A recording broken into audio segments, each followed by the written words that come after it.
Nothing. Good luck today, sir. That is the word from the middle. The Somerset Cavaliers, they've won the toss and have elected to bet.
You're watching the Toyota Minor League Cricket Championship, presented by Sunoco.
Hello and welcome to the 2022 Toyota Minor League Cricket Championship presented by Sunoco. We're here at Church Street Park in the morning time. It's nice, it's hot, and we have the Somerset Cavaliers set to take on the Philadelphians. The Philadelphians losing in a heartbreaker yesterday to the Morsel Raptors. I'm Patel. I'm alongside Dane Pete. Dane, I'm going to ask you about yesterday. Was it a heartbreaker? For them, for you, maybe just something to the heart a little bit. Talk me through what the emotions of that final over. Yeah, it was a topsy-turvy affair. We were a bit slow in the power play, to be honest, but two experienced heads at the wicket at the end really changed the momentum at the back end, especially with the last 4 overs. I think Abiram Polisetti's innings was really good for the impetus of the run chase. But yeah, a very good win.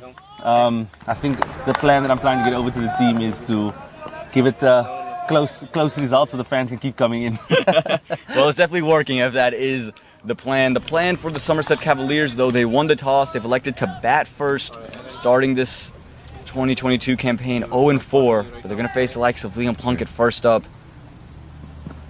Swing in, it's hipped over the leg side. It's just going to be a couple of bounces to the fielder for one, but still shape straight away from Liam Plunkett. Yeah, he looked real good yesterday. Bowled a heavy ball, as we say in cricket. Bit of pace, swung the ball nicely. To the more back end of his part of his career. He's not known for bowling with a new ball as much as he did in early parts of his career. But still has it there, presented the scene quite nicely. Bowled with good pace after a long time, which is always good to see. And he brings a lot of experience to already solid Philadelphians lineup. Yeah, very, very solid. Janoy Drysdale bowled pretty well yesterday too. In first 2 overs, just gave up 2 runs. Yes, showed his ability to swing the ball. And these 2 openers for the Somerset Cavaliers haven't quite fired yet here at Church Street Park. In fact, change at the top, right? There is a change at the top. Salik Iqbal. Yes, Salik Iqbal is out. Yeah. It is Chandrapal Hemraj and Imrul Hasib, the 2-man in. They also bring in another face to be in the batting lineup, Abhishek Prabhu. Yes. He will take the place of a Salik Iqbal. They really need something to go their way. If you 0-4, the sort of wheels do feel like it's coming off, but anything can change in the shortest format of the game.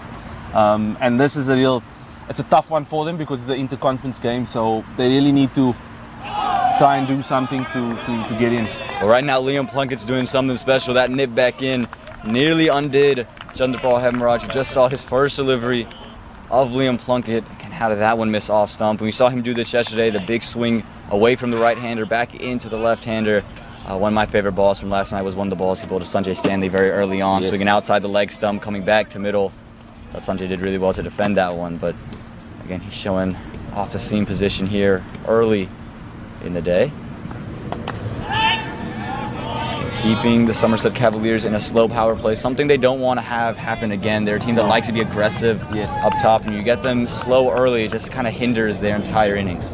Yeah, definitely. I mean, they don't want to go too hard up front, especially with the ball swinging as it is, and get a couple of poles and lose a couple of poles in the power play, as they did yesterday. So they want to sort of get a solid start, not lose any wickets, so they can set up their middle order to come in and try to be aggressive.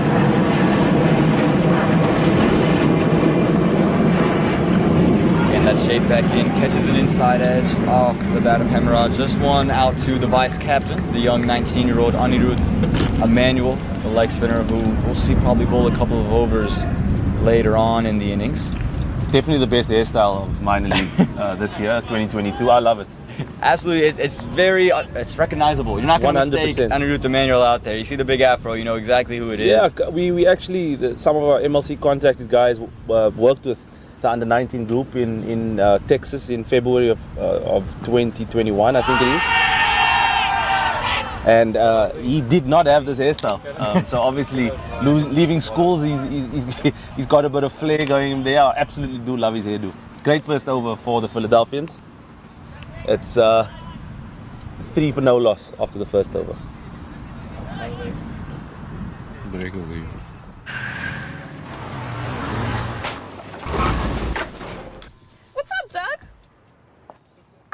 What got into you? At Sunoco, we know how to fuel peak performance. Fuel your best.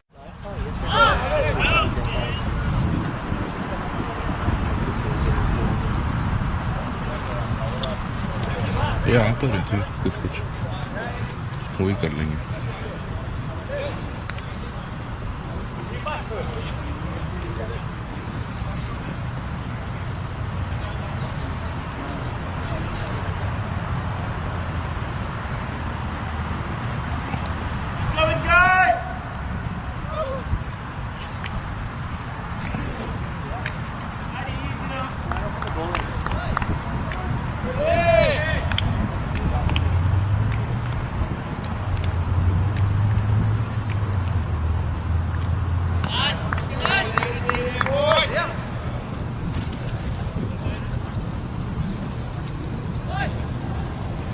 Welcome back to Church Street Park, and from the from the Cedar Fork end, we're going to see Milind Kumar, skipper, come in and bowl. And a little surprising not to see a Janoy Drysdale maybe opening the bowling. Yeah, two left-handers. I did see this coming. Milind does back himself as a bowler. His control of length is really good, so I did see this coming. Again, they look for swing early on, but this does sort of change the complexion with Emraj liking the ball coming on to the bat more than facing spin. So there's a bit of a nice tactical change here by the skipper. Yeah, again, you have the two left-handers, as you mentioned. He's going to move it away, and it's very controlled in the lengths. Chandrapal Hemraj getting out to spinners here at Church Street quite often, as we saw it against the Raptors and such. He goes to the big reverse sweep, big appeal, and the fingers given. Again, is the impact outside the line? The umpire said no. Always a risk when you go across the line. He's got to go. Chandrapal Hemraj's woe against spin continues. That looked pretty adjacent, to be fair. Foot straight down the middle of the pitch. Didn't bounce as much as he expected to, and was just slightly too high on the ball, and boom, straight in front. That's the first wicket for the Philadelphians. Hemraj goes for 2, and the Cavs are 3 for 1 after 1.2 overs. Yeah, again, not the start they're going to look for. They're going to want their big opener to have some runs. He just hasn't had his way here at Church Street Park. It's been fairly different to what he's accustomed to, again, in New Jersey, scoring a lot of runs early. This year just hasn't gotten into that flow yet, and that's going to bring on a new bat for them. Number 23 comes in, is going to be Xavier Marshall. Coming into bat, he's going to retain his spot at the 1 down position. Again, had a decent innings against the Atlanta Lightning yesterday. Really not the only bright spot for the Cavaliers yesterday. Yeah, he looked good. I mean, he just went on his experience, and like I said at the start of his innings, he would like to just spend some time in the pitch just to get some rhythm going. He's a really good player, the glue of their batting lineup. So again, they would need something special from him again. Maybe a 70 runs or 45 ball kind of innings, and then hopefully their bowlers can come on to defend that. So again, an important innings for the Cavs. They're always going to rely on Xavier to do something special for their team, but a good start for the Philadelphians. This is exactly what they needed or wanted in the power play by Milind bowling himself, just to get a wicket. Yeah, absolutely. And again, Xavier Marshall also might be the best suited to face the swing of Liam Plunkett in what we presume will be his second over following this over from Milind Kumar. But first, he's got to see out this over. Straight away attacking the stumps. Milind, he's very controlled with the length, and he's not going to give you much room to work either direction. Going to make you take a big risk, just like we saw him do against Chandrapal Hemraj, saying if you miss, something's going on the stumps. Definitely. That time some swing in the air from Milind Kumar, releasing that one just seam up. Does do that on occasion. And is keeping a first slip in play. See if maybe that expansive drive comes out from Xavier Marshall, one he likes to play, see if he can get that outside edge to Jonathan Fu. But instead he gets the slog sweep down the ground. Fielder coming around is going to fall just in front of Anirudh Emmanuel out in the deep, nearly wicket number 2. But Xavier Marshall having a much more positive approach straight away, not going to sit back like he did against the Atlanta Lightning. That's going to do it. 2 overs gone, 5 for the loss of 1.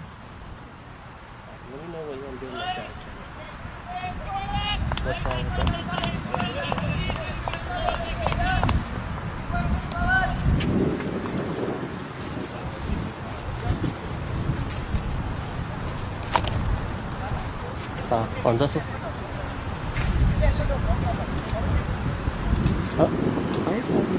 Okay, 1 second. Yeah, 1 second. Give me 1 second.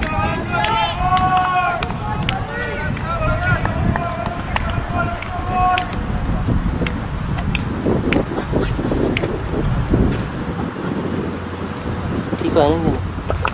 Liam Plunkett back into the attack, hits the deck that time, run down to third man from Imrul Hasib. So we're going to see Xavier Marshall, the ex-USA player, against Liam Plunkett, the man who's played and bowled for England in World Cups. Again, the swing that Liam Plunkett brings out, he could coax Xavier Marshall to that false drive outside the off stump and maybe edging one to the keeper or first slip, which he has in play. Yeah, the fuller length is somewhere where you can exploit Marshall with. He likes to hang back and play the cut and pull. So the ideal length would be on the slightly fuller side for Liam to try and exploit that just there. Beautifully bowled. You can get some away curl maybe, get into first slip, get into Millen's hands. But I know Liam's mindset will be nice and aggressive here to try and look for a couple of wickets, especially putting one of their best batsmen under pressure early on. Yeah, and you can see that when it was angled back in, I think you're going to see a couple of those. He's looking for that setup just to have him expect the ball to come back in and then one just sneak out on him. He just tries to throw his hand straight through the line of. And all the skill in the world Liam Plunkett has, bringing all the experience in. This time it's fuller, straighter on the legs. Rotation. Absolutely, Xavier Marshall. That's going to be key. Aman, I see the rain has shifted for an hour later thanks to my Apple iPhone weather forecast. It said there's a thunderstorm on the way, but now it's shifted from 2 p.m. to 3 p.m. to 4 p.m. actually, 2 hours later. So yet again, the weather always keeping us on our toes here, because all we do need is no rain. One man that would love a break from a game is Justin Gill. He would love a night off. But there is no rain. I don't think so. It's absolutely boiling at the moment. Yeah, absolutely boiling. Something we know about Church Street Park. It only rains after the match. Had a couple of times last year where we saw a match happen. There's rain in the forecast all day. Didn't rain, and as soon as the last ball was bowled, the rain came down. The production crew, we had to cover everything up in some tarp because of just how much the rain was going to come down there. So again, at Church Street Park, the rain only comes after the cricket and the final delivery is done. That's good news, because it's going to be a nice game later on. The Manhattan Yorkers cross conference against Atlanta Lightning. Atlanta Lightning, not the Fire, Dane. They're in Houston. The Atlanta Lightning. That would be a good game after yesterday's exploits. I thought they played a really good game of cricket. Both teams unbeaten at the moment. So O must go, as they do say in boxing. It's going to be an absolute blast down there, and that delivery was an absolute blast. Back of a length, hit the deck hard, and just climbed Imrul Hasib real well. But I'm absolutely ecstatic about the clash between the Lightning and the Yorkers. The Yorkers coming off a hot streak, 2-0 in their opening weekend, and of course we saw the Atlanta Lightning open their account yesterday with 200 runs here at Church Street Park. So it's going to be an absolutely fantastic, electrifying match under the lights. We know Church Street under the lights. There's always something special in the cards. Looking for something indeed special. That one just evades. Beautifully bowled. Oh, the finger was lifted. Liam Plunkett didn't even appeal. Imrul Hasib doesn't want to move, but the finger was lifted straight away. Again, Liam Plunkett had looked down, was no appeal. It was a terrific delivery. Oh my goodness gracious me.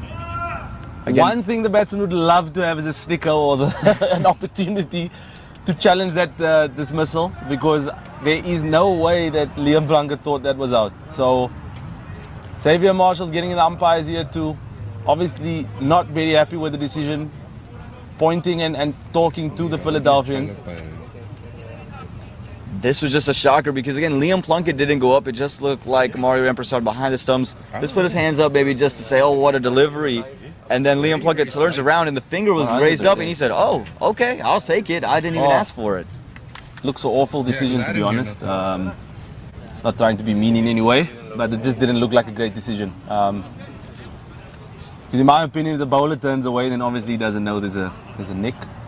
And the umpire thought otherwise. So it is what it is. The decision's been made. In comes another batsman, and the Cavs, when it rains it pours, they are 7 for 1 after 3 overs. He got 7 for 2, Dane. That was the second wicket fallen. 7 for 2. Sorry, yeah. And Liam Plunkett striking very, very quickly. Again, no one really knew if that was a wicket, but it brings out Richard Allen, who again had a good innings for them in their first week, but hasn't really found success here at Church Street Park. The task does not get easy going to face Liam Plunkett and this Philadelphians attack that's been spot on. Again, 7 runs, only 7 runs on the board, already 2 wickets down. Again, you can say what you want about the decision. The decision is final. Whatever the umpire on the field says, that's what goes. So you're going to have to start from scratch here. Xavier Marshall has to make sure he doesn't let that cloud his mind, because he was very, very verbal with the umpire, very, very animated, saying that was the wrong call. Can't try to force things now that it was the wrong call. Like you said, the decision's been made. Unfortunately, it cannot be overturned in this particular game, and you just got to get on with business. Well, there's getting on with business. Straight back down the ground, takes Milind Kumar over the top, and is going to run away for 4 runs there. 4 more to the Somerset Cavaliers total. Great shot, knowing that his mid-on is up, so he didn't have to overhit the ball in any particular way. Milind Kumar giving him some extra length that he could work with over there, and he just popped the ball over mid-on, a couple of bounces, and into the boundary rope for 4. This one again pitched up, this time worked down the leg side just to the short fine. Xavier Marshall wanted the run. Richard Allen wisely, I think, sends him back. The last thing they do need now is a run out. Like I said, when it rains it pours. The last thing they do need is a run out. Again, putting pressure on Milind Kumar, putting 2 dot balls on the Somerset Cavaliers after giving up that initial boundary. Again, if you escape the next couple of deliveries with dot balls, makes that boundary just look smaller and smaller. This one, he comes off the glove. I think it just bounced a little bit more than Xavier Marshall was ready for. He came down, was looking to push it through the leg side. Just a little jump off of the glove and just falls in no man's land. Day 3 on this pitch, so maybe that's starting to play a role in how the pitch reacts to certain deliveries, but more inconsistency in the surface. But I thought the pitch has been played. It's been producing quite good games, consistent, and pretty nicely. So it's a great piece of bowling this by Milind Kumar, getting hit for a boundary in the first ball, understanding that he bowled too full the first delivery, and just dragged his length back a little bit, and it's come out beautifully. And the pitch is helping him as well. This time though, straining down the legs, that's too easy. A boundary to start the over, and now a boundary to end it. Xavier Marshall with 2 in the over. That makes it 15 for the loss of 2 after 4. Yeah. 이거 참 better.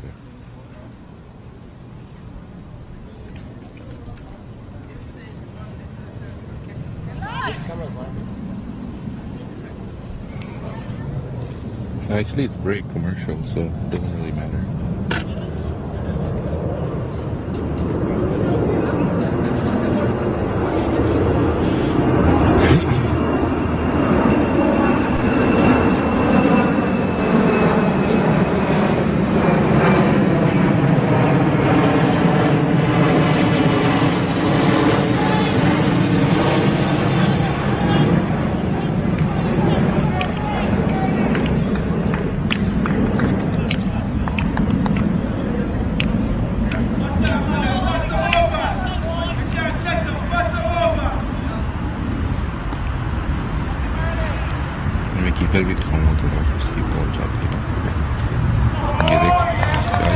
Welcome back to Church Street Park. Liam Plunkett coming back for a 3rd over here to start off. I think the Philadelphians sense that they have the game really by its heels. They want to push this Somerset Cavaliers side over the line and get them done really under 100. We've seen a couple of innings finish under 100 already today. The Fort Lauderdale Lions, namely, going against the DC Hawks, finished 87 in their 20 overs. So the Philadelphians would love to do that here and help their run route in an interconference matchup.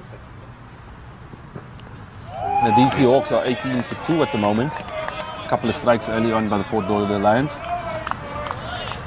That one is deemed a wide, just a little bit too high there from Liam Plunkett. But again, a lot of interesting games going on. You can follow all those games on YouTube at MiLC Network. You can also catch the live Twitter updates at MIL Cricket. That is a Twitter handle. You can look at all the Instagram reels done by Emily Reynolds. Fantastic stuff that she puts out at MiLC USA on Instagram and Facebook. This one is cut on the back foot, but cannot pierce the gap. Liam Plunkett keeping the pressure on the Somerset Cavaliers side.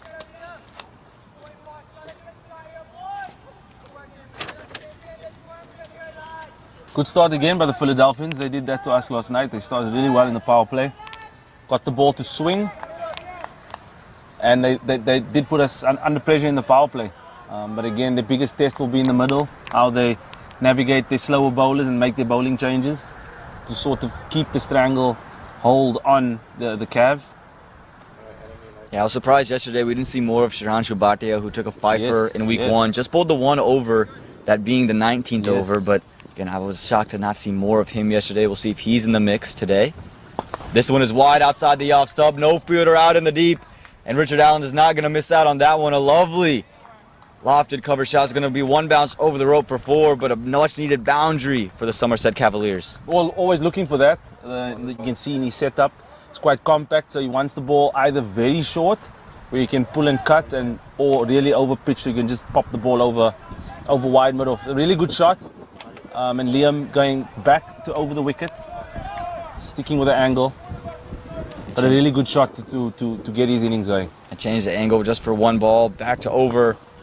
This one is pierced through the leg side. It doesn't have enough legs to go for 4. I think it does, and it will. Back-to-back boundaries for the Somerset Cavaliers. Again, change the angles a little bit straighter, but enough bat on it this time from Richard Allen to get it through mid-wicket for 4. It's a bit of a squirt, as they call it, through the mid-wicket region. He won't obviously have a mid-wicket in because of the slip that he has in place, so that's the risk he's willing to take. And unfortunately for Liam, but fortunately for Richard Allen, getting a boundary through mid-wicket. And again, this is the risk that we speak about that they need to take in the power play. It's pointless just hanging around and trying to see out a particular bowler. Sometimes, I remember Marlon Samuels,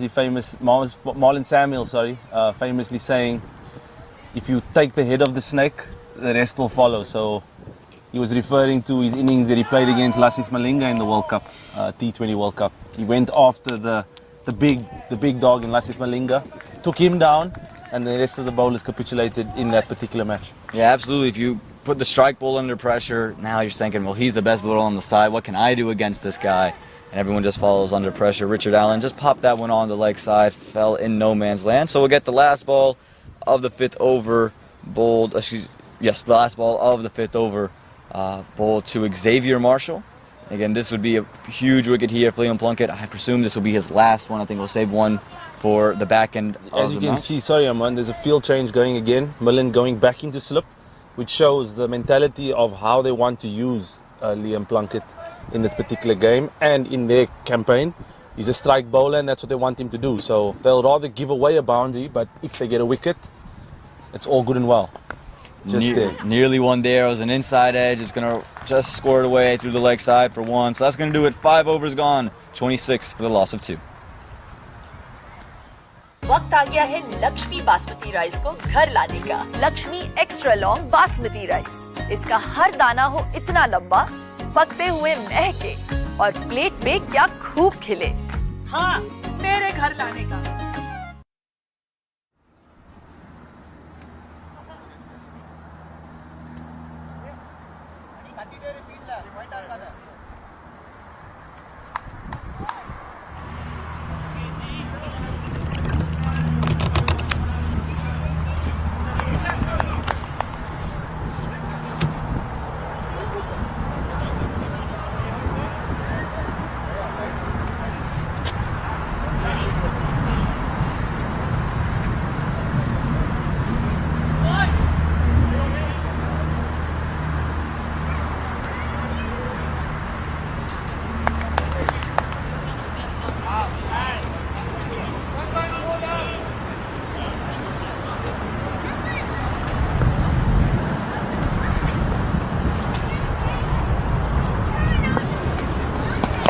Kremagore into the attack.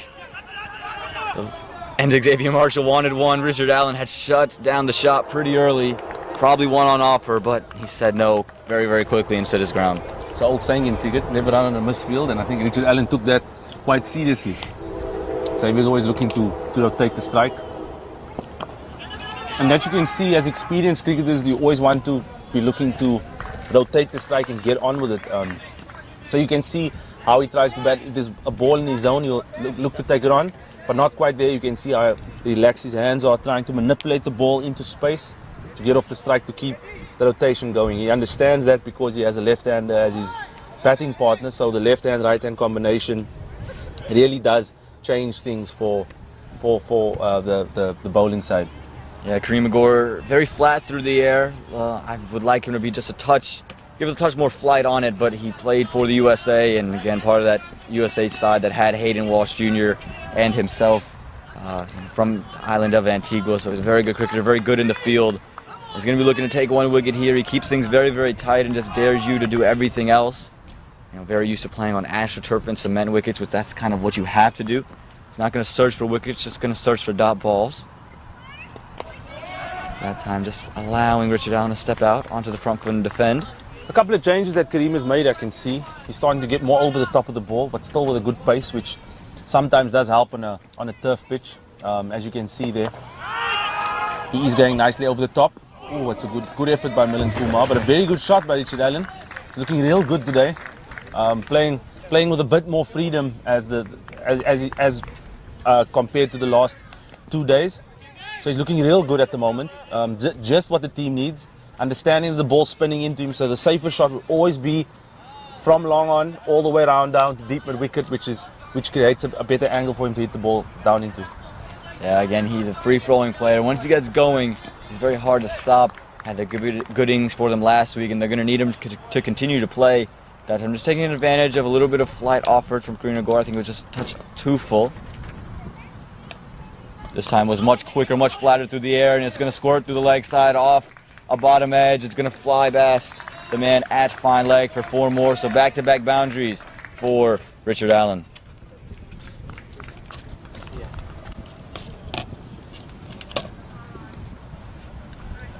Just looked like Kareem gave a bit of length to Richard Allen, being popped over his head the previous ball, just dropped his length back slightly, and Richard was all over that, knowing that the deep square is in and the 45 is in the ring. Any kind of bat in the air on the ground is going to be 4. Knowing that Kareem does bowl with a bit of extra pace, will always be easy. Let's see how he closes this out. This time more flight on offer, and it's just over the top of the infield. There's going to be another 4 to finish this one off. I think there's still going to be another delivery bowled. No, that was the final delivery of the over. Again, Richard Allen sensed a little bit of width, and he just sent it straight back. A brilliant shot, and that is going to do it for the 6th over. Make that 41 for the loss of 2 after 6.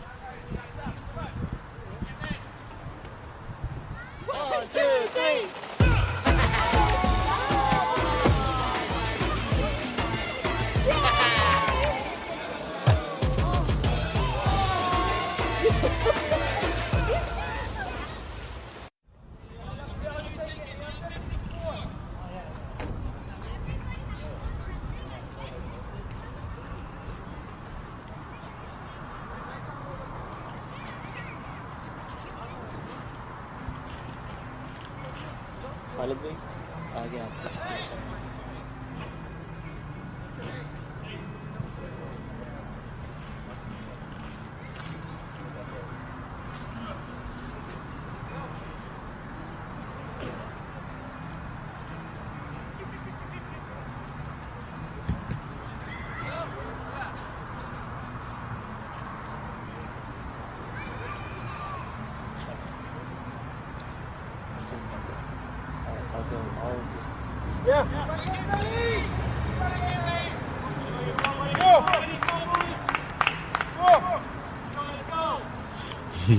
सही है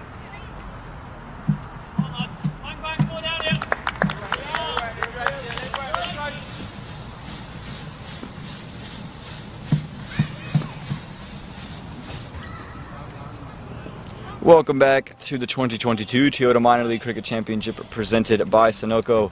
We are here at Church Street Park where the Philadelphians are taking on the New Jersey Somerset Cavaliers. The power play has ended, 6 overs gone, 41 for the loss of 2 are the Somerset Cavaliers after opting to bat first after winning the toss. And now Janoy Drysdale, who was brilliant in his first 2 overs yesterday against the Marshall Raptors, just gave up 2 runs from those 2 overs in the power play. He is into the attack, taking on Xavier Marshall.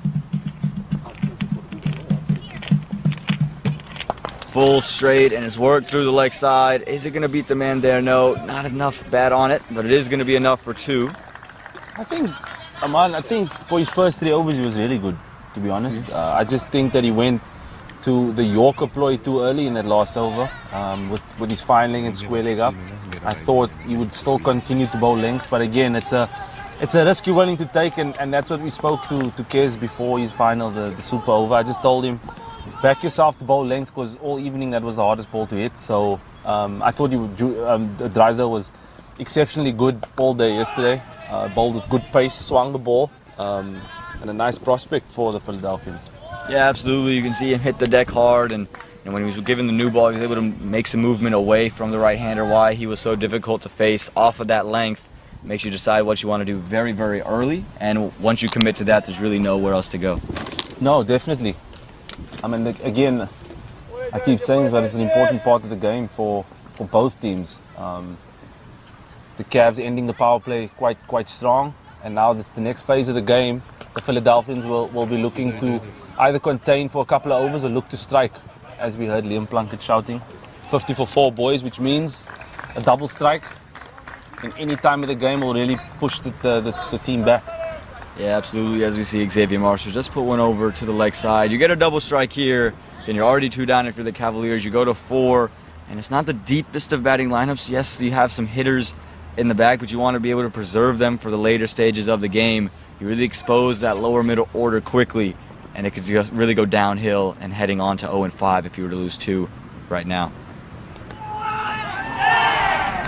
I think that one might have hit the ground before carrying to Mario Ramprasad, so there was no decision, no appeal even, and the umpire kept the finger down this time instead of when we had Imran in the middle, and he gave that caught behind, which is going to draw controversy. Always seems to be some controversy when the Cavaliers are out there. Always. Yesterday, I still can't get over. I actually rewatched the 5-run penalty or whatever they call it. Incredible decision. So I actually did talk to Vijay Malala afterwards. He said from his point of view, he saw that the fielder had collected the ball and then had elected to flick it back. And once you collect it and you flick it, those are counted as overthrows. And this time Drysdale's gone through him, angled in, no swing away, just kept going on the crash onto middle stump. And he's getting praise here from Dane Pete because that was a lovely ball that snuck through the gate of Xavier Marshall. That's a fantastic delivery. Good, hard 4-day length, as we call it in cricket, and just nipped back and exposed Xavier Marshall's gap between the bat and pad and crashing into the middle and off stump. He gets rewarded maybe a day late, but Janoy Drysdale getting rewarded a day later for his efforts that he put into his 5th over in 2 days. But I think he really deserves that, and thankfully it wasn't against us, but against the Cavs, as Xavier Marshall leaves for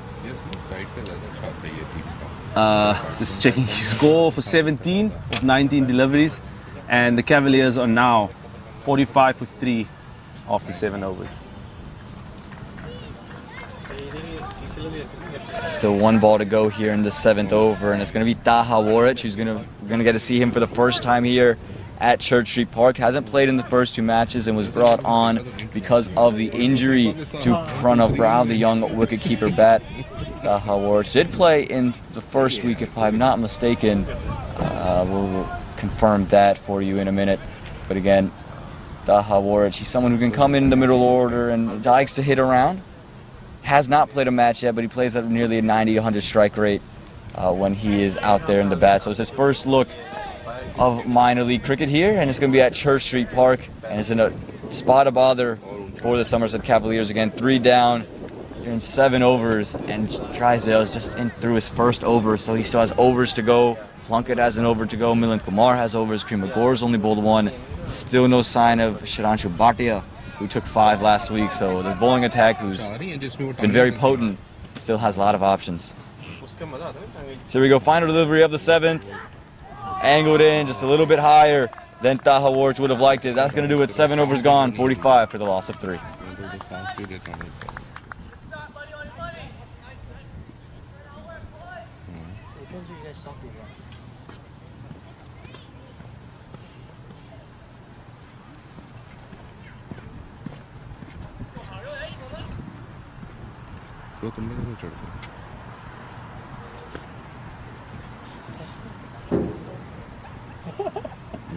मुझको समझ नहीं आई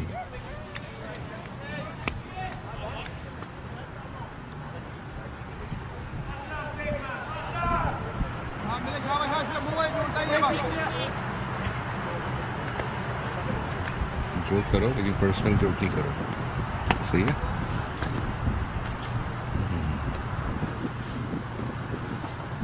हमने करने लग गए तो आप उतर आओगे नीचे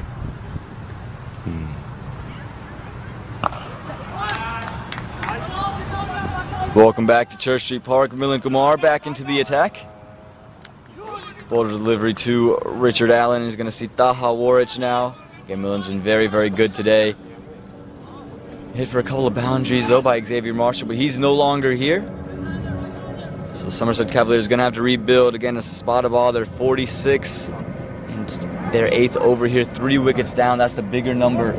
They're exposing that middle order fairly quickly.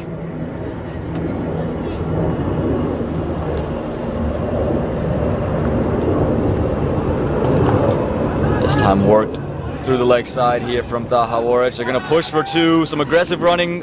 Is he going to make it? I don't think that was the ball that hit the stumps, rather the hands of Milind Kumar. Had he collected, I think that we would have seen Richard Allen in trouble. But a very good decision there for the umpire. Definitely the hands of Milind Kumar. But a good piece of fielding by young Yash. Got to the ball nice and quick. Flung it into the stumps. A direct hit would have been real close. But again, a decision that would have been interesting to see for the umpire to make it. It was nice and simple for him. I think that's what he's going to want it to be. This one ends up being a single. Milind Kumar not happy with. I think most players around the world would not be happy with that kind of fielding. Just giving him a death stare to Derek Ryan. Still the stare looking at him. I know a couple of choice words that will be used. Very intense, very animated character, Milind Kumar, when he's on the field. We saw it yesterday under the lights. He's going to let you know what he thinks. And again, it's just the aggression that he brings into the side for the Philadelphians as the captain. Again, there's different ranges of captains, whether you have the calmer voices or the more aggressive voices. And the Kumar definitely on the more aggressive side. As this one's pulled with an aggressive shot, and it is going to beat the man out there at deep mid-wicket. Well placed there from Richard Allen. He's finding a rhythm and gets a 4 here at Church Street Park. Great shot. I've loved the tempo that Richard Allen's been batting with today. It's been fantastic to see. He's really counter-attacking for the Cavaliers, and he hasn't slowed down. They're going at 6.4 to the over at the moment, which is awesome to see. Again, perfect cricket, a boundary hit. Next ball is a decent ball by Milind Kumar, but he still gets to rotate the strike. It's the end of the 8th over. The Cavaliers are 54 for 3. My son, he's so soft-spoken. Everyone says he's so good-looking, and he never forgets to call. Hi, Mom. Born for your true self. The 2022 Tundra. Toyota. Let's go places.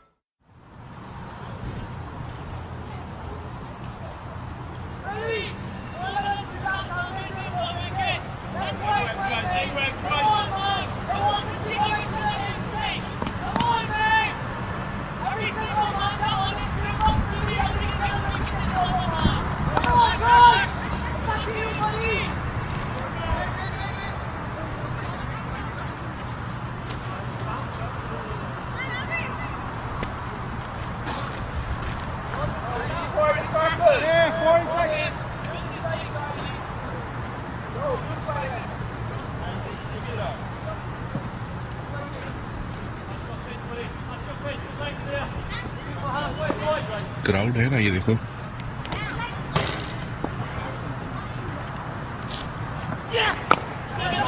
Welcome back to Church Street Park here in the 2022 Toyota Minor League Cricket Championship presented by Sunoco. None of the games that you'll watch here during holiday weekend, July 4th weekend, will be possible without the aforementioned sponsors and our official sponsor, Dafa News. You can catch all the action on all the social media platforms, whether it's YouTube to catch the other games at MiLC Network. If you want to go catch the live Twitter updates, you can go to @MIL Cricket. And the Instagram and Facebook handles are @MiLC USA. And you can catch everything going on in the world of minor league cricket. Right now it's Janoy Drysdale angling it in to Richard Allen. Now he's going to get to see Taha Warch. And I think this is the matchup he's going to want, just the angle he creates back into the right-hander. Definitely. Sneaking one through. Definitely. This is the matchup. We spoke about matchups yesterday. This is the matchup where you'll be really interested in. And you would want the right-hander on strike. Again, he only faced one delivery from him, so you'll be looking to batter that off stump out the ground. Definitely looking to batter the off stump out the ground. What I would love to see from Drysdale is a bouncer first up, just to peg him back, and then look to knock the poles over. So it's going to be an interesting challenge, this one, but again, exciting to see the outcome of it. Well, he does have a lot of pace. If he does go to that bouncer, could rise up on Warch. He There does we go go. with it. Danny's heard you here from the commentary box. He goes with the bouncer, deemed a legal delivery by the umpires. So let's see. Thankfully, I've played the game for a bit and I knew what was coming. Well, Always a fan of a bouncer first up to a new batsman, just trying to peg him back, especially in the shorter format of the game. I just feel like a lot of the fast bowlers don't use their bouncer early on, especially to a guy that's that's just come in. So you sort of peg him back and then look to knock his poles over. What I would love here is a ball just to hit the top of off stump, just the bail to be clipped off. That's the perfect setup to getting him out. Well, let's see if he listens to part two. That time stayed back of a length. It was outside the off stump. It just rose on Taha Warch, but still the opportunity to now present one a little bit fuller and just get him slacking on the back foot. I love Drysdale's energy. I remember him playing for the Cavs last year in the Eastern Conference matchup. And he bowled quite a heavy ball. Yes, it was an Astro, but the ball did come through quite nicely. That's all we want to see, Yeah, it presents a lot of energy both with the ball and in the field. There was the attempted fuller one, but it was well too full down the leg side. Definitely missed what he was going for. I think he wanted to go for that toe-crushing Yorker after two short ones. Just missed his line there, and they're able to sneak off for a single. Yes, a ball too late in my opinion. If it was directed slightly better, it would have knocked his poles over. But looking over my right shoulder, I see Smith Patel. Was involved in quite a hectic car crash a couple of months ago. Good to see him on his feet. The captain of the Manhattan Yorkers last season. But good to see him. Good to see him out here supporting minor league cricket at Church Street Park out in North Carolina. Yeah, absolutely. The Manhattan Yorkers will face their first game here at Church Street Park tonight and play the Morsel Raptors tomorrow. So just getting a little bit of a feel how the wicket's playing, what the outfield is looking like. Again, short. This time Richard Allen picks him up, and it's well over the top of the man at backward square leg. No chance for young Anirudh Emmanuel. Richard Allen's got all of that one and sends it over for 6. And that'll do it for the 9th over. The score reads 62 for the loss of 3.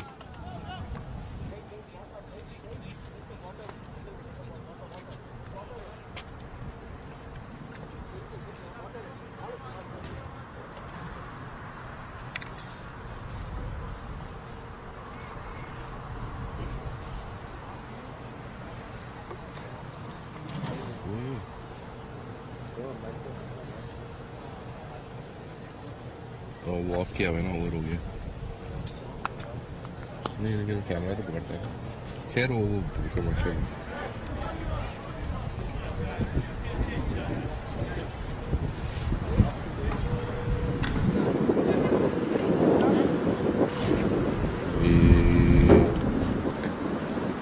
और कर दूं? Okay.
Welcome back to Church Street Park here.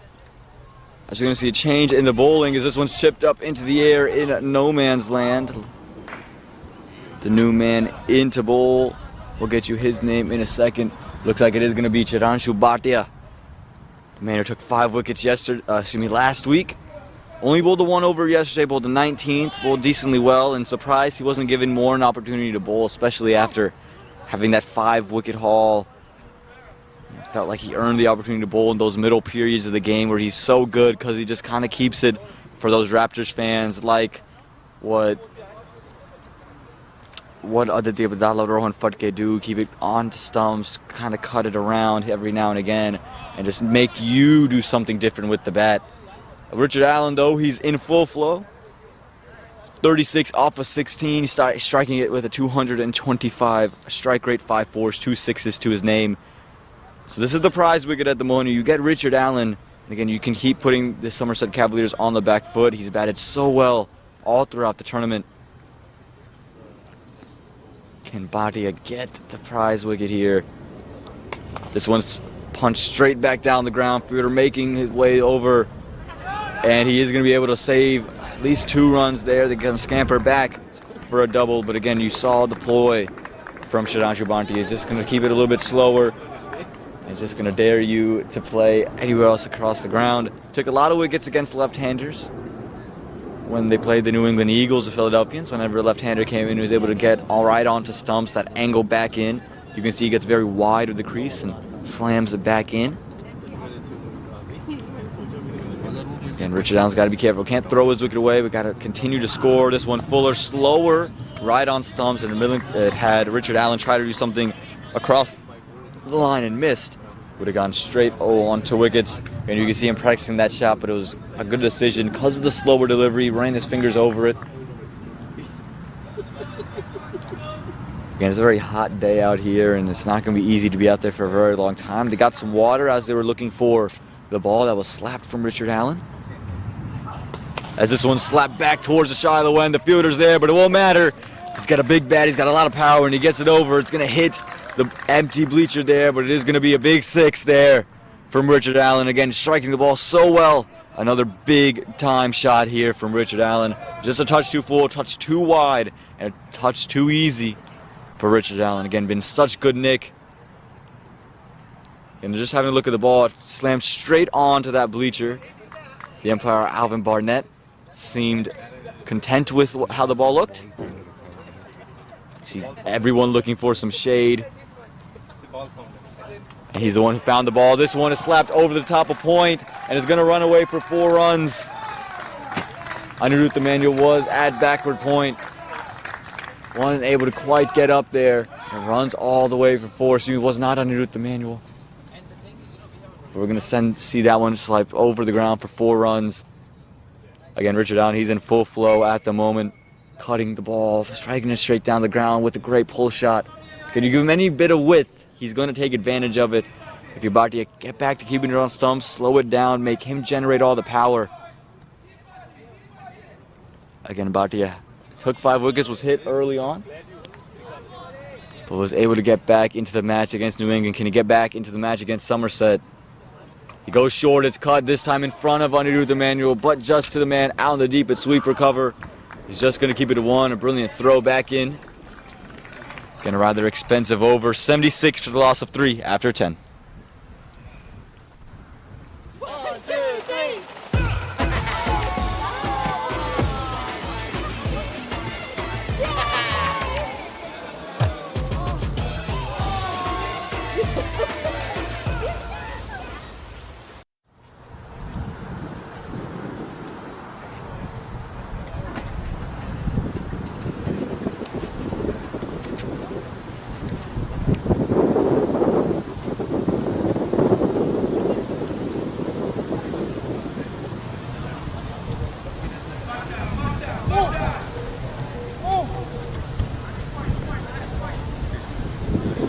We can talk about the weather here. Alright? They can talk about the weather here. Let's go to the weather stuff right here.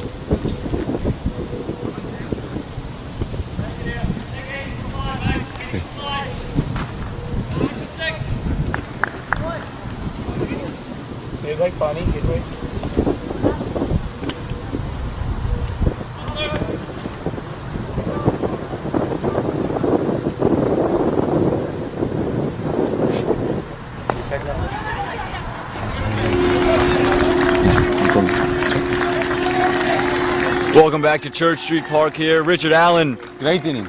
gets to his 50. It's been a quick fire one, just off 22 deliveries. We saw some brilliant pulls, some cut shots straight back down the ground. He's really kept the Somerset Cavaliers in this match, and they're going to need him to bat not just for another couple of overs, but maybe go to 100 to give themselves a fighting chance. Definitely. A bowling change, Aman, Jonathan Fu into the attack. Possibly his first over of the minor league. Decent bowler. Loads of experience. Again, control of length is immaculate, so this is what Milind Kumar would like to have in the attack. Taha Ward just smartly working it to the leg side, looking for singles, not really the double, wasn't on offer. And Jonathan Fu, more known for what he did closing matches off last year. Which he did to me. Out in, where was that, in Jersey I think we played at? Yep. 16 off the last over, I got absolutely hammered for 16 with a ball to spare. Yeah, back-to-back sixes to finish it off in that match. I remember the reel, one of my favorite reels all of last year. Yeah. I did a little knife, throw to the knife celebration. Yeah, I saw that, yeah. Yeah, I saw that. Played well, he timed his innings beautifully. Took wickets in a regular interval. He really went after the spinners. But played beautifully. He's been brought on to just get a couple of quick overs in and slow things down. Shraddhanshu Bhatia was very expensive in his first over, giving up a couple of boundaries. And they just want to change the pace up on these two bats who just feel a little bit set at the moment and didn't want to go to Karima Gore for an unknown reason. Yeah, interesting decision by Milind Kumar. Probably just trying to figure out some combinations for later on in the competition. Knowing what, I think his nickname's the Cheetah, right? Karima Gore, the way he runs and giving the Cheetah a bit of a break today. Very, very quick in the field, very, very quick through the air, just an absolute athlete. Definitely the definition of one. Flied it upwards, sends it over the leg side, aerial for a moment, but lands safely, just for one. But I think the decision comes from the way that Richard Allen played him in the power play, that last over of the power play. He played with a lot of intent, and that's why sort of, as Milind's kept away from bowling Karima Gore. And that's the end of the 11th over. The New Jersey Stallions are 80-3.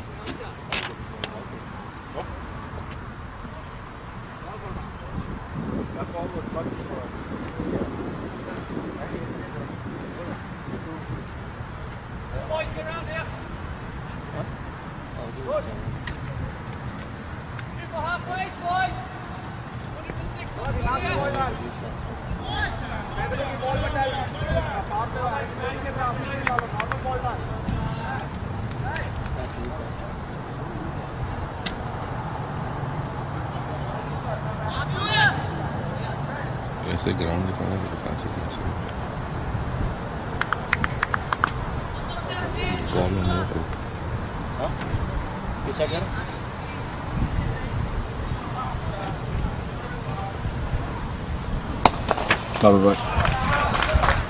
Welcome back to Church Street Park. You're going to see Taha Ward slap one back down the ground against Shraddhanshu Bhatia. Again, around the ground, you have some Philadelphians supporters out there, a couple members of the Manhattan Yorkers, as we mentioned earlier. Not a lot of this crowd coming in. Again, it's so hot out here. The clouds in the sky make it look like the Toy Story wallpaper. It doesn't feel like Toy Story at the moment. It feels like we're right on the surface of the sun. Again, it's beating down. None of these clouds somehow are in front of the sun. The sun has its own clear valley to beam down on us here. Some good news for later on. The thunderstorm keeps shifting away. There's a drop of 10 degrees though by 5 p.m. So hopefully that will lure the fans to come in and watch the Lightning against the Manhattan Yorkers. Yeah, day-night games here in Church Street. Yeah. Always packed. Always go to the last ball too. That's just the way it seems. The Manhattan Yorkers were a part of one of those last year that went down to the final over. As this one slowed down from Shraddhanshu Bhatia, and I think that's where you kind of want to be. I would be more towards the stumps there, but slowing things down, give a lot of pace to Richard Allen, which he was just able to use to send over the boundary rope, keep things slower. You have a great slower Definitely. one. Smart bowling. Identifying that Richard Allen likes the pace on the ball. He's gone to the slower ball, as we saw earlier, cutting and pulling the ball pretty well when the pace is on the ball. So they're going to a tactic where taking pace of the ball is probably the best option. Well, this time Richard Allen didn't quite get a pace on it. Was just able to slap it down. Should just be kept at 2, and it is just kept at 2 on a flick this time. Definitely on a legal flick. That's a flick, right? That was definitely a flick. No questions about it. Good piece of fielding by Said Abdullah out there. Better known as Tank in the local cricketers' minds, and very good cricketer. Good piece of fielding. Rides the boundaries pretty well, and that is a legal piece of fielding. That has only resulted in 2 runs. No 5-off overthrows that time. Bhatia comes back in, again hits the deck hard, and it's just going to be slapped down for 1. Again, he's angling it back into Richard Allen, not giving him quite as much width to cut and keeping it slow so he can't just work it around the leg side. And again, this is the man you want on strike. You want to see the most of Taha Warich if you're the Philadelphians, just because of how good Richard Allen has been. Yes. Smart bowling. As the number 23 says there, Chiru must be his nickname, right? Yeah, his nickname Chiru. Again, Chiranshu Bhatia is his full name. Another slower one. Stick to Chiru. A wide ball? Wow. Not sure about that one there. To me, it looked like it was in the line. I thought he just rode it quite well, but the umpire felt differently. Me too.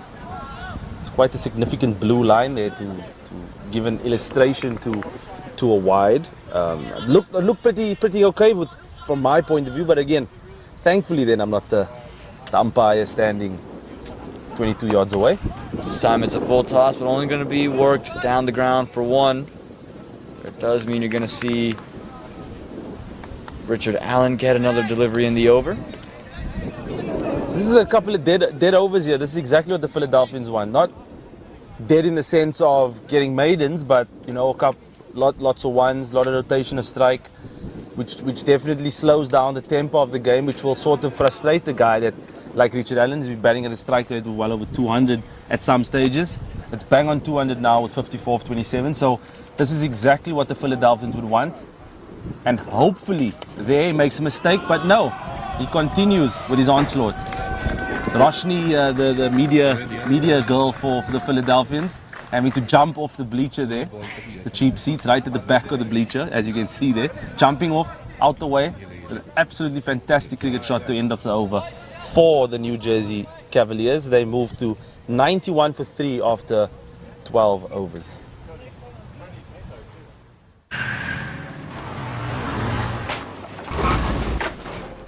What's up, Doug? What got into you? At Sunoco, we know how to fuel peak performance. Fuel your best.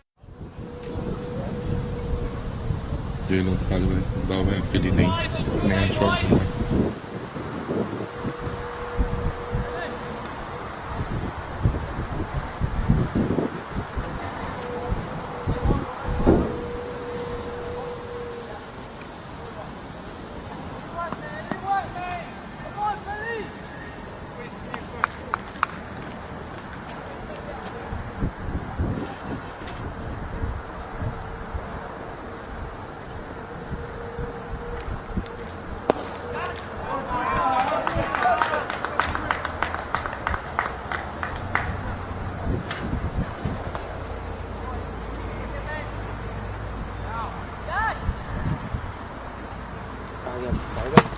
Welcome back to Church Street Park, here the site of the 2022 Toyota Minor League Cricket Championship Presented by Sunoco. There you go. Dane's heard me say it enough. He's getting in on the action, and so is Jonathan Fu.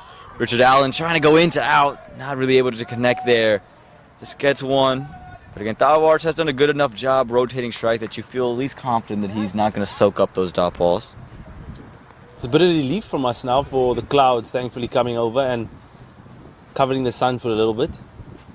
It's looking fantastic, the Toy Story background. You were a bit too young for Toy Story. You was probably born when Toy Story 3 came out, right? I think you're a little bit discounting my age there, Dane. But What was it? 1996 was the first Toy Story release. 96. I was born 7 years after that initial release. I was 6 years old though, the first one, so I was all over Toy Story. Don't worry, I was the same year as Bad Boys. The first Bad Boys movie came out. There you too. go, with Will Smith and company. Yeah. Got my introduction to Bad Boys with Bad Boys, the new one that they came exactly. out with the remake. that would be your one too, yeah. I mean, our WhatsApp group, the boys were putting in their date of birth, and I was like, wow. I put mine in 1990. That one Fat Kid comes in 2000 and something. And I was like, wow, this is unbelievable. I'm getting old. It feels weird. Now I'm seeing kids in 5th and 6th grade born in 2010, 11. It makes me feel a little bit older now. So, again, that's what this minor league cricket's all about, influencing youth and mixing them into this whole format. As you see, Tahawar's trying to run one down at the third man. And Jonathan Fu's been productive here for the Philadelphians. Again, been very tight, not giving the Cavaliers the opportunity to really take advantage of him. Again, he's already through his second over, just one ball to go from it. He's only given up 8 runs, so exactly what they were looking for here in the middle.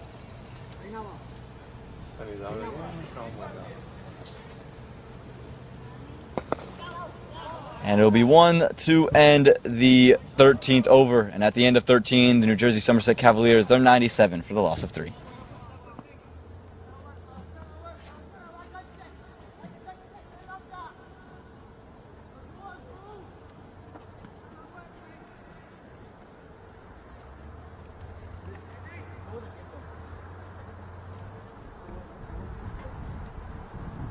How about the one on my side?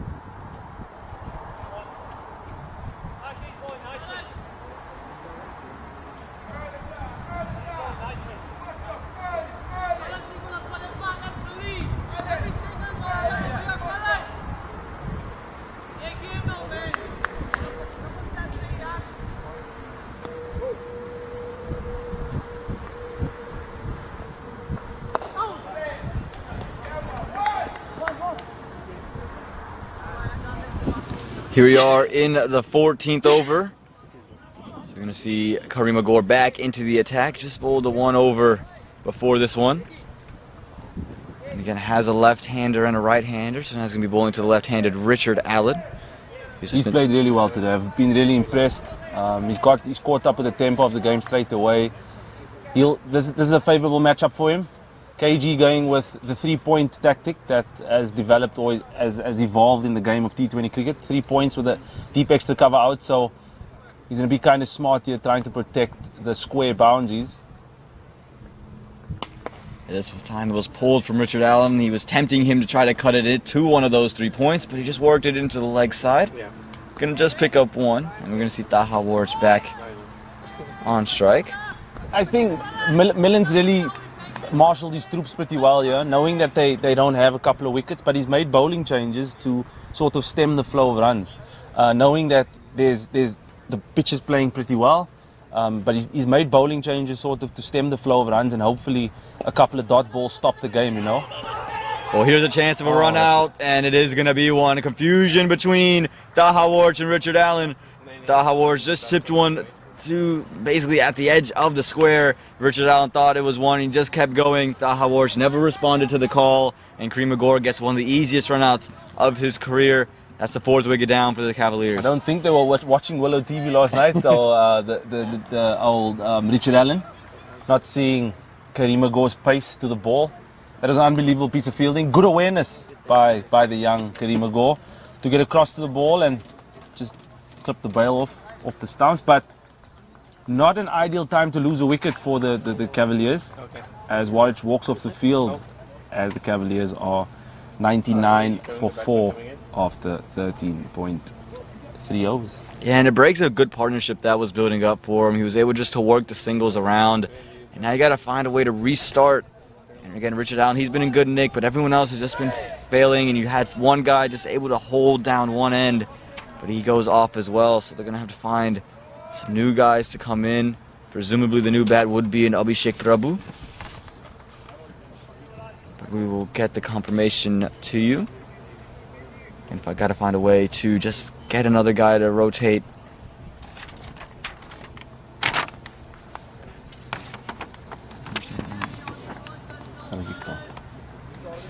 Iqbal, yeah.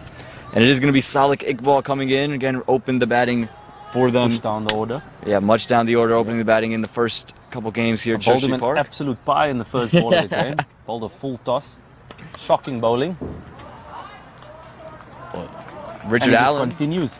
Richard Allen gets it going. Again, he's not going to slow down for anybody. That's a 4 down the ground. Got it from the back foot very, very quickly and just worked it around the corner. Able to get it away from the field around the deep on the leg side for 4. You did mention it a little bit earlier for Karima Gorgeous to change his pace a little bit. You'd like to see that. I would like that too against a guy that's really coming at the ball kind of hard. So hopefully the ball just stopping the pitch, going across it straight up in the air. But again, easier said than done over here, right? That time he did slow it down, offered more flight. It was wide outside the off stump, and he was able to slap it down the ground for just 1. But yes, much easier said than done. That's why I'm here and you're out there most days, because it's much easier said than done. Yes, but it's easier, yeah, definitely easier, yeah. You can say things and you don't have to do it, actually. You just say it out here. Again, Dane, that's why I'm here, and you're the captain of the Raptors, and I'm here with Babar Bhai, part of the way we've been finishing off games. I'd rather be here. A couple of grey hairs added after every game that we play, but it's a lot of fun. For the love of the game. Joined here by Smith Patel behind us. Good to see him here. The Manhattan Yorker superstar opening batsman. And that is going to do it here for the 14th over. After 14, the New Jersey Somerset Cavaliers have moved past 100.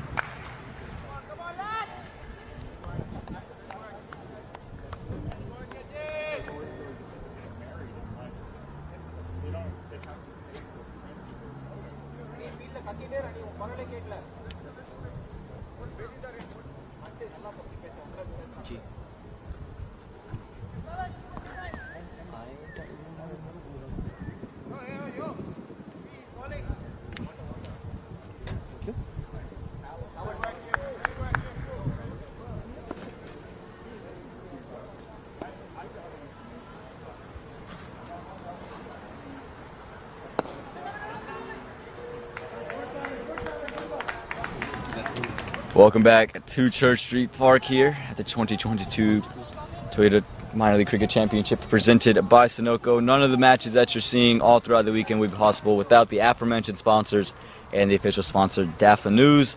Jonathan Fu going to continue bowling his 3rd over. He's only given up 10 runs in his first 2. And he's bowling to Richard Allen. Again, this is the man who's created a lot of problems for the Philadelphians. Really the only problem, the thorn in the side of the Philadelphians today. And there's the top edge you're looking for, Dane. It was slower in the air, and Mario Rampersad never going to make a mistake. Easiest catch of the day, and Jonathan Fu, he delivers the big breakthrough. Perfect timing for the Philadelphians. Milan Kumar will be really, really happy with that breakthrough. Again, change of pace, slightly short of a length. Richard Allen trying to force it away. Not happy with his dismissal. He played a fantastic innings for the Cavaliers. Loads of impetus, loads of flair. He leaves for 67 off 33 deliveries. A great little innings for the Cavaliers. They now move to 106 for 5 after 14.2 overs.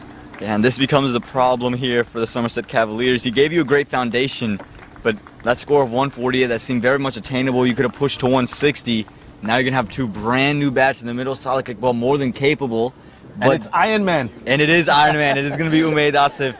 Can he be enough to carry them over the line and put up a total they can bowl at? Again, he was undone by maybe a controversial run-out call. I thought he was in from my vantage point, but again, no vantage point better than what the umpire is seeing at square leg. But he's a big, tall man. He likes to hit the ball. He's a big creamer of it. I see him in the PSL hit a couple of big shots, so once he gets some pace on, he can take it back. He's got Jonathan Fu first up. I'd love to see him strike a few. He's known to be quite a striker of the cricket ball. I'd love to see him just come in and play a nice innings here for the small crowd that's turned out and for the viewers back home. He's a tall, lanky man, nice reach. So he can just flow his hands through a couple of balls, just pop them over the boundary. It'll be nice for the game, and it'll give him something to bowl at in the end. Absolutely, he's going to try to give himself anything to bowl at. There is no long on or cow corner. And just uses the 1 to 3rd man. Great touch by the long man. Yeah, grace on that shot there. He's going to get a couple of runs from it. Look for the third, surely. That's good running. Awesome. There you go, Dane. You said it. Look for the third, and they did just that. The Somerset Cavaliers, one criticism has been made is that they're running between the wickets. A little bit lackluster there. Very attentive, very alert to the situation, and they're able to get 3 straight up. Great start there for my new favorite cricketer in the Iron Man. The tall Pakistani opening bowler. Great touch and good start to his innings. A little bit of extra bounce there for Jonathan Fu. You saw Salek Iqbal ready to pounce on the back foot. But that one just jumped on him more than he thought it was going to. So it's going to be held to a dot ball after 3 runs. Salek Iqbal looks a good striker of the cricket ball. He just needs something to go his way. As all of us do in this game of cricket. Yes, the expression goes, you'd rather be lucky than good, because you need the luck on your side at times. Jonathan Fu hesitated for a moment while it's in the air. It was sliced up. It's not going to get to the boundary, and they're going to go and push for 2. Again, maybe had they run that first one a touch harder, 3 could have been on offer, but it is going to be 2, and they'll take 2. Jonathan Fu standing in kind of stunned disbelief. I'm not sure who he was wanting Yash, the young Yash, to chase the ball too because of his angle. But again, the experienced guys, I know sometimes I do get a bit grumpy in the field, where I do shout at the fielder. Not shout, just, you know, try to get my point across. But yeah, that was always 2. No matter what, there was always 2. As this one is cut away, and it is going to find young Yash out there in the deep. He's going to keep that one to just 1. Jonathan Fu employed the Carl Hooper tactic. You know Carl Hooper? Do you ever hear of the name Carl Hooper? West Indian cricket, they used to pause at the crease and then deliver the ball. Something you see from him quite often. That is 15 overs gone, 112 runs on the board. Yeah, Carl Hooper. Took that last corner pretty quick. Sir, I need 1 hand on the roof, 1 hand on the pump. Timeout for Sunoco Go Rewards. Keep pumping. With new Sunoco Go Rewards, when you fuel, you save, because rewards come first.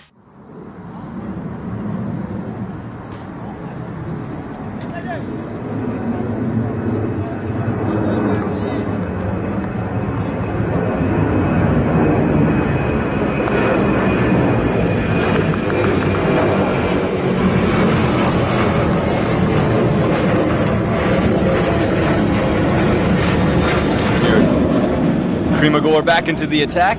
Salek Iqbal trying a big slog sweep, just worked out to 1. And again, now he's got 2 right-handers, which he's going to like to have, that cross angle. That's why he's being brought back in. He'll definitely slow down his pace a little bit here to the new batters. 2 right-handers, so he should be in a favourable challenge contest here for young KG. Last 5 overs of the innings, so this one they'll falls straight. definitely try and look for the 160. They're on par to get that. They just need a couple of lusty blows to try and get there. It's gonna start to sway in the last maybe 3 overs, having lost half of the team by now. Yeah, you see the tactic here from Magor when he's bowling to the Iron Man. He wants to be on the legs and not allow him to just take his hands all the way across, jam him up for room, which again is smart when you have someone with long levers that want to clear that front foot and just swing away. So he's a very intelligent bowler, knows what he wants and can execute on it. As this one's worked, the short cover, chance of a run out, good quick running. The throw was well away from the stumps. But again, pressure running here from the Somerset Cavaliers. They understand they got to take every single they can and put some pressure back on the Philadelphians fielders. Definitely. It's all about the rotation of strike here. You can't really afford a dot ball at this stage of the game unless it's a real good delivery that you're facing. Or bowled by Karim. That's a really good delivery. Right on cue. To end off the 16th over for the Cavaliers, 114 for 5.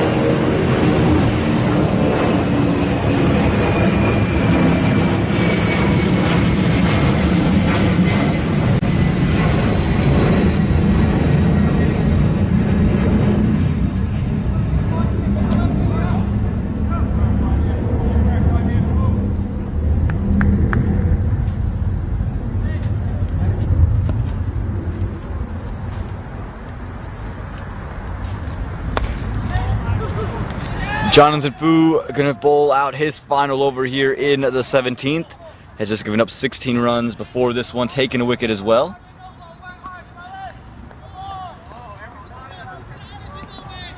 And so we're going to see the Iron Man taking on Jonathan Fu.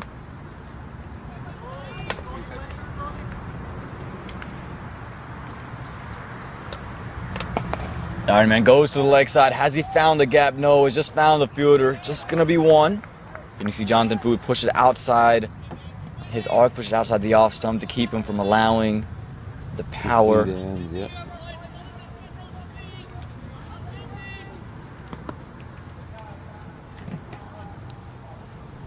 This time again outside the off stump. Saw the kickball, gets all of this one and just go all the way down the ground for 6. Haven't seen a lot of this against Jonathan Fu, but had the license to free his arms up. And Salek Iqbal, he's not going to miss out. Yeah, great shot by Iqbal. Was hoping to get something to fall in his favor, and that was right there. Something in the slot that he manufactured over wide mid-wicket, as we do call it in cricket, over cow corner for 6. He's hit that close to the tennis court. It's a really good shot, and hopefully this has started something for the Cavs, as they need to get to that 160 mark for something for Najaf and his crew to bowl at. Change of tactic here by Fu, going around the wicket, trying to bowl at a different angle, probably hoping to go across him.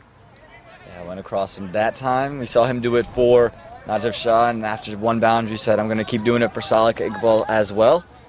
Again, just trying to keep this Philadelphians team under, let's say 140 would probably be what they're looking at.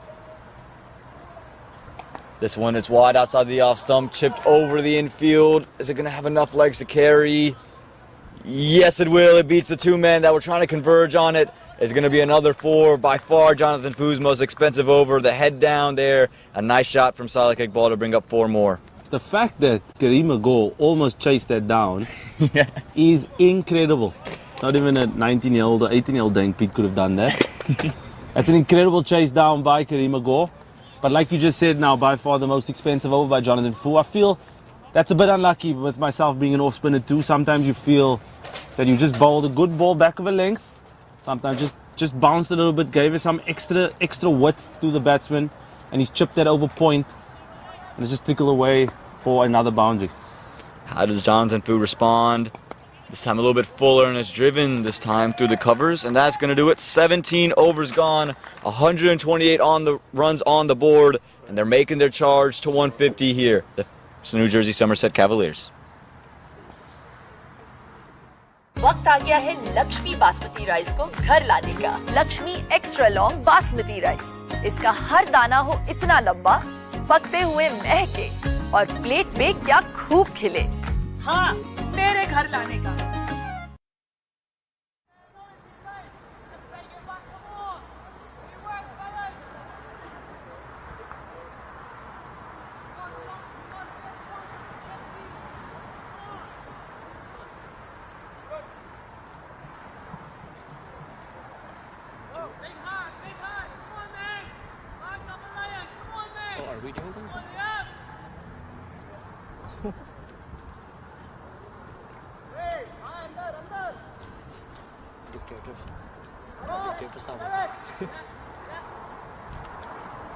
That's a good idea, bro. We got to play some other stuff.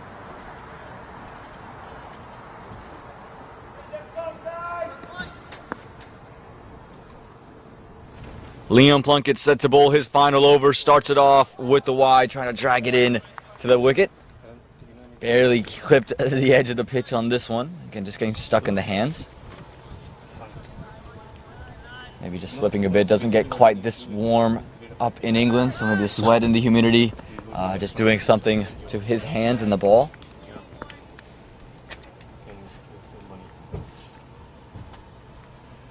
So again, into Salek Iqbal, who comes all the way across the stumps. Liam Plunkett not giving him any room, so just a single on offer.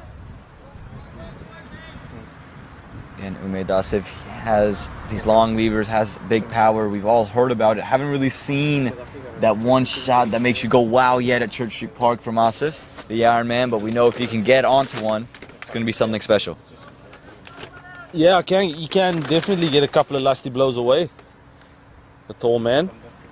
But he's hoping to get something from From Liam, known for bowling at this stage of the innings for England. Bowled a lot of slower balls, got a different couple of variations. Did speak to him about it in Houston. He's got a quite different technique of bowling it, but he just says over the years of trying things and flicking balls out, and it kind of worked for him. And there we go. He likes to hit the deck, but this time it's Asif who gets the hit, and he's hit the stones out along the east side of the ground. He's put it over mid-wicket. That is a brilliant six there from Asif. We've talked about the power all day long, and there was one of them taking Liam Plunkett over mid-wicket. That's a real good shot by the Iron Man. Something in his favour, and he made it look so effortless, just helping the ball on its way over mid-wicket. But again, there was no mid-wicket out, but a field change has now been made by Liam. As soon as he hit that ball, he's brought the fine leg up and dropped out the deep mid-wicket. So let's see what the tactic is here. Maybe at the toes, Aman. No. Go shorter with the fine leg up in the circle. So interesting call there. He's got a third man, but had any bat really come on, it would have felt like it would have gone over the keeper's head and probably run away for 4, if not 6. So high risk, high reward type of delivery. It is a dot ball. Call it the bluff. There you go. Poker move there. Bring up the fine leg. Sure, he doesn't bowl me a bouncer. Sure, he not, and he bowls him a bouncer. Never quite ready. Never quite ready. He was very quick. Ran him up pretty good. Again, 3 deliveries gone in this over. Ooh. A big swing and the miss. That was one of the slower ones you were speaking of, Dane. Outside the off stump, Asif thought he had one to clear his arms through, but this time it's Liam Plunkett who comes out on top of the battle. Definitely did. See how the last couple of balls gets bowled here. Cavs really pushing for the 160 mark with a couple of lusty blows. 24 runs short of that 160, which will be a real tough chase for the Philadelphians. Plunkett back into Asif. This time went short, went wide, and it's definitely well too wide. Again, feels like it might be slipping or just sticking a little bit further in his hand. Looked like a off-cutter into the pitch, but he just started it too wide. Again, something that he was known for bowling for England. Quite a tall guy, Liam Plunkett, so that's a good tactic for him to bowl the ball into the pitch, trying to extract something different out of the surface. Yeah, I remember hearing out during the 2019 World Cup talking about him. He likes to hit the deck, wanted to go back of a length there. This time he goes full and on the toes, has it beat fine leg. Fine leg is giving chase, and he's done well there. Yes, he has. Just going to keep that one to 2 runs. Again, with another slow ball, yeah. Yep. And that's exactly why he was able to get to it with the pace of Liam Plunkett. You'd expect it to run away, but because he just flicks it out, it was just able to be saved by the fine leg man. A big ball this. Final ball over? No, 2 balls left. No, yes. This will be the final delivery of the over. And he's gone big ball straight down the legs, and it's just going to be 1. Don't mind that 1 do the Cavs to keep the big Iron Man on strike.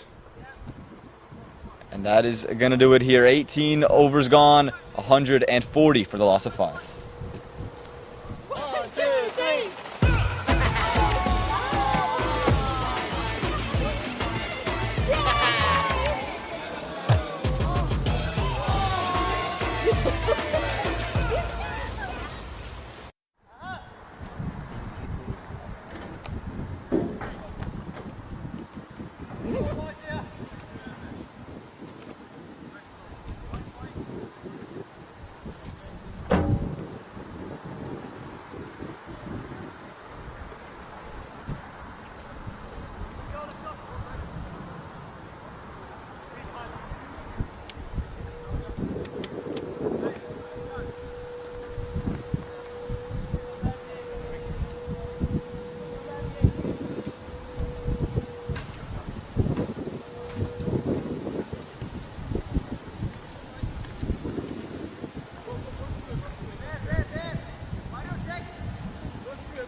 Kremagor starts off with the wide. He's bowling the 19th over. Rather surprising. You're going to see a spinner bowl this late stages of the match. Yes, definitely. But again, yesterday bowling the super over, so there's a lot of faith Oh my goodness, that's a big shot. The windshield's in far. No, windshield was safe. Just pummeled that into the side screen. Well, luckily it hit the side screen. Yes. And my car's parked back here. Mine too. There we go. Our windscreens were definitely Progressive's not paying out for a cricket ball into my windshield, that's for sure. Again, we've had a cop car been hit by a cricket ball. We don't want to see any windshields be hit Yes. by another one. But Umaid Asif showing off the power there. Karimagor just touched too full. Had to see respond. Comes down the track, and he's been bowled. If he missed it, it was always going to hit. He slowed it down, and Asif was through the shot before it ever got to him. And Karimagor picks up the big wicket of the Pakistani player. Yes, he did signal to Milan Kumar after the delivery. He said he's going to go straight at the stumps. He felt like the previous ball, he just gave a bit of width. And Umar said, obviously the Iron Man would love to face that, having those long arms. And he's made the change, bowled back of a length. And he made that into a Yorker. But a great little innings by the tall Pakistan opening bowler. Got 18 off 11 deliveries with 2 maximums. And the Cavaliers are now 147 for 5 in the 19th over. Make that 147 for 16 Sorry. with that wicket. Again, scoring a little bit slow. Again, the connection, 5G is tough to come by and doesn't always work here at Church Street Park. 5G, right here.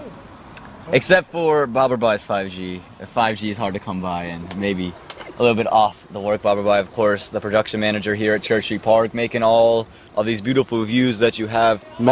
Manager. He's manager of everything, Babar Bai. Again, big thanks to the production team. That includes Babar Bai, includes Junaid, includes Khalid Bai and Aaron, the cameraman today. So why didn't Aaron get a bye also? Everyone else got a bye. Why didn't Aaron get a bye? Junaid didn't get a bye. Aaron is he's very dear to our heart. But Aaron Bai, if you want that one as well, we can throw him out there. Yeah. Again, thank you. It would not be possible without any of those guys. Not be possible without Mr. Dane Pete here. And give us one, Aman. The Minor League 2022 presented by Sunoco, the 2022 Toyota Minor League Cricket Championship presented Thank you, by Sunoco. A couple of thanks of gas would be appreciated my way. Yeah, it's getting rather expensive here, and never like not compared to the other parts of the country. I must say it's $4.45 at the moment, which I'll take. Yeah, when you see California, you say, yeah, I'm okay. Yes, definitely. Karimagor, though, touch expensive. 2 wides in the over now, accompanying that with the 6 that was hit. Just going on the gas price, when I came into the country in October 2020, I paid $2.50 for a gallon of gas out in Maryland. And now it is well over $5 in Maryland. Yeah. So happy with my move down to further down south. Yeah, again, I remember when it first climbed past $2, we were all like, oh my God, $2, what are we going to do? And now we're here over $4, almost $5. Well, in this region, people say, what I'm going to do, I'm just going to buy me a Tesla. That seems to be the trend. As you saw, the big swipe there from Salak Iqbal, nearly hitting stumps. That would have been into the arms of the Lord if he got that connected. He really swung at that. Yeah, through the kitchen sink at it, as they would say. Tried to do it once again, and this time, first one missed off stump, this one misses leg stump. So 2 dot balls, though. Karimagor will take that one in the 19th over. It's a good comeback by Karimagor. Again, showing his experience, international experience, by changing his line. He's looking just to hound at the stumps now, at the line of the stumps. Salak Iqbal able to get onto this one. Karimagor makes good ground out to the 30-yard circle. And what a fielder he is. Good catch. Never going to drop one of those. Especially if you're own bowling. Absolutely. Got to make sure you take your own reward. Always very, very clinical in the field with the ball. He's taken 2 wickets here in the 19th over. Never easy to bowl as a spinner late in the game. And that's going to do it. Salak Iqbal has to go. For 20. Karimagor ending his spell there with bowling 4 overs, 2 for 35. A great little comeback after his first over, which he did bowl the last over the power play. And that is going to do it. 19 overs gone, 149 for the loss of 7.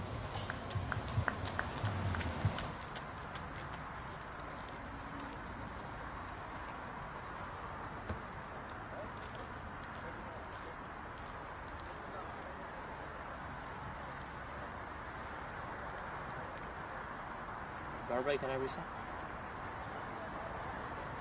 Barbara, can I reset?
Welcome back to Church Street Park here. It's Milind Kumar to bowl the final over. He's invoked a top edge straight away. And he's not going to put one down off his own bowling. Like you said, you got to take your own reward. Definitely. Milind Kumar takes wicket number 8, first up here in the 20th. Yeah, good stop of the runs here, the flow of runs. He's got 3 wickets now in the last 7 deliveries, which is definitely slowed down the runs. Najaf Shah leaving the field after facing 1 delivery for no runs. Now they 8 wickets down with Damien Jacobs, I think, coming into bat. Yeah, it looks to be Damien Jacobs, Najaf Shah losing the captaincy battle in terms of Milind Kumar bowling. Najaf Shah batting, again, not his strongest suit. He is by trade a bowler, and we'll get to see that matchup later in the day. But Damien Jacobs comes in. He's shown the ability to hit the ball and stroke it around for a couple of singles. And now, if you're the Cavaliers, that's all you're going to be looking for. Don't need to have these huge boundaries. Just make sure you limit the amount of dot balls in this over. 5 balls remaining. You'd hope at least 5 runs, and you know what? You'd be happy at this stage with 8 wickets down with just 5 runs in these next 5 deliveries. They would definitely look to get 11 runs in this 5 balls, or even 9 or 10 runs, which would make the Philadelphians chase down an 8 and over at 160. Well bowled. I like how you emphasize the D, almost like the Ohio State Buckeyes have them patented. Yes. That D. That D. Yes, the. Some British English, that the. Went for a reverse sweep. It was a lot fuller than he expected. Was able to scoop it around, and it is going to end up being 4. None of the fielders there could get it. Milind Kumar, he lifted it well over the top. And you had Damien Jacobs, not Damien Jacobs, Abhishek Prabhu show a little bit of innovation to get that one over fine leg for 4. Innovation and distraction for the wicketkeeper. If a bat's flying in front of the wicketkeeper, his always eyes are going to be taken off the ball. And interesting tactic by Milind, looking to bowl at the stumps. I thought the tactic of bowling back of the length worked pretty well in this over. Slow and 6. Just what they require. That's the 10 runs they need to get them to the 160, or close enough to the 160 with 2 balls left. This is really important now. Interesting tactic, Milind bowling himself. Again, the risk-reward factor. But a great little innings this by Abhishek Prabhu. Moving to 11 or 4 deliveries. And I think you hit it on the nail, Dane. He was having such success back of a length and on a length. Now going much fuller, closer to stumps, allowing the batsman to just get down on a knee and sweep you. Oh, this Nick time it's an outside edge, and it's going to be 4. Not much you can do. Take them as they come. Again, take them as they come. Like we say, not the way he wants it, but the way he'll take it. Definitely. 4 more. Nothing Anirudh Emmanuel could have done to save that one. And so now you're talking 14 runs from the last 3 deliveries. And over that started with the wicket and a dot ball has turned into a great over for the Somerset Cavaliers. Big lost ball this. Could they be chasing 170? Let's see if a big 6 comes in. Catch it. Out. Never going to be a mistake. It was a full toss there. Found another outside edge, and it's hit straight to Anirudh Emmanuel. So that's going to do it. 20 overs gone, 163 runs on the board. If we take a look at the full scorecard here, Somerset Cavaliers get off to a rather slow start. Hemraj and Imrul Hasib both go for a score of 2. Able to rebuild a little bit with Xavier Marshall and Richard Allen, but Richard Allen definitely the star of the day, Dane. Yeah, definitely. He played beautifully. He was whacking the ball all around the ground. Loved the tempo, loved the energy he batted at. Over 200% strike rate. It looks like a bit of depleted Philadelphian team coming together after the last couple of overs being swung the other way. But a great innings, good impetus. Abhishek Prabhu, 300% strike rate. Salih Iqbal came in, hit a few. My favorite cricketer, Mr. Ironman, 18 of 12 with 2 lusty blows. Getting the team to 163. It'll be a tough chase for the Philadelphians with all the spin options that the Cavaliers do have. They'll need to chase down 164 in 20 overs. But I think the bowling unit of the Philadelphians did pretty well. With Liam Plunkett setting the tone. Milind Kumar bagging himself 2 wickets, as well as Kareem Agor. But I think all in all, a pretty solid effort by the Cavaliers, getting themselves to 163. Benoit Drysdale finishing off with 2 overs, 1 for 11. Yeah, I didn't really think the Cavaliers were going to get to this spot the way they started. They fought back well, and we're going to see what the Philadelphians can do in the second half of this match. Don't go anywhere. The second inning's still to come. We got 8 minutes of break. Again, the New Jersey Somerset Cavaliers, they put up a score of 163. We'll see if the Philadelphians can get to 164 in their 20 overs.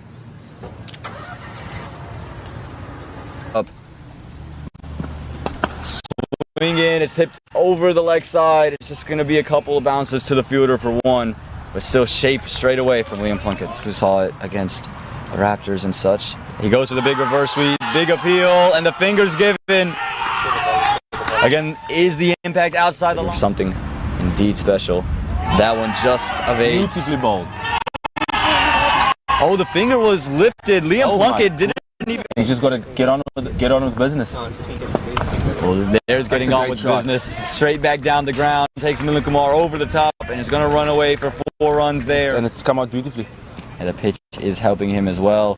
This time, though, straying down the legs. That's too easy. A boundary to start the over. And now a boundary to end. Change the angle just for 1 ball. Back to over. And this one is pierced through the leg side. It doesn't have enough legs to go for 4. I think it does, and it will. Back-to-back boundaries for the Somerset Cavaliers. Again, change the angles. Help on a turf pitch, as you can see there. He is going nicely over the top. Oh, it's a good effort by Milind Kumar, but a very good shot by Richard Allen.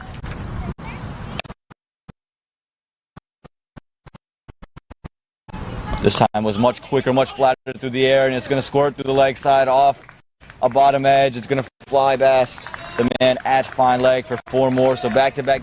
Will always be easy. Let's see how he closes this out. This time more flight on offer, and it's just over the top of the infield. There's going to be another 4 to finish this one off. You flick it. Those are counted as overthrows. And this time Drysdale's gone through him, angled in, no swing away, just kept going. Aggressive voices. And the Kumar definitely on the more aggressive side as this one's pulled with an aggressive shot. And it is going to beat the man out there at deep mid-wicket. Well placed there.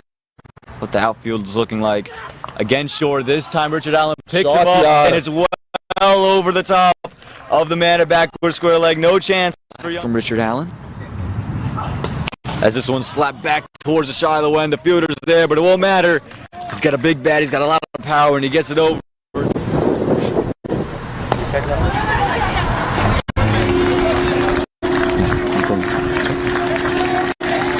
Welcome back to Church Street Park here. Richard Allen. Great innings. Gets to his... The Dolphins would want. And hopefully there makes a mistake, but no. He continues with his onslaught. Roshni, the Rangers sort of to stem the flow of runs, and hopefully a couple of dot balls stop the game, you know. Well, here's a chance of a run out, and it is going to be one. Confusion between Taha Warch and Richard Allen. Taha Warch problem. The thorn in the side of the Philadelphians today. And there's the top edge you're looking for, Dane. It was slower in the air, and Mario Rampersad never going to make a mistake. Easiest catch of the day. And this time again outside the off stump, saw the kickball, gets all of this one, and just go all the way down the ground for 6. Haven't seen a lot of this against Jonathan Fu, but what they're looking at. This one is wide outside the off stump, chipped over the infield. Is it going to have enough legs to carry? Yes, it will. It beats the 2 men that were trying to converge on it. It's going to be another 4 by far. Jonathan. You know, it kind of worked for him. And there we go. He likes to hit the deck, but this time it's Asif who gets the hit, and he's hit the stones out along. Yesterday bowling the super over, so there's a lot of faith. Oh my goodness, that's a big shot. The windshield's in front. No, windshield is safe. Just pummeled that into the side screen. Well, luckily it hit the side screen. The board just touched too full. How does he respond? Comes down the track, and he's been bowled. If he missed it, it was always going to hit. He's looking just to hound at the stumps now, at the line of the stumps. Solid kick ball, able to get onto this one. Kremagor makes good ground out to the 30-yard circle, and what a fielder he is. Good catch. Never going to drop one of those. Especially if you own bowling. Absolutely. Got to make sure you take your own. Church Street Park here. It's Milind Kumar to bowl the final over. He's invoked a top edge straight away. And he's not going to put one down off his own bowling. Like you said, you got to take your own reward. Definitely. Milind Kumar takes wicket number 8, first up here in the 20th. Some British English, that's the. Went for a reverse sweep. It was a lot fuller than he expected. Was able to scoop it around, and it is going to end up being 4. None of the fielders there could get it. Milind Kumar, he worked pretty well in this over. Slow, and 6. Just what they require. That's the 10 runs they need to get them to get down on a knee and sweep you. Oh, this a neck time outside edge, and it's going to be 4. much you could do. Come. Again, Take them as they come. Like we say, not the way he wants it, but the way he'll. Big six comes in. Catch it. Out. Never going to be a mistake. It was a full toss there. He found another outside edge and it's hit straight to Anirudh Emmanuel. So that's going to do it. 20 overs gone. My son, he's so soft-spoken. Everyone says he's so good-looking, and he never forgets to call. Hi, Mom. Born for your true self. The 2022 Tundra. Toyota. Let's go places.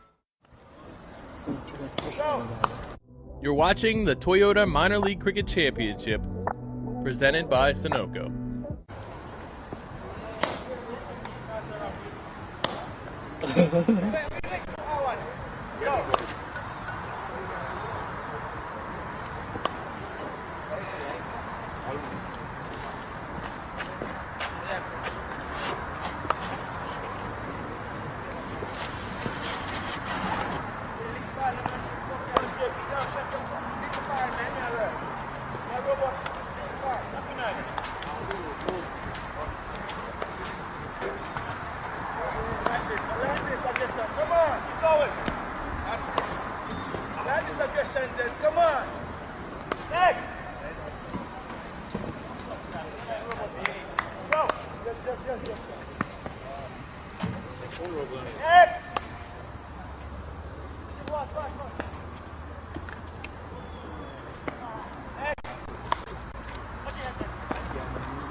Where are you over?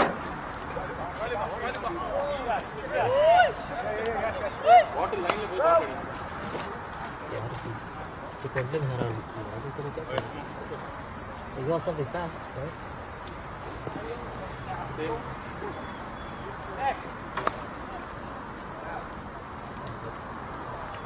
I don't need it.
Bro, I'm gonna set it up. Let me get off the flag, bro.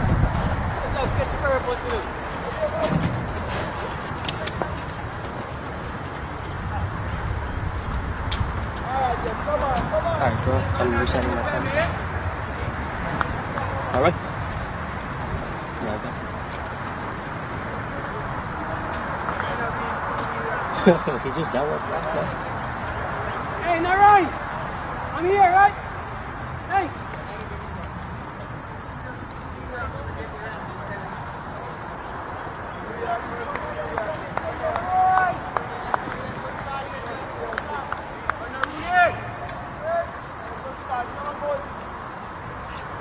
New York 1 versus New York 2.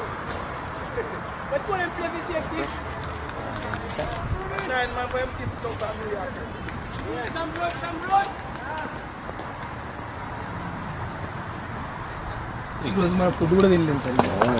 Welcome back to Church Street Park here in the 2022 Toyota Minor League Cricket Championship, presented by Sunoco. Dane, I know you get a kick on it every time I say that. Presented by Sunoco. and Dafa News. And Dafa News, the official sponsor of the tournament. Chandrapal Hemraj is going to open the bowling here for the New Jersey Somerset Cavaliers. He's done some opening for them. Week 1 opened for him yesterday, and he's come back in. And Dane, we had a discussion during the break. You felt this was a really crucial period in the game and will determine which side this game goes on. Yeah, the power play is going to determine how the game goes. It's incredible. I've never seen Najaf Shah on the field and not bowl the first over. So this is a change for them, knowing that both Derek Narayan and Tank as his... Let's see how the Philadelphians approach this part of the game. Great touch for 4 by Syed Abdullah. A bit of width by Hemraj, which he's been given all weekend. He's been bowling slightly too wide at times, but great touch by Syed Abdullah for 4. Yeah, he's got the power of a tank, but he's got some finesse in him Definitely. too. As you saw, some soft hands there to run that one down a third man, use the pace of Chandrapal Hemraj, and I think Syed Abdullah going to be disappointed with the way he played yesterday. Didn't really have the big innings he was looking for. They, different tactic, just kind of come in and just working it around, know the ground, or do all the work if you put it on it. Again, very good between the wickets, these two. They always like to push and are eager for that second run. That's really, really important in a chase of 160 odd to keep ticking the scoreboard over and not just get bogged down in the power play. Boundary and 1 by Abdullah, wearing 5-1-2 on his back. I'd love to know the meaning of the 5-1-2. But here, old Rudy into the attack. Would love to know the meaning of Rudy too. For Chandrapal Hemraj. Some secrets are best kept a secret. Definitely. But you can see Derek Narayan. This is the matchup you would want for the Philadelphians. The left-arm orthodox bowler to the left-hander. Narayan had a flurry of boundaries before he was undone yesterday. This one down the leg side, just going to be 1. But you can see the tactic not going to give Narayan any width, going to keep it on stumps and let him swing from there. Yeah, sometimes or most of the time, he looks for a bit of width to let his hands go through the line of the ball. So a good start this by Chandrapal Hemraj, just getting deflected or finessed for 4 through the point region. But this is an important ball to close out the very first over of the innings. And it's been slapped straight back down the ground in the gap, and it's going to be 4 to close out the first over of the second inning. Side of the tank, as he's known, with all the power in the world. That's going to do it. 1 over gone, 11 without loss. Bite's about to start ball tracking,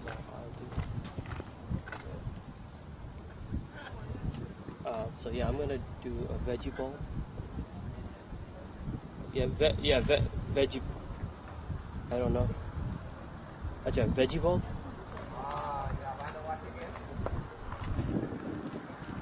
Yeah, white rice, black beans. No meat. But white rice, black beans. The fajita vegetables. Yeah, the fajita veggies are corn and the medium salsa, the green one.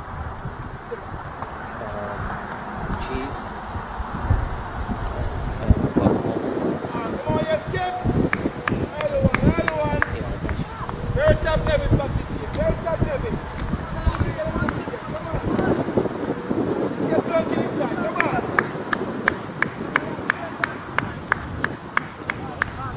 Welcome back here to Church Street Park. And now here we go. It is going to be Najaf Shah from another end. It's a Shiloh end. He's been bowling from the Cedar Fork end all weekend. Trying his luck at the Shiloh end. Come on, thanks for telling me what the ends are called. I didn't know that. Well, Nate and I, we had a discussion. What were we calling the ends? And Cedar Fork is down past Why where... Cedar Fork? You need to give me some information. So there is a elementary school, middle school that is over by where Chandrapal Hemraj opened the bowling called Cedar Fork. Also, one of the first grounds here in Warsaw was called CFDP, Cedar Fork District Park. Also on that end. And obviously the first ground that was ever in Mooresville is Shiloh. So it's the Shiloh end where Najaf Shah is at. Do all my coaching at Shiloh, so I know it pretty well. And then CFDP, the Cedar Fork end, is what we call the far end of the ground from where we're sitting. Okay, nicely. And this one straight to point. Pace on the bat, that's what Derek Narayan liked, but this time all he could do was maneuver it straight to point, some width on offer. But Najaf Shah shape away, catches a maybe thicker outside edge, and it's gone straight to point, and the first wicket goes for the Philadelphians. Much needed wicket for the Cavs. That's the most exciting I've seen from them all weekend, so that's what they definitely needed to get the innings going. Bit of a short and wide delivery. Narayan smashing his bat, obviously not happy with the way he's got out. Felt like you can put that away, but a wicket that they definitely did need in at this stage of the game, with Narayan leaving for whatever he left for, and the score goes for 11 for 1 after 1.2 overs. Narayan with just one run from himself off of 5 deliveries. And that time it looked like he looked to play with a straight back, and the late swing of Najaf Shah kind of undid him. Normally when he chooses to go back and slash hard, he'll go with that cross bat and try to play a big cut through point. That time went straight at it and then try to adjust it late because of the late swing. But nonetheless, it is that first wicket for the New Jersey Somerset Cavaliers, and that is going to bring out Abhijit Gangura. So is that Yash Gangura coming out, the under-19 player, being given a little bit more responsibility coming in at 1 down here today. Interesting call. Millen, we all know the Millen comes in at number 3. Maybe staying away from the seam bowling, wants to face a bit of spin today, knowing that he does prefer the spin bowling to the seam bowling. So interesting tactic. Let's see how Yash goes. Knows he's a very good striker of the cricket ball. Najaf Shah will definitely be aiming at those 3 poles, looking at him. Trying to swing the ball back, trying to exploit as much swing as possible from the SG. Test LE ball, as it's called. I know that pretty well, having bowled 2 overs at the start of the innings. There we go, Najaf Shah into the youngster. And again, attacking those 3 poles, like you mentioned. Again, Milan Kumar, you guys actually, I think, quite brilliantly took spin away from him while he was in the middle, kept bowling pace. Obviously seems purposeful, and maybe that's why he's held himself back, knows that you're going to see a lot of Najaf Shah early, maybe Umaid Asif. Thanks to our scout. Thanks to our scout that helped us give us this information. Well, that is kind words, Dane. I appreciate that. But again, it's the execution that counts, not the scouting. Thanks to your scout work helping us out, but we do know Millen pretty well, and we kept the spin away from him, as well as from Jonathan Fu, knowing that they love to. That's the rocked him. Yeah, rocked him up indeed. The bails go flying, the stumps go flying. Yeah, attacking those 3 poles, swinging back in. It was through the gate. That angle always creates problems. And Yash Gangura, all he can do is walk back as he sees middle and off stump go away. That's the 2nd wicket down. Najaf Shah striking early and often. Great piece of bowling by the experienced Najaf Shah. Swinging the ball back, knocking the 3 poles over. A fantastic start by the New Jersey Cavaliers, or the Somerset Cavaliers. Just the ideal start for them. They really did want this kind of start from them. And in comes Milan Kumar, probably the most important partnership of the game, to try and set up the game for the likes of Fu, Plunkett, and the rest of the batting lineup. So here we go. It's an important part. I'm really excited to see how this unfolds. Najaf Shah again I promise you he's going to aim at those 3 poles again, trying to swing the ball back. Yeah, we've seen him swing it time and time again, and this is the matchup. When you talk about Milind Kumar, we talked about how this power play was really going to determine a lot. And this first over from Navdeep Shah has really put Somerset into the favorable position.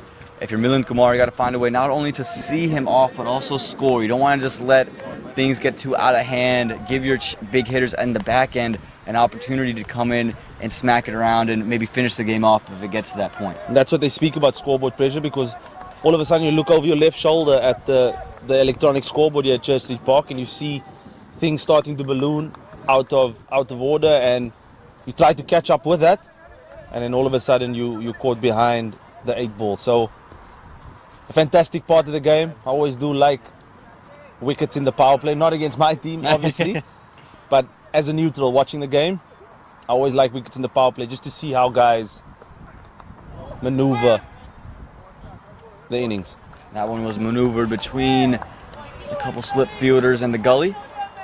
And now he's going to get to bowl to Syed Abdullah and maybe tries to get him to play a big false shot down the ground. We know he likes, if there's something full, he will try to go straight back. And that late swing in could be the undoing of him. I think Milind Kumar had to have had a word with him saying, just see these last 2 balls out. We don't need anything big. Keep your wicket in hand. Me and you have to play at least for these next, let's say 7-10 overs and just set the game up for the likes of Fu and Plunkett at the end. The big hitters. We saw Liam Plunkett yesterday, quick fire 40. Jonathan Fu, we know what he can do. You've seen it firsthand. And again, if you can save the game and keep it intact for him, you're going to be just fine.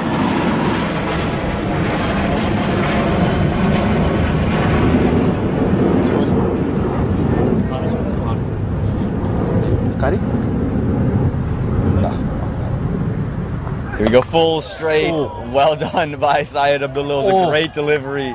Dane Peach loving it. Najib Shah can't believe it didn't get through. And that's going to do it. 2 overs gone, 2 wickets fall, 12 for the loss of 2.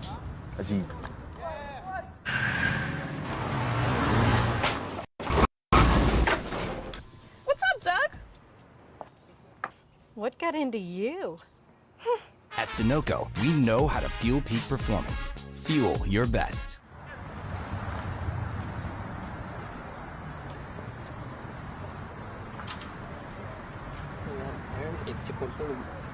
Smoke chipped the sauce both of चार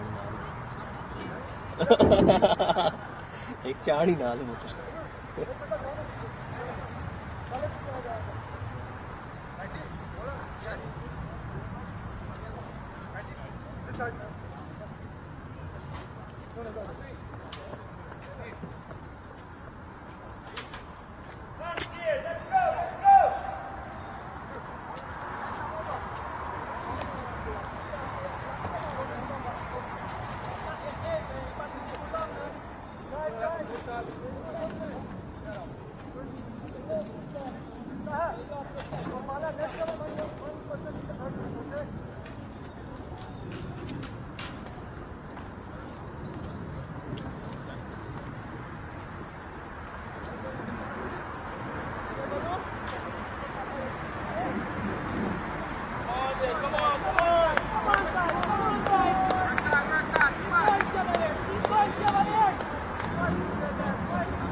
Welcome back, in pace being brought on in the form of Umaid Asif, Dane Pete's favorite player, the Iron Man, coming into the attack. Again, gets a lot of Umaid pace. Asif, Rakeem Cornwall, Ansh Rai are my favorite cricketers.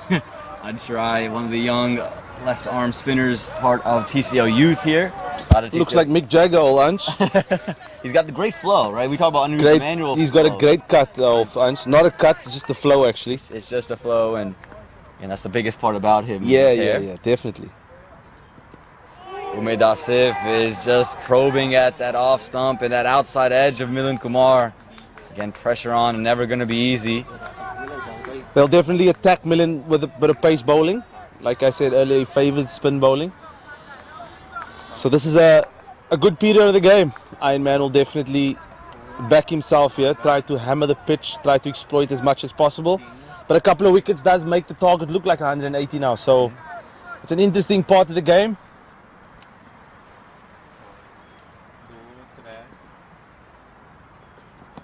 This one down the leg side. There is a fielder out there. Can he save it? And he does well with the sliding effort. Going to just keep it to 2. That one is getting a little bit too straight, but he has protection out there for Umaid Asif. Good piece of fielding there by Salik Iqbal. Getting down and stopping the boundary, keeping it down to 2. Good intent by Milind Kumar, knowing the ball's just going to miss leg stump, if anything, and flicks it down to fine leg for 2. He's going to have a captain's innings today. Like you said, those 2 wickets make it feel like there's 180 on the board. Scoreboard pressure always going to be on. And you have the likes of Najaf Shah, you have Umaid Asif, Chandrapal Hemraj isn't going anywhere. Great bowling. And that one seemed to die off of the wicket. You can see not the usual carry that Milind Kumar was expecting and the Somerset Cavaliers were expecting. If anybody in the Marsville region could exploit an inconsistency in a pitch, is definitely the Iron Man. He's about what, 6'3" maybe? I work in centimeters or meters. That's about 6'3", 6'4" maybe. Right, so that's close to 195 centimeters. So he's pretty tall. He can hammer the pitch down, bowls from quite high. So he's definitely going to be the one that can try and exploit the inconsistency in a pitch. Again, he bowls a heavy ball, bowls back of a length, and ideally I would just want to see him aiming at the off stump of Syed Abdullah. But this is going to be a good challenge. Abdullah likes pace on the ball. From a Pakistani background too, is Syed Abdullah. This one's short. It's just a little short arm jab. Nowhere in control of that shot, but it is away from all the fielders, so they're able to get 1 off of it. Like you said, Umaid Asif, he's 6'5". That's what he's officially listed as. And 6'5", yeah. You know, sometimes they can fluctuate whenever you want to list it. Definitely. In the NBA, it fluctuates. Right? Yeah, Jason Tatum grew an inch every year since he's been in the league, and I'm not going to complain. He's on my Boston Celtics. Shaq is 6'11" now. Somehow only 6'11". So, again, yeah, I'm a Celtics supporter too. There we go. There we go. Tough final stint, but yeah, it's all good. Something to look forward to. This one's worked through the leg side. It's in the gap. It's over the top, and it's going to be 4 runs to Milind Kumar, who's not going to sit back and just let the Pacers bowl. He knows he's got to score, and he does right there on the final delivery of that over. Make it 20 for the loss of 2 after 3.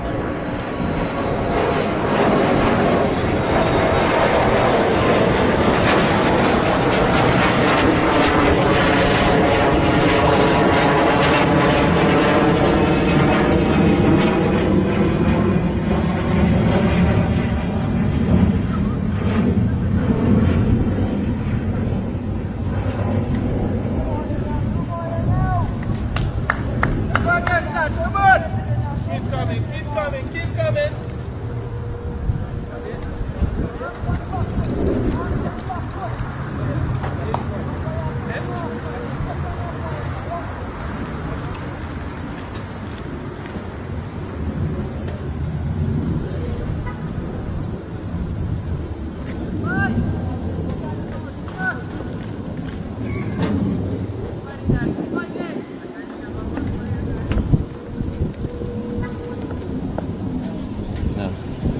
Welcome back. It's Najaf Shah coming back into the attack. Goes with the bouncer. First up. A bit of glove? Yeah, looked like a bit of glove from Abhishek Prabhu, who's being brought on as the keeper, replacing young Pranav Rao. Oh, no, nothing. It's a good delivery. 1 for the over. That's a real good delivery. 1 for the over. Great delivery. And again, a good piece of glove work from behind the stumps from Abhishek Prabhu. If had he not gotten a glove to that one, that was definitely going to be 4 byes. I think he's just kind of setting up Milind Kumar, kind of like what you called for with Chinoy Drysdale earlier. Bowl a bouncer first up and then go attack the fuller length. Interesting to see now, knowing that Milind Kumar does hang back a little bit when facing seam bowling. So an interesting tactic here. But Najaf, if he just goes good back of a length, trying to hit the off stump. Let's see how he goes about this. Obviously, he will definitely try to swing the ball back, as that is one of his greatest strengths.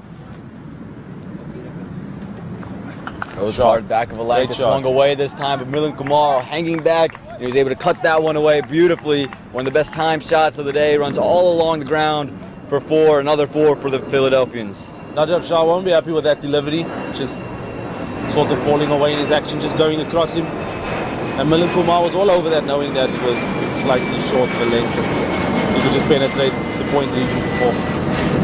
Yeah, again, it was so crisp, that sound off the bat of Milan Kumar. He got onto the back very quickly, as you mentioned, hangs back for the seamers, got on it very, very quickly, and just, again, a vacant, deep region on the offside, something you see the Cavaliers do quite often. They have no protection out there, out on the offside, so daring you to swing through and maybe that swing back is what they're trying to exploit. How does Najaf Shah respond? And that one just hung closer to the off stump, not as much width, and they're able to get that quick single. It's good batting by the Philadelphians. They haven't really backed off from the challenge from the Cavaliers after getting 2 poles early on. It's important that, especially in the chase of 160, that's sort of the in-between from big to a low score, that you keep the tempo up and you just sort of try and catch up with the tempo of the game as quick as possible, which the Philadelphians have continued to do. You see a lot of experience at the crease right now. Syed Abdullah, 10 of 6 deliveries. Milan Kumar, 7 balls faced, got 11 runs. Both of them have 2 boundaries. So they're batting quite beautifully at the moment. And they're batting quite well. Najaf Shah's hoping to break that one. That one's a full toss. It's a low one, but it's too wide. And Syed Abdullah, anytime he gets width, he's going to be sharp on it. Again, did try to overhit it. Just used the pace of Najaf Shah, worked it through the covers, and a great shot here, putting pressure back on Najaf Shah. We got 2 wickets in his first over. This time, 2 boundaries in the second. Yeah, great shot. Again, it's in that situation. They're 0-4. They're looking for a big result. They're just getting kind of searchy, as we say. So he's looking for something to get into the middle order, which will really change the game. And for me, that's an important part of the attack. Yeah, here we go. Syed Abdullah's changed the approach. We don't see him quite swing as hard as he was in the previous couple of days. Today, just more timing the ball along the ground, using some of his finesse. Again, like that, trying to use it that time, not able to get onto the ball.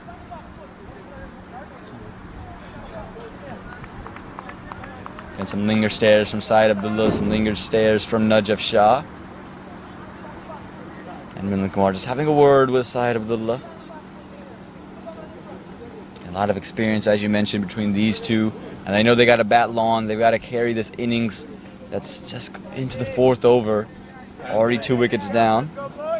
But not a bad spot because of those 2 boundaries. 30 runs on the board. So 2 overs of power play to go. They're looking to take something home, the Philadelphians, on the 11.5-hour bus trip back home. This time it's short, and this one's going to be behind point. That's a great shot. Good effort by the man out in the deep, but it's not going to be good enough. It's beat him for 4. And he put out a good dive. Not much to be too upset about. And that's a 3rd boundary. Tank is showing some great touch at the moment. Just letting the ball in the angle come at him and just deflect it for 4. And that's going to do it. 4 overs gone, 34 for the loss of 2.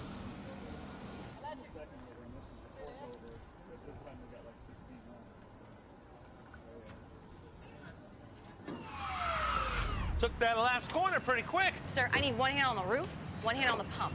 Timeout for Sunoco Go Rewards. Keep pumping. With new Sunoco Go Rewards, when you fuel, you save, because rewards come first.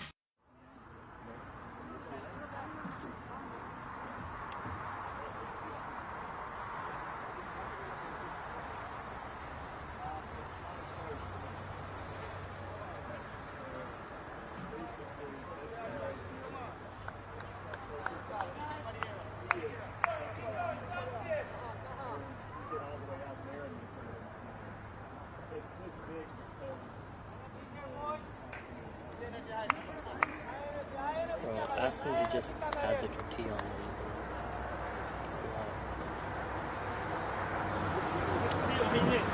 Welcome back to the coverage here of the 2022 Toyota Minor League Cricket Championship presented by Sunoco. So how do you pronounce it? Sunoco. I say Sunoco. Sunoco. That's why because the way I would have said it is that way, right? Yeah. But the American way, Sunoco. Sunoco. Yeah. That's the I assume that's the American way. The American that might way, just be the almond way. It might be different around the world. American way is the right way, isn't it? Well, we also have to thank our official sponsor, Dafa News. Again, none of the coverage. Dafa News. I'll say Dafa News, but you say Dafa News. Dafa News. In America. I'm not sure if you know this song. There's a song called The Way I Talk by Morgan Wallen, and it's just saying, I'm a little different. It's just because the way I talk, and I live the way I talk, and we definitely do live the way we talk. Yes, definitely. As Umaid Asif is into the attack, bowling to Milind Kumar. Again, he's keeping it tight around the off stump like you were calling for, not giving much width. No width to Milind. And they are in desperate need of a good over here, the Cavs, in the power play, in the 5th over of the power play. Philadelphians now 34 for 2. And they got out to a flyer with those 2 wickets from Najaf Shah, but it's been all Philly since. That one came off an inside edge, and they're going to be able to sneak a single by. It's something that the Philadelphians are very good at. Even if they don't quite connect, they're always eager to run those ones and push for those quick singles. That's real good bowling by Iron Man. Love to see his wrist flicking it down like that, and he can just get the ball to go off the seam like he showed with the first delivery. Nipped away from Milind Kumar. Next delivery, nipped back in. So great piece of bowling by my now favorite cricketer, Mr. Iron Man. Haven't seen that Iron Man celebration yet. He's going to hope it comes against one of these two. Hoping to see it. Goes with the bouncer, and it's deemed a wide ball by the umpire. Probably the correct call. Looked like it went well over the head of Syed Abdullah, who's not a short man by any means. There were no arms thrown in the air this time around. So I think generally, besides Damian Jacobs, everybody was happy with that decision.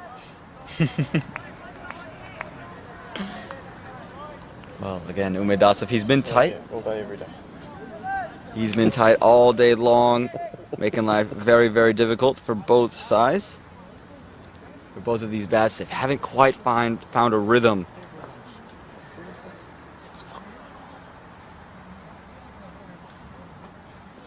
This one, it's a slower delivery. It was fuller, and Syed Abdullah just able to work it away.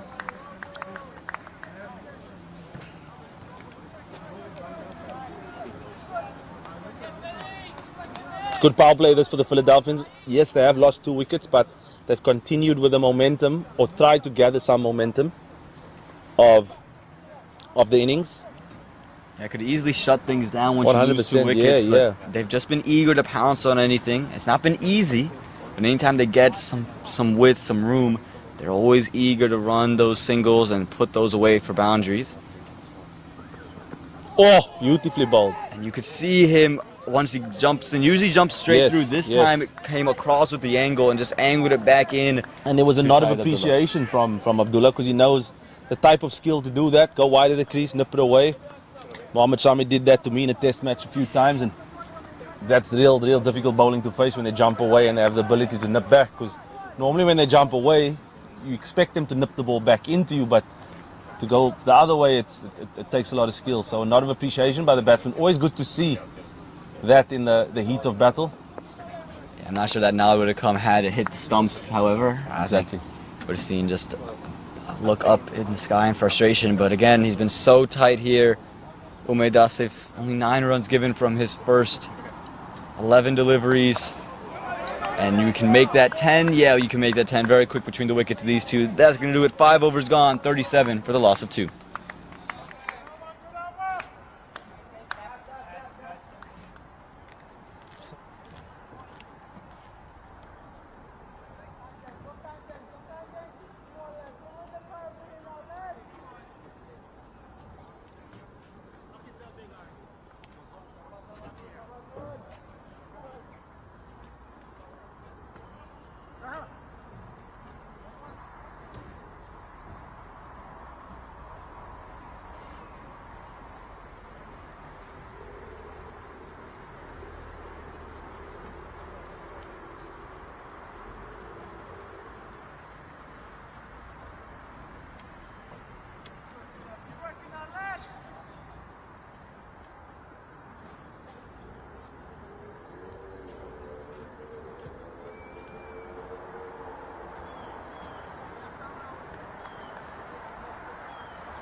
Welcome back to Church Street Park. A bowling change as the left arm orthodox Imral Hasib being brought into the attack. Again, got a spot on the team today, and now he's going to be able to come in and bowl.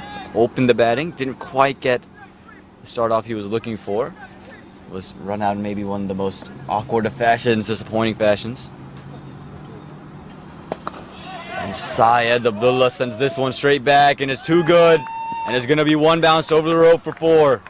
Yeah, just looking to angle the ball into the stumps. As I could see, as he released the ball, you just saw the seam coming out of his hand, trying to angle the ball back to the stump. But exactly, just a bit of length given to Syed Abdullah, and he was all over that. Always looks to hit straight, and he got it perfectly straight down the ground for 4. Yeah, I was waiting for one that was flied a little bit slower in the air, and it was right there for him to just throw his hands at. And very, very composed. This time a little bit shorter. It's going to be cut away, though. You said bold, but it's a better shot. Sometimes that's just what happens. You bowl a good ball, but there's just a better shot. And Syed Abdullah, he's showing all the shots, the range of shots he has. Cuts another one away through point for 4 more. Great shot. Just waited for it again. You can see he's in good form when he just doesn't press too hard on the front foot, but he's waited for it, rocked back, and cut that for 4. Really good shot to Syed Abdullah.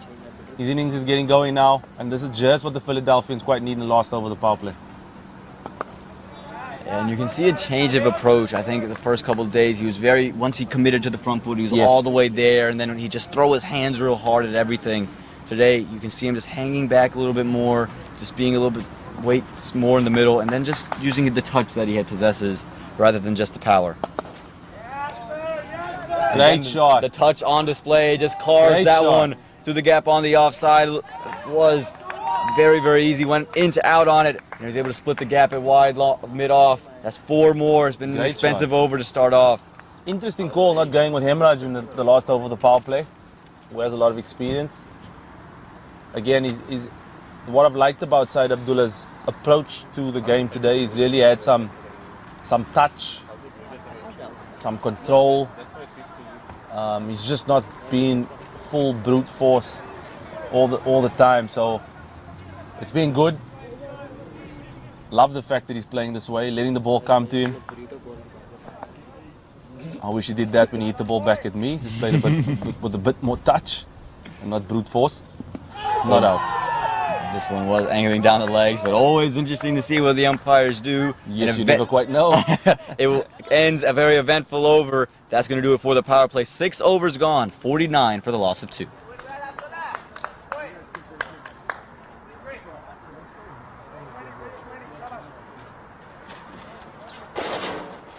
वक्त आ गया है Lakshmi basmati rice को घर लाने का। Lakshmi extra long basmati rice. इसका हर दाना हो इतना लंबा, पकते हुए महके और प्लेट पे क्या खूब खिले। हाँ, मेरे घर लाने का।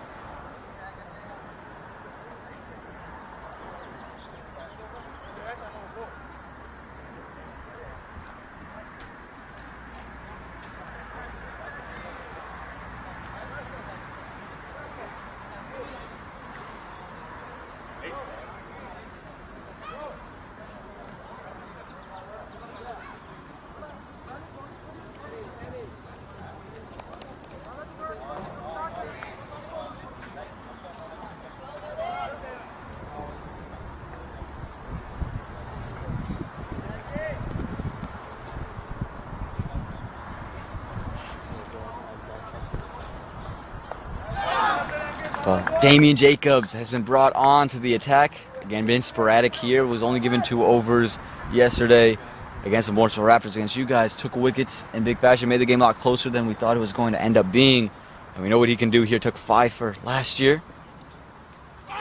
And that looks to be a nick. I heard something. It felt like there was a sound. I'm not sure. Was it glove? Was it bat? Was it him coming off of his own pads? Milland is saying there was nothing that came off the bat. Well, it looks like 2 Philadelphians think that's not out. 11 Cavaliers think that's out. And 2 umpires think that it's not out. So, all in all, it's not out. I did hear something though from our viewpoint, or vantage point, as the Americans like to say. And assimilating into the culture, assimilating to the language. Vantage point. Yeah. I think if I spend a couple of days with you, I'd talk like James Bond at the end of it. Vantage point. And they're able to get a single going. MiLC Kumar very strong against the spinners, but not many spinners better than Damian Jacobs, especially at the leg spinner. Very quality, is able to have good control and spins it both directions. Comes on a little bit quicker than you might expect too. And then get some dip in the air as well with all the revs he generates. There's a loaded leg side field for Syed Abdullah. And that's why that one's hit out there. Didn't matter if you had 11 guys there, because that one's over the top of the infield. The outfield has hit the light pole. It's over the fence over there as well. And it just evades the road. They're going to be able to go get it, but it's a massive hit from Tank. Not a great delivery though, to be honest, with Damian Jacobs dropping it short. And again, Syed Abdullah getting into great position and manufacturing that ball over mid-wicket. It's almost hit that into Davis' drive. Almost gone to Cedar Fork. There we go. But we've seen Damian Jacobs on occasion really struggle to find lengths at times here. He's thrown it short a bunch, and that's where he's mostly been punished. When he's kept it up, it's been hard to play. You've seen opportunities be created, and now we'll see if they come and bring out a new ball. It seems like they're struggling to find the ball that was just hit. It did take a deflection off of one of the light poles, and it went off to the right towards the traffic light and the scoreboard. The ball has been found now. But again, a great way for the over that was, kind of just struggling to get started. A couple of dots, just a single. Syed Abdullah straight away gets that big 6. One thing that Damian Jacobs does do well, he really competes all the time, and he won't back off from a challenge. Even Abdullah striking at close to 200 here. He'll still back himself to get him out.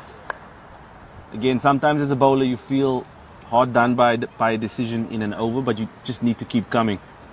Najaf Shah does really need Damian Jacobs in the middle overs today, as they need to defend 108 runs in 13.1 overs, which is just a touch over 8 and over, which is really gettable, but a couple of quiet dead overs in the middle period does sort of change the complexion of the game. Millen striking under 100%.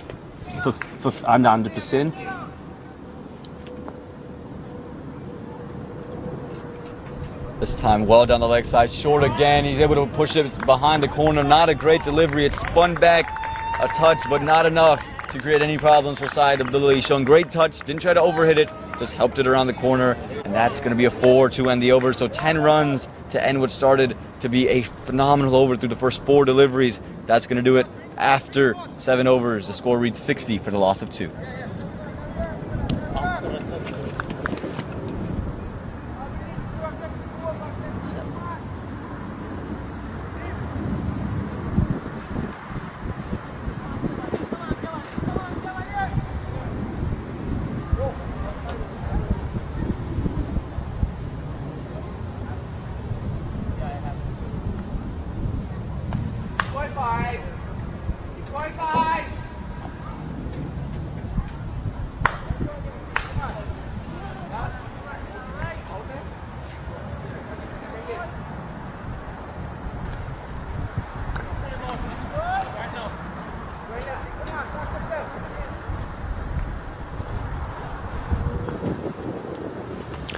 Welcome back to Church Street Park. As we're going to see, Imrul continue to bowl. Was expensive in his first over, going for 12 runs in his first. There's been 2 rather expensive overs, one from Hashib giving up those 12 runs, and Damian Jacobs giving up 11 in his first. You're going to want some more quiet overs. Good start to the over. He's doing a good job making it difficult for MiLC Kumar. We've talked about it. He's a player who prefers playing spin, a very good player to spin, likes to use his feet as you saw there. And if you just keep varying your lengths, you just keep him off balance and just keep him second guessing and not allow him to get free flow through the shot.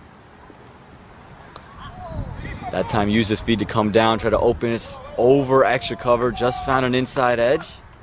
So again, a good job here from Hashib, just changing things up for MiLC Kumar. Yeah, definitely. The change of pace is really good. He obviously has a different mindset now, bowling outside the power play. changing his pace, changing his length. But this is going to be the big challenge for him. Bowling to a set side Abdullah. Catch. The bad balls get wickets too, man. Yeah, it was short, it was wide, it was set firmly.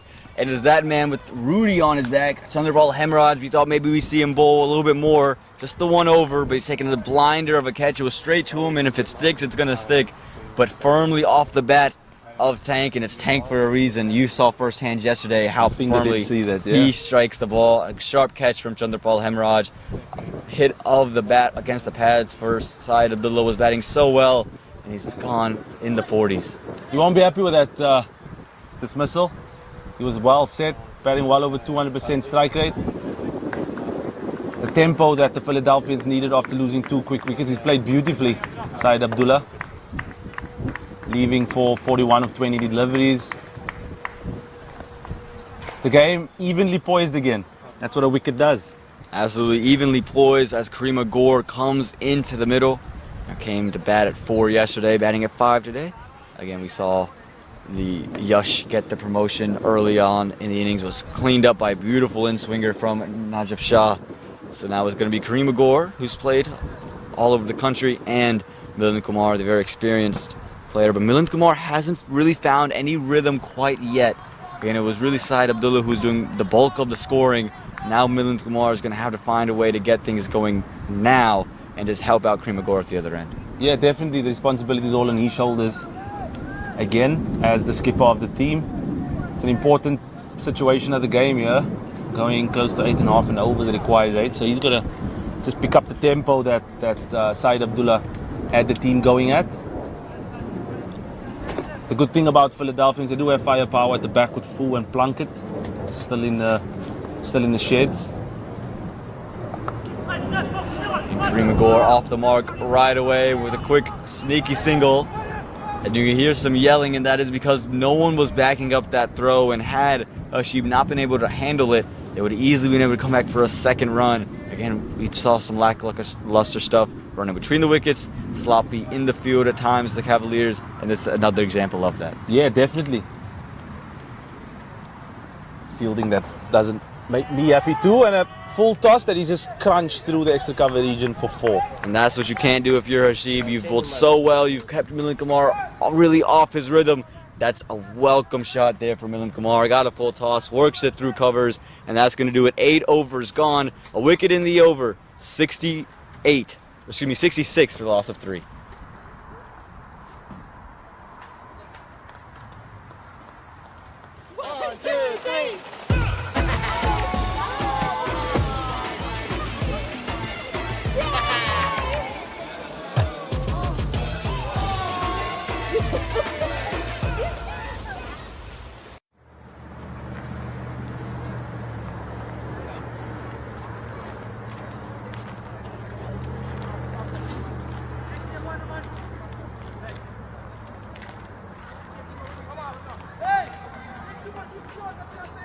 Bro, it's not the wedding. They're just doing the planning for it right now.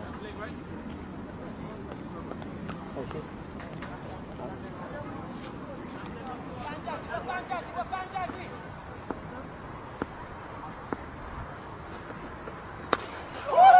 What a shot that was from Kareem Gore, fresh to the crease. That's a second delivery, and the second delivery gets sent over cow corner for 6. Kareem dribbling into what's this road's name? This is Church. This is Church Street. This is Church the Street, actual yeah, okay, Church Street Park here. Church Street. Rolling down into McCrimmon Parkway. Absolutely rolling down to McCrimmon Parkway. That was an absolute splendid shot. Sending it over to Sheets, saying, "Send me a milkshake down here. It's a little hot. I need something cool to refresh me off." But again, that's his second delivery, folks. Just shows you the power that Kareem Gore possesses. That's a great shot. Just come in, identifying that that's in his zone, in his region. And he's really just smashed that over deep mid-wicket for 6. Great start to his innings. And you talk about taking the snake by the head and how the snake will come with it once you do that. Damian Jacobs feels like that kind of bowler. If he gets going, the opposition just kind of gets put onto the back foot. If you take him out of the equation, now who's that wicket-taking bowler in the middle that, they're kind of banking on him to be that guy. You take him away, start hitting them around. Now they got to invent new options. Exactly. No, that's going to be a difficult stage for them to try and identify how to manufacture the bowling changes through this period of the game. But again, it's going to be difficult for the Cavaliers to stop this flow of runs. Because at the moment they got the rate down to under 8s. So now they can just, knock the ball around in this phase of the game. But again, a wicket will change a lot. It will bring in the likes of Fu and Plunkett. The earlier you get them in, the more pressure they're under, the better it is for a batting side. Yeah, and the one thing you wouldn't mind if you're Damien Jacobs getting hit for that 6 is you've seen Kareem Agor with the intent to score, so that brings out the possibility of a top edge, of a miss hit, and opens up the field now. Maybe, you can take that catch at cow corner. There's a man out there. So again, the more positive we are, you can take wickets, but at this point it feels like dot balls that might be a little bit bigger, but in the end a wicket is a dot ball. Again, attacking the legs, Damien Jacobs is. It feels like he's kind of letting them off the hook, just allowing them to just kind of roll their wrist over in a vacant mid-wicket region inside the circle. Yes. Milking singles. His line hasn't been good. I don't know him to bowl this straight. He's bowled quite straight on the leg stump. I mean, looking to bowl on the off stump would be an ideal situation for his execution of his skill. Yeah, it just brings in the googly as well. Yes. From this line, the googly's never a worry. He has a right-handed batter. And that's a little better delivery, but still start a middle and leg. But again, the length that time I liked a lot more because you had to really stretch out, definitely allow the ball to turn. These guys are really good between the wickets, so any sort of bat in the slightest of gap, they're going to be taking advantage of that. Something the Cavaliers really missed during their innings. That one outside the off stump and his cutaway. Sweeper cover is coming around. Will he be able to stop that one? Yeah, he will. They're just going to get a couple of runs from it. Again, good comeback here after being hit for 6, but for the Philadelphians, you did exactly the job. You got the run rate under 8, and you're just knocking it around now.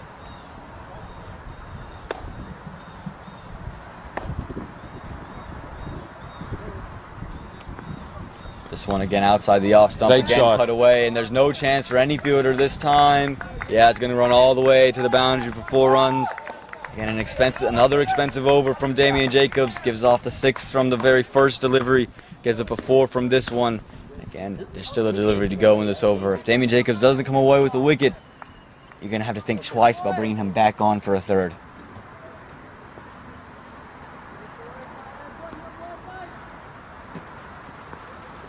This one flighted on leg stump and it's worked through the leg side. Has he pierced the gap well enough? No, but they're all going to be able to come back for 2, and that is going to end what has been a very expensive over from Damien Jacobs. And at the end of 9 overs, the Philadelphians, they are 83 for the loss of 3.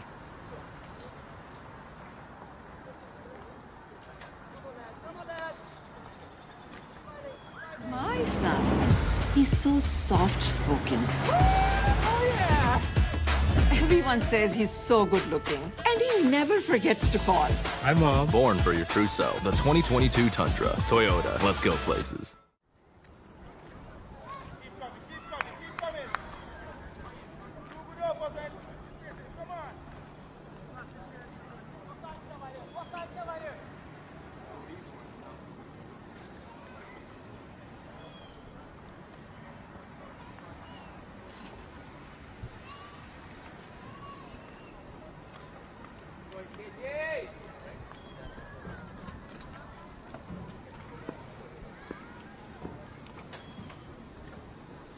I'm going to order Buffalo Wild Wings. And that is Chandrapal Hemraj back. As Dane's telling us what he's going to have for that lunch period. Again, it's a long day out here at Church Let me know Park. what you guys think out there. Buffalo Wild Wings. And you can let us know. You can follow the games on the Twitter live stream at MiL Cricket. Again, that's at MiL Cricket. You can also talk about what Dane Pete should order from Buffalo Wild Wings. Tag me at AP Sports News _ and we'll get your suggestions. And he might take one of your suggestions. He might have an idea already. But it's Chandrapal Hemraj back into the attack, bowling to the Philadelphians after Hashib goes for a pretty expensive over. They're going to bring back the experienced Chandrapal Hemraj. A couple of overs too late for Hemraj. Difficult period of the game to bowl now after 2 big overs. Can't really force a wicket out of the opposition, because now they can just knock the ball around, having brought the rate down from required 8.5 to the over down to 7.3. Well, this one looks pretty straight, but I think it is going down leg. That's not. Oh, and a throw and another run. Oh, there's a lot happening here. It's all happening at the moment. There's a lot happening. That is the phrase. And again, just the backup not there from the Cavaliers. No. We saw them yelling just a couple overs previous that there was no backup. This time the backup far too far back, and allows these two very quick runners to get by for another single. Again, something you can't have happen here, especially with the phase of this game. It could be anyone's at the moment. A wicket changes things. And if they can keep knocking it around, the Philadelphians are going to see themselves over the line. So, I get to score. Hey guys. I get to score. I'm sorry. I know you're doing it. Kimmy.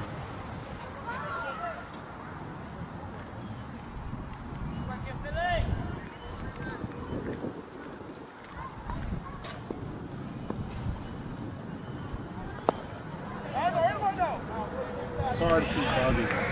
This kind of really scared. No worries, no worries. So Chandrapal Hemraj keeping things tight. The overthrows don't result in too many extra runs, and that's going to do it for the 10th over. Halfway through the match, the Philadelphians, they are 88 for the loss of 3. Southwest.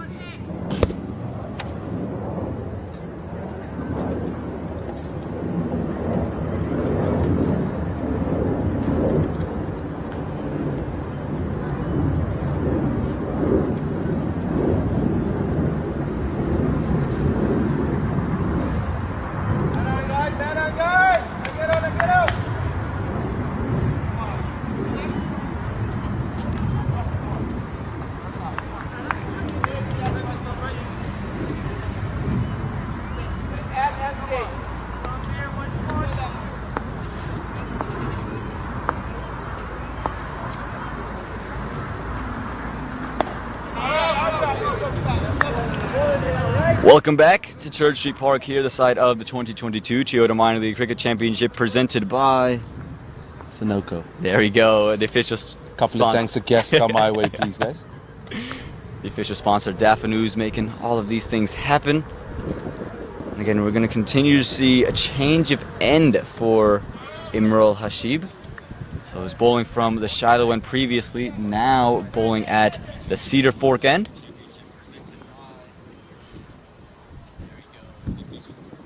This one, a wide slash there for Milind Kumar, but just going to be one. But again, all they have to do is just tap these balls around. Again, 7.73 is the required run rate, so you just need maybe one double in the over. Besides that, it's easy pickings right now for the Philly batsmen.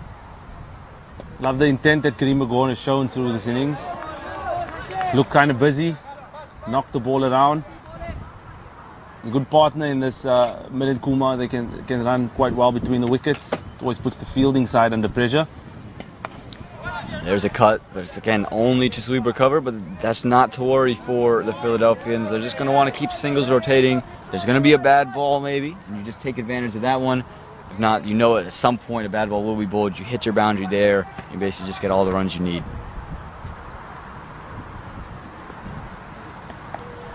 Again cut, but this time just to the infield. So 2 dots in the over, pretty quick over from Imral Hashib. That's going to do it. 11 overs gone, and the score reads 91 for the loss of 3.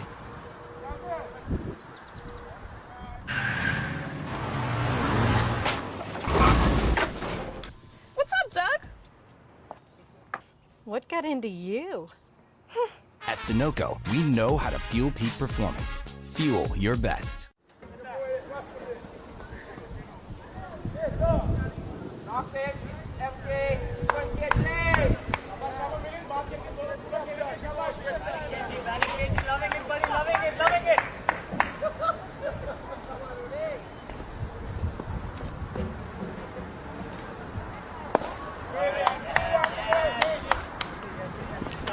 Back here at Church Street Park, look at the quick running here. Wow. They just understood, they know who the fielders are. It was a little bit slow to get to the ball.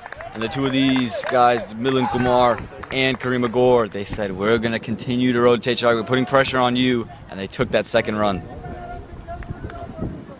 Great awareness by the two, like I said in the previous over. Good.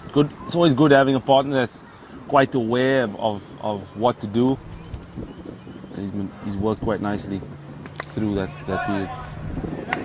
This time it should just be kept to one, and it will be kept to one. Quick into the hands, quick out of the hands.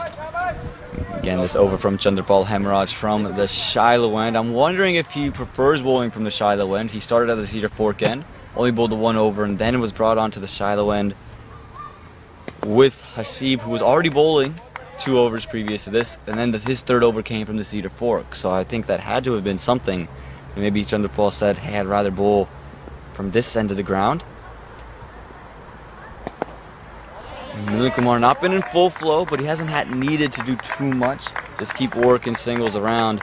And we know once he gets in, he likes to use the feet and get down the track, over covers, played these spinners. But right now it's Kareem Agor who's been the more aggressive of the two.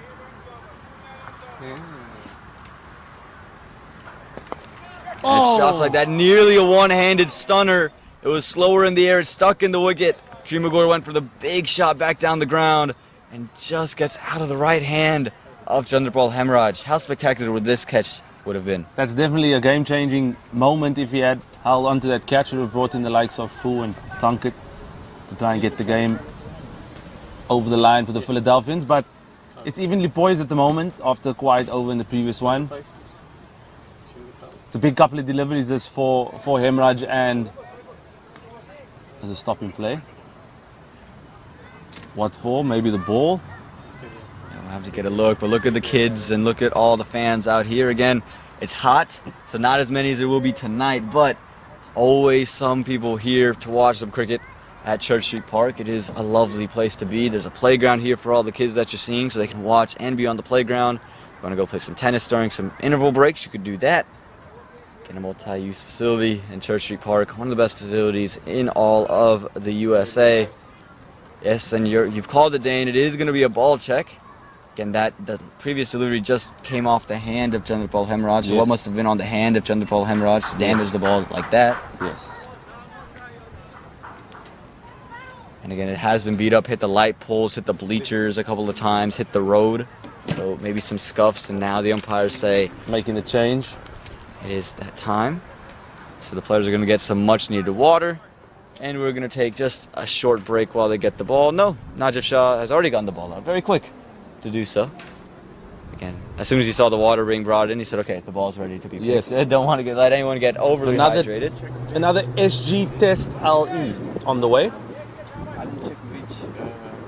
The balls have been great. We've seen some swing. Haven't seemed to be deteriorating too much. You've had an up-close and in-person look. The ball seemed to be holding shape all the way through the innings.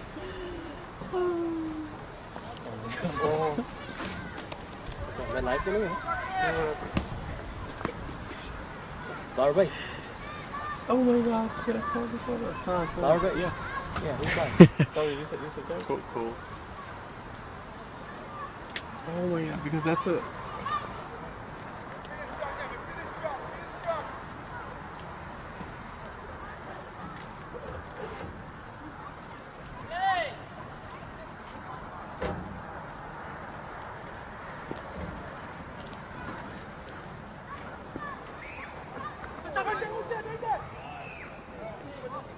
Chandrapal Hemraj straight down the leg side.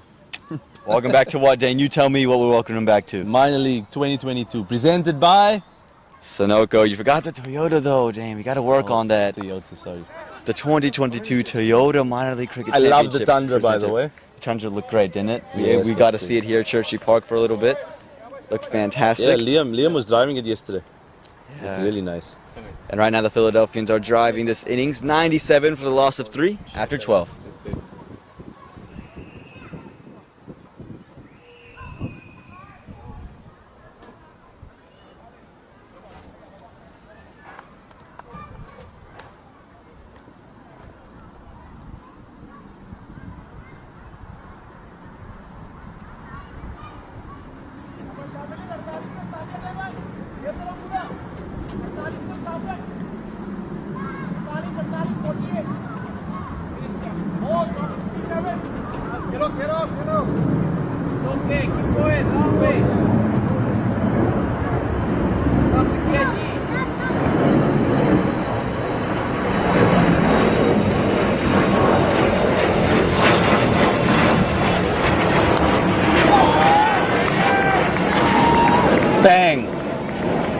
Kareem Gore showing off all the power that he's got. We saw one big slog sweep this time, back down the ground, over, long gone.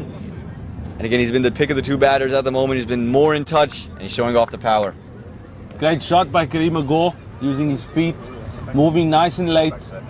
Absolutely hammered that over mid-on for 6. Great shot by Kareem Gore. And this is Hashib's final over, and he said, I'm going to take advantage of some of these deliveries. And he's given a lot of flight on the delivery, and at times he's been just too full. And when there's a lot of flight, too full, Kareem Gore, we've seen him already play a couple of big shots. That one, just one of them. Again, takes the required run rate to 8.3. This time it's cut away through the offside. Gonna pick up a single. Exactly, it's smart cricket. You hit a 6, you take a single off the next ball. That's good. That was last time, buddy.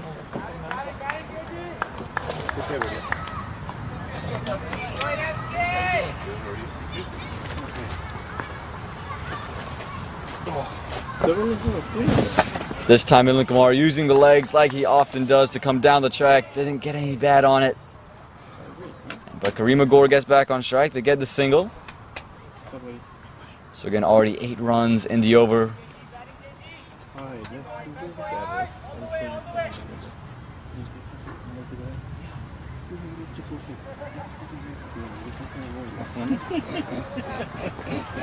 Some funny things happening in the comm box. We'll spare you the details as this one is put back down the ground just for 1. Again, sometimes things just get harder than they should be, don't they, Dane? Yes. We are now joined by the Oriole supporter, unfortunately. Mr. Nathan Hayes. This one, Inland Kumar, quick on the back foot, but just able to find the fielder out in the deep. But again, that's 6 with 5 singles to go. That's an 11 run over. Exactly what you're looking for is the run rate's back under 8. And Hashib's final over.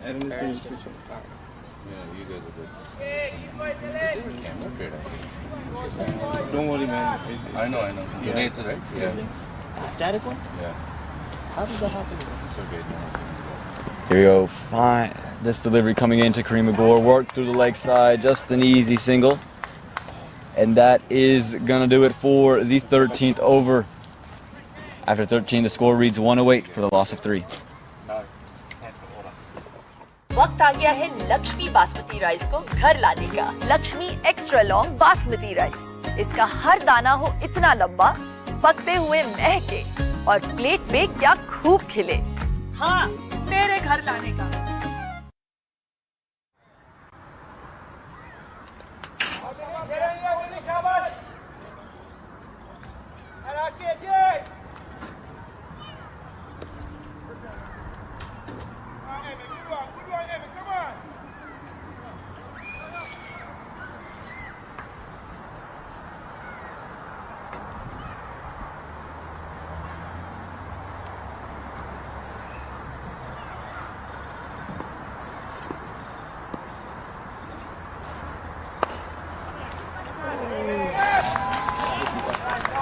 This time you saw the drive from Kareem Gore.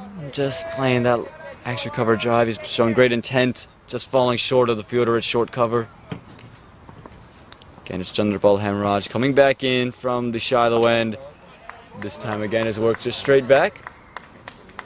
To long off for a single. Ball now running to the ball quite quickly after the shouting match they had a couple of overs ago. They're going to make sure you remember, that's for sure. 100%, 100%. Not going to make the same mistake again. Samaraj comes in, this time on the legs, work through the leg side. Just going to be 1. Again, these two not doing too much, don't have to do a lot. Have big hitters to come. So you just keep the game close, keep it interesting, and then... Philadelphians just look like they're happy with the situation at the moment. Milan Kumar striking 100. Kareem Gore coming in and just playing a positive frame of mind. Would love to have seen Kareem out in Namibia. Very close to my country of birth in South Africa. Very good cricketer, very good fielder. Adds a lot of dynamic, I'm gonna make up a word, dynamicness to the US squad, but unfortunately selection is not part of his, it's not up to him to make that decision, but he's been playing good cricket at the moment. Yeah, again, his spot. There's just a lot of left arm orthodox bowlers. Definitely. Like I said yesterday, about 3 million in the country. About 3 million in the country, and you have a couple. And only 2.9 play. No, and that's definitely what the proportions feel like when you talk about guys like Nash Kenjige, Nistar Patel, exactly, Ali Sheikh, and Vatsal Vakela, just to name a couple. This one was close to the off stump. He got enough to cut. Quick run. Not running Tariq Hill for cricket out. He's the Tariq Hill of cricket, old. That is for sure. That is for sure. Chased really down, quick between the wickets. Chased down a couple of Liam Plunkett's Definitely. wide balls, and now he's gone and taken it off very late too. The ball was already basically in the hands of the fielder before he had gotten off, and the dive comes out well inside his crease. No substitute for pace. That. Oh, no substitute. Whether you're bowling or whether you're running, no substitute for pace. Speed kills. The expression goes. He's going to demand some water after that one. He's got a couple cuts on his arm. I've actually dove on this wicket before. It's not fun. Had my elbows cut up a bunch. You know, when you come in at the end and Abhiram Bolasati's at the other end, you say, all right, Abhiram, you take strike. I'm running twos no matter where you hit it. So you're just diving around out there.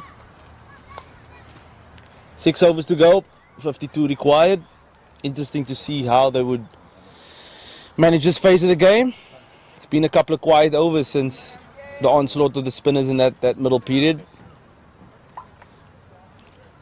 Again, they've just been rotating around, just a couple of shots from Kareem Agor since the onslaught of Syed Abdullah. Yeah. But since he's gone, kind of slowed down a bit, but they've been smart enough to not eat up dot balls, rather just singles. And again, hopefully another super over, man. Maybe another super over. We might have to push the 5:30 game to 6, and we know something crazy is going to happen under the lights at Church Street. Again, it's built. Something exciting's here. The rain's moved away too, so that's good. I told you at the very beginning, it doesn't rain at Church Street until the last ball of cricket is bowled. Only if the Raptors have to train at Church Street. Again, it only knows match days. Practice days on a day. It takes into account.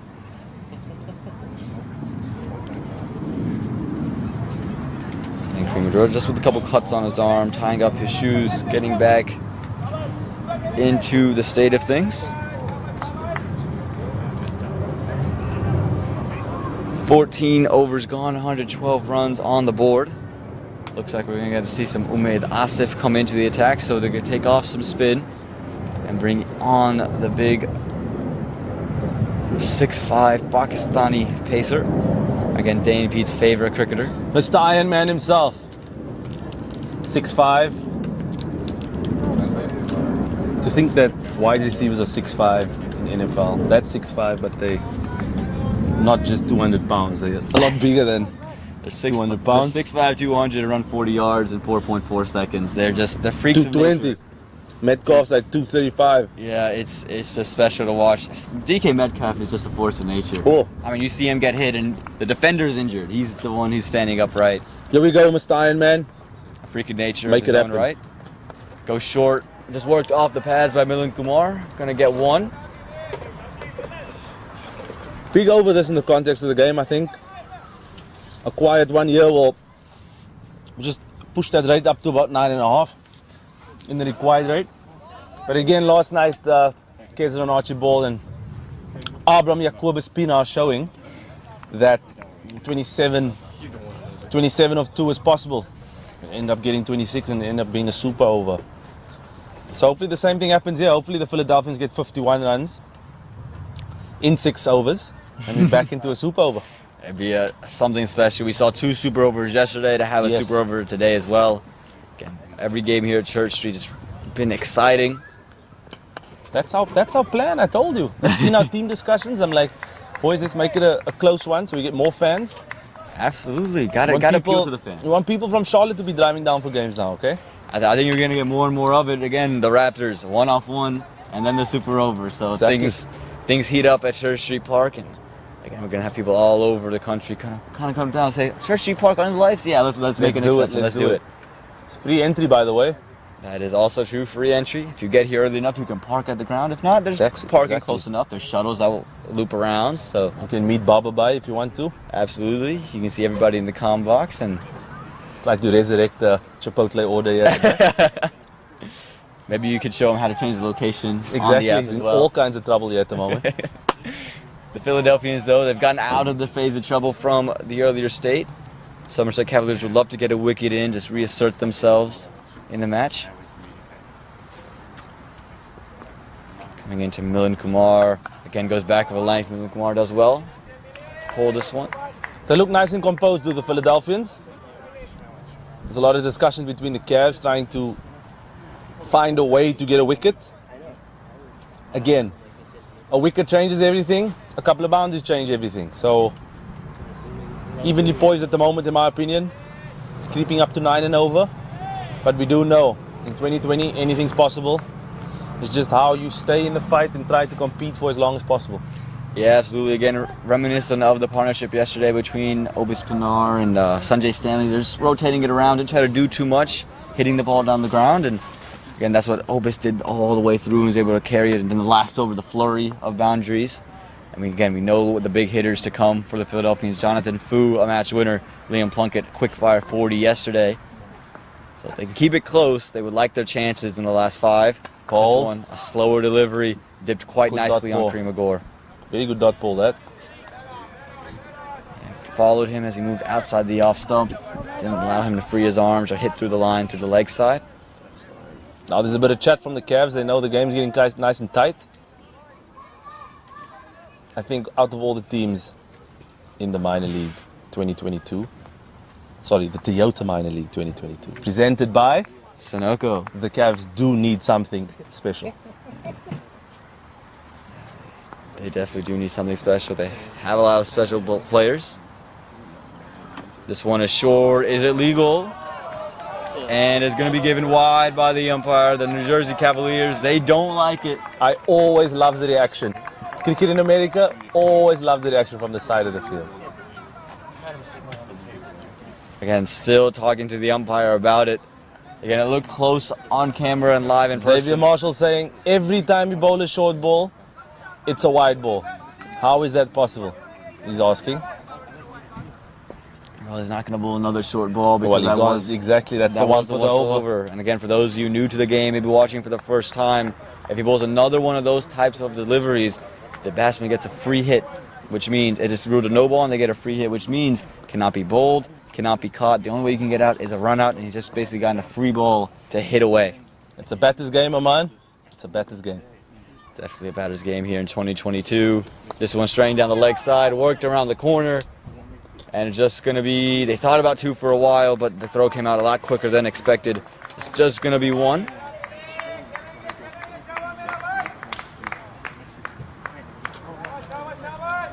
So here we go. We have 1 delivery left in this 15th over before we head to the last 5 overs.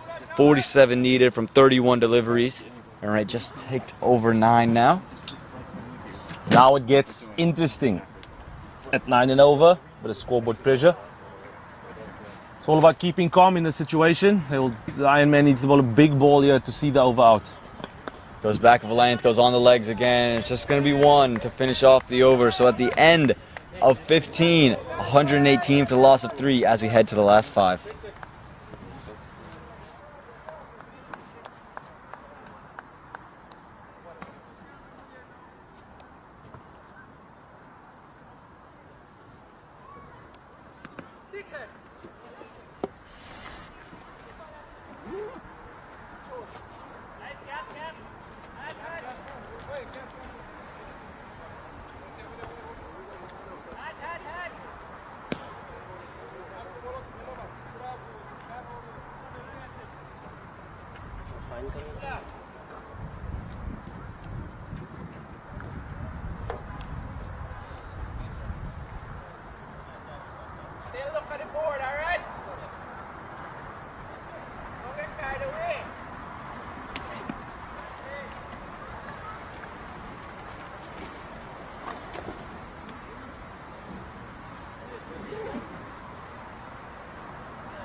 Welcome back here to Church Street Park in the 2022 Toyota Minor League Cricket Championship presented by Sunoco. Sunoco and Sunoco. No, you're not wrong. I'm just saying I don't know how to say it your way, so I have to say it my way. But Sunoco. we are headed into the final phase of the game, and it's Damien Jacobs being brought on for a third, Oh, and should have been the wicket no. of Milind Kumar. He came down the track, a big slog through the line. He's missed everything. He's missed the stumps, and the keeper, he's put it down. Remember, not the normal keeper, Pranav Rao. He's dealing with an injury. The new keeper is Abhishek Prabhu, unable to collect that one cleanly and get rid of the Philly captain. What a moment in the game this is. That would have been a massive wicket for the Cavs. They desperately did need that. Good piece of bowling by Damien Jacobs, enticing the captain Milind Kumar into the shot. And here we go.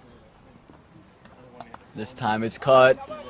It's done Good well piece to of save fielding it. by Xavier Marshall. Could have easily gone away to the boundary for 4. Just keeps it to 1. And again, that's the big thing here. I think you're going to see a change in approach, though, from the Philadelphians. They've been happy to just take 1s and 2s. Now in the last 5 with Plunkett and Fu in the dugout, you're going to go and see Kareem Agor, Milind Kumar be a little bit more aggressive and look to hit more boundaries. This is over that has to be bowled. This one up Not in a the good air, delivery. and it was wide, it was short, and he split the gap out there on the offside. It's 4 runs, and Kareem Agor, another boundary to his name. I'd love to see a field change if Damien Jacobs going to go with that tactic, bowling wide. Get 3 points in, get an extra cover out in the sweeper boundary and try to protect that kind of delivery. But all in all, it wasn't a good delivery execution by Damien Jacobs. But again, bowlers are a machine, so here we go. This time again, it was a little fuller in length, so couldn't quite get underneath it, and just gone away for 1. Kareem Agor feels like he missed out on that one. Felt he should have put that one in the same area. Slightly quicker this time through the air. Here's a big ball in the over. This one's staying low again. He's just dropped it in front of front of deep mid wicket. And the second time we've seen a ball stay low, both to Milind Kumar. He was on the back foot quick, and he had to play it around maybe his knee height, shin height, yes, to get that one out. It's starting to change the nature of the pitch. Needs a big roll on here, maybe just to bind everything up again. This time it was fuller, but it's a good dot ball. 2 dot balls in the over. He still wins the over, I think Damien Jacobs does. Absolutely, just the 1 boundary conceded. So we look at the score at the end of 16 overs, 125 on the board, 39 needed from the last 24.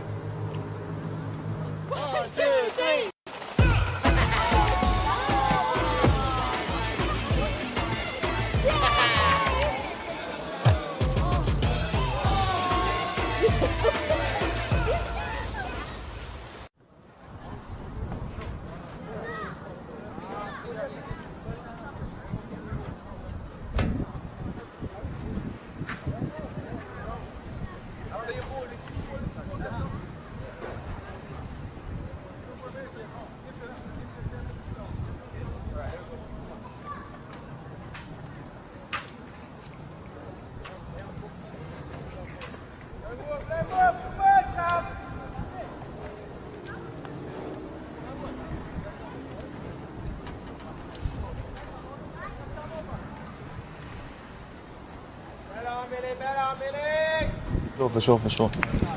Welcome back here to Church Street Park. 4 overs left in the match. 39 runs needed from the Philadelphians. Remember, Milind Kumar given a life by Abhishek Prabhu in the previous over. But that won't matter much unless he hits the winning runs, because then that moment becomes extra important. It's going to be captain v captain. Najib Shah bringing himself in from the Cedar Fork, in which he's bowled the majority of his overs here at Church Street. 39 for 24. Nearly chops on. It's just going to be 1. Come on, super over. But the Philadelphians are going to need some work to get that super over in play. Kareem Agor's played some good shots, but against Najib Shah, never easy. Again, I think I saw one of the shots of the weekend from Heath Richards yesterday with the switch hit against Najib Shah over a point for 6 on his first delivery up. Maybe see a bit of that later on. Yeah, the Atlanta Lightning play the second match, so we might get to see a couple flurries from him. Yeah, definitely. Baba is still trying to resurrect that order. He's got 3 phones in his hand. Not 1, not 2, but 3. 3 phones. Busy. Hopefully this production team can get something into their stomachs. Maybe the busiest man in Morrisville at the moment. Mr. Babar Beg. But here we go. Second delivery of the over. Najaf Shah coming into Kareem Agor. It's hit straight back down the ground. I think he's going to go all the way. Good effort there from the fielder, but he's just not quick enough. It was hit firmly, struck firmly, straight back, straight as an arrow, and that's 4 more to Kareem Agor. Very, very good shot, that. Just got a chirp in the commentary tent. Hopefully that's not 5. Good piece of fielding, that. Unfortunately, not getting a stiff enough hand to keep the ball in play. But a very good shot by the US international, Kareem Agor, penetrating it down the ground and getting a boundary. Again, he's looked much more in flow than Milind Kumar at the other end. He's been the one to really score. One side of the went out is more Milind Kumar, just anchoring it around. But it's been Kareem Agor with the big swipes, the big 6s, the 4s for the majority of this partnership. And that was a terrific delivery right outside off stump. Try to dig it out and squeeze it through point. Try to do what Dane Pete did a couple of days earlier. Yes, unable to execute. Just get bat on ball. You know, that's how we trained in South Africa. We always trained at the death. Guys bowl good Yorkers. You always try to get the ball out, manipulate the ball through the third man region. And that's what I tried to execute yesterday, a couple of days ago. It's a very underrated shot in my opinion. If you go deep in your crease, you have enough time just to manipulate the ball through the third man region. If the third man's out, there's a possibility of beating the keeper and the third man. So if there's enough pace on the ball, obviously. This time down the legs, it's going to hit him in the pads. Going to attack the heels of Kareem Agor. Execution's been amazing. You expect nothing less from the Somerset captain. Again, just keeping things tight. It feels eerily similar to yesterday, doesn't it, Dane? It does. It's like 10 I feel a lot calmer though sitting here watching the game. And not as much stress from this side of the fence. Yes. I'm sure in the dugout though, must have been. We were getting excited closer to the end, but we always thought that we were into the game.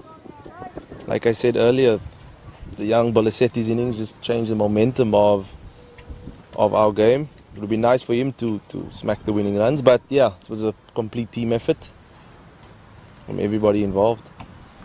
Absolutely was. It was brilliant to watch. This one a full toss, Milind Kumar, just shows you the way he's struggling, unable to really get much on it, and it's just going to be one. You feel like you missed out when you get a full toss, and this over from Najaf Shah, not able to produce many runs. Yeah, no. Sometimes in cricket, the low full toss is probably the most underrated delivery in the game. A lot of guys expect the ball to be length, Yorker, and all of a sudden it's a lot fuller. You're not quite ready for it. It rushes you because it doesn't bounce. So his execution has been good so far, Najaf Shah. It's important that he bowls these two deliveries and closes the over out. We go into Kareem Agor, who had a 4 against him earlier in the over. Another great delivery. He was backing across. He just followed him. They're thinking about 2, but quick enough who made that stiff to keep it to 1. Over bowled. And that's going to do it. 133 on the board after 17.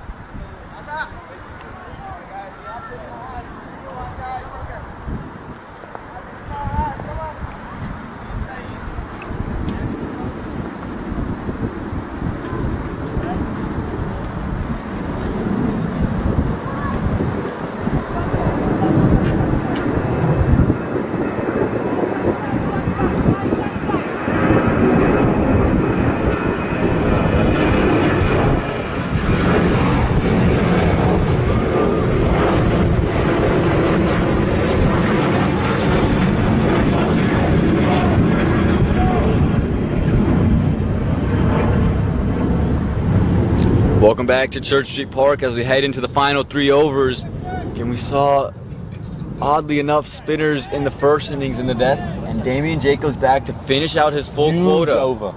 Huge over this for both teams. Really turn the match around. Kareem Agor come across his stumps there, hit him outside the off stump, was looking to take it over mid-wicket. There's a vacancy there, but unable to get bat on ball, so it's Milind Kumar, who again was given a life in Damian Jacobs' previous over. But a good start to the over for the Somerset Cavaliers. Gets just one from it. At this point, you're going to need boundaries if you're the Philadelphians. Definitely, definitely. It's a close game. This one's short, wide, should be put away, and it is. Looks like it was one bounce over the rope. That is the signal from the umpire. Again, he's bowled a couple of those, and all of them have been punished. Milind Kumar finally gets one that he's able to put away for 4. Yeah, that was a complete drag down. Yes, the field change that I spoke about earlier. The deep extra cover out, 3 points in place. But again, too much width given by Damien Jacobs. And now the rate's back under 10 and over. So game on again. The ebbs and flows have been brilliant throughout the day. 26 needed from 16 now. Again, how does Damien Jacobs back up that drag down? With another one, it's slashed hard. There's no fielder on the deep there. It's 4 more. That one didn't quite bounce, but Milind Kumar watched it all the way, got his bat underneath it, got it over the top. 4 more, 10 from the last 2. That's an amazing cricket shot again. Again, with all the experience that Milind Kumar does have, he understands the type of delivery that Damien Jacobs is trying to bowl. So he just sets himself expecting the ball to come that way. And he just chipped it over point with a bit of a slice, like a tennis slice, and it's gone for 4. This time came down the track. Has he been stumped this time? Yes, the finger has been raised this time. No mistake from Abhishek Prabhu. Damien Jacobs saw the early movement from Milind Kumar, pushed it out wider, and Prabhu makes no mistakes this time with the gloves. After a flurry of boundaries from Milind Kumar, really his first real shots of the day, he's got it apart. Game on still, game on still. Got a feeling that the game is on. A couple of balls too late. Interesting tactic though. I'm a big believer in bowling the ball on the line of the stumps, just controlling the length. But here comes, what does he have in his back? JJ. Looks like it. Number 19 in. Jonathan Fu. And you can hear some sledging, a high-class player coming in, and definitely that indeed a high-class player. Someone who finished games off all throughout the entirety of last year's minor league. Again, Dame Pete on the receiving end on one of those, and I'm sure that one's burned in the memory somewhere. Yes. There's a bit of infighting going on, so that's all I'm interested in. I'm listening out here. Some Jamaican aggressiveness going out there, as you can hear. Yeah, Damien Jacobs just having a word with the man deep at mid-wicket. Again, all eyes on Jonathan. Kind of stuff that I like. The intensity out there in the field, definitely at an all-time high. Yes. It's Jonathan Fu now, and you can see the big warm-up. He's got a big bat, big swing, and he knows what he can do with the bat in hand. Again, didn't have success yesterday. Can he deliver? This is why he was brought back. This one's short. He gets on it. Fielders are converging on it, and they're not going to be able to get there. It's in that same region. Damien Jacobs cries for catch it. It fell short of any fielder, and it was in the gap. That's 4 more. So after a wicket, immediately a boundary follows. Yes, not a good delivery by Damien. Dropped it quite short. Again, sometimes that's what makes him good in this format of the game, is inconsistency. That's a big delivery that was for the Philadelphians. Gets a 4 of his first ball, does Jonathan Fu. It's 18 required of 13 deliveries. This time it's wide outside the off stump. It's hit straight to the sweeper cover. They're pushing to no. Fu says no. And it's just going to be 1. And maybe a little bit fortunate with that delivery. The end of Damien Jacobs' spell, that is. Ends up going for 39 in his 4 overs. Sorry, 49 in his 4 overs. Did you get the stumping? Yeah!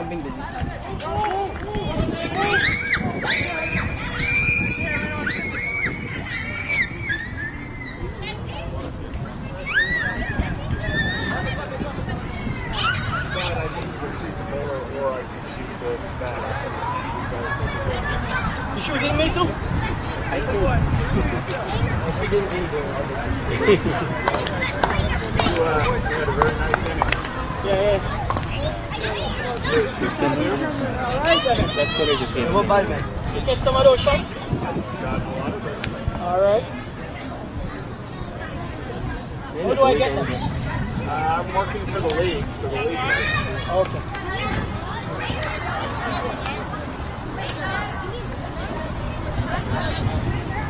Welcome back here to Church Street Park in the 2022 Toyota Minor League Cricket Championship presented by Sunoco. Again, it would not be possible without all of our sponsors, the aforementioned ones, and the official sponsor, Dafa News. As we head into the last 2 overs, the last 12 deliveries, it's going to be Umaid Asif bowling from the Shiloh end. Interesting decision, Najib Shah. He's saved himself for the final over. Yes. He's going to bowl for the Shiloh end. You see Umaid from the Cedar Fork. Again, normally they've been reversed, where Umaid bowls from the Shiloh end and Najib from the Cedar Fork, but they've reversed it here.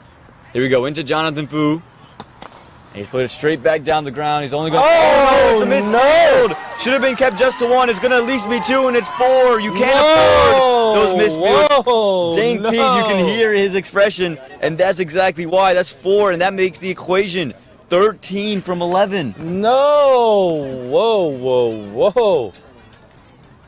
It seemed very regulation. I don't think it really did anything to him. No, it didn't. Like it went through. He went into a long barrier position, and there was a huge gap between Najib Shah, obviously the captain, not really happy with that piece of fielding.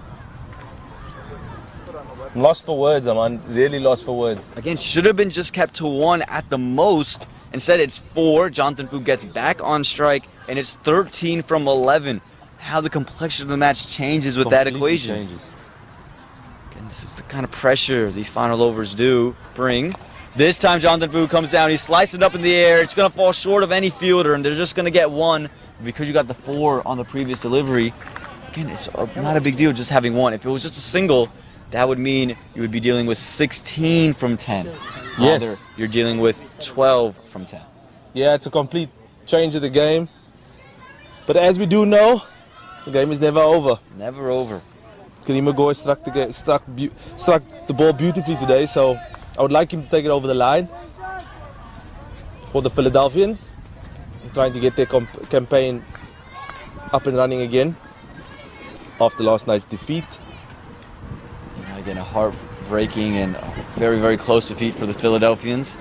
Went to the super over and again find themselves going to be a match that comes down to this final over is what it's looking like. I'm going to need their finishers. This time they've got the bat in hand in regulation time. This one's chipped up. It's going to be fall safely. They're going to push for 2, and I think they're going to get it quite easily in the end. Again, quick between the wickets.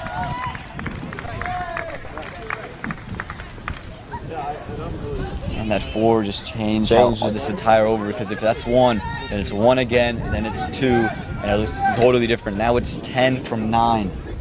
They haven't quite covered themselves in glory, to be honest, in the field all weekend. Have the Cavaliers. It's close games that they've been involved in. They could have been 3-1 or 4-0, but unfortunately, they are 0-4 at the moment. On the verge of 0-5. This one is full and straight. It's worked through the leg side. Is he going to be able to stop it? He will. Can he stop 2? No, but it is going to be an easy 2 and make it a runnable 8 from 8. You can see Kareem Agor, he's a little bit gassed. He's been running hard. It's hot. He's got the pads on for quite some time, facing 36 deliveries. He's been a big part of their place. Huge part. 2 runs to go for young Kareem Agor to get to a very well played 50. He's going to be a massive part of why they get to the score, if they do get there, the Philadelphians. Batting at a strike rate of what, that 133, which is always good. And Fu's just come in and played the way that we know him to play. 10-4, a change in the field, as Aman, you wanted to say? Yeah, 3rd man being brought back, fine leg brought back, and square leg comes touch straighter. It's interesting to see where he'll go. Does go short. Kareem Agor whips it across to the leg side. It is just going to be 1, but still, that's all they need. It's 7 from 7 now. 7 from 7. Hopefully a dot ball here, which basically means 8 of 6 of the last over. From the Cavaliers' point of view, for the Philadelphians' point of view, they would want Jonathan Fu back on strike, which means a single of the last ball of the over.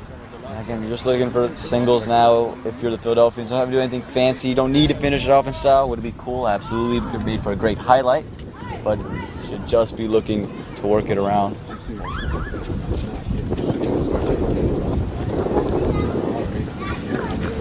And you can You hear the conversation between Gore and Fu. Again, a dot ball would be ideal here if you are the Somerset Cavaliers. A wicket would be even better. We've got to find a way to stack these on top of each other. It's short. Bowled. Great piece of bowling. And not every short ball is a wide. Is a wide. There we go. There you go. 7 from the last over. Another exciting match here at Church Street Park. Do not go anywhere. My son, he's so soft-spoken. Everyone says he's so good-looking, and he never forgets to call. Hi, Mom. Born for your true self. The 2022 Tundra. Toyota. Let's go places.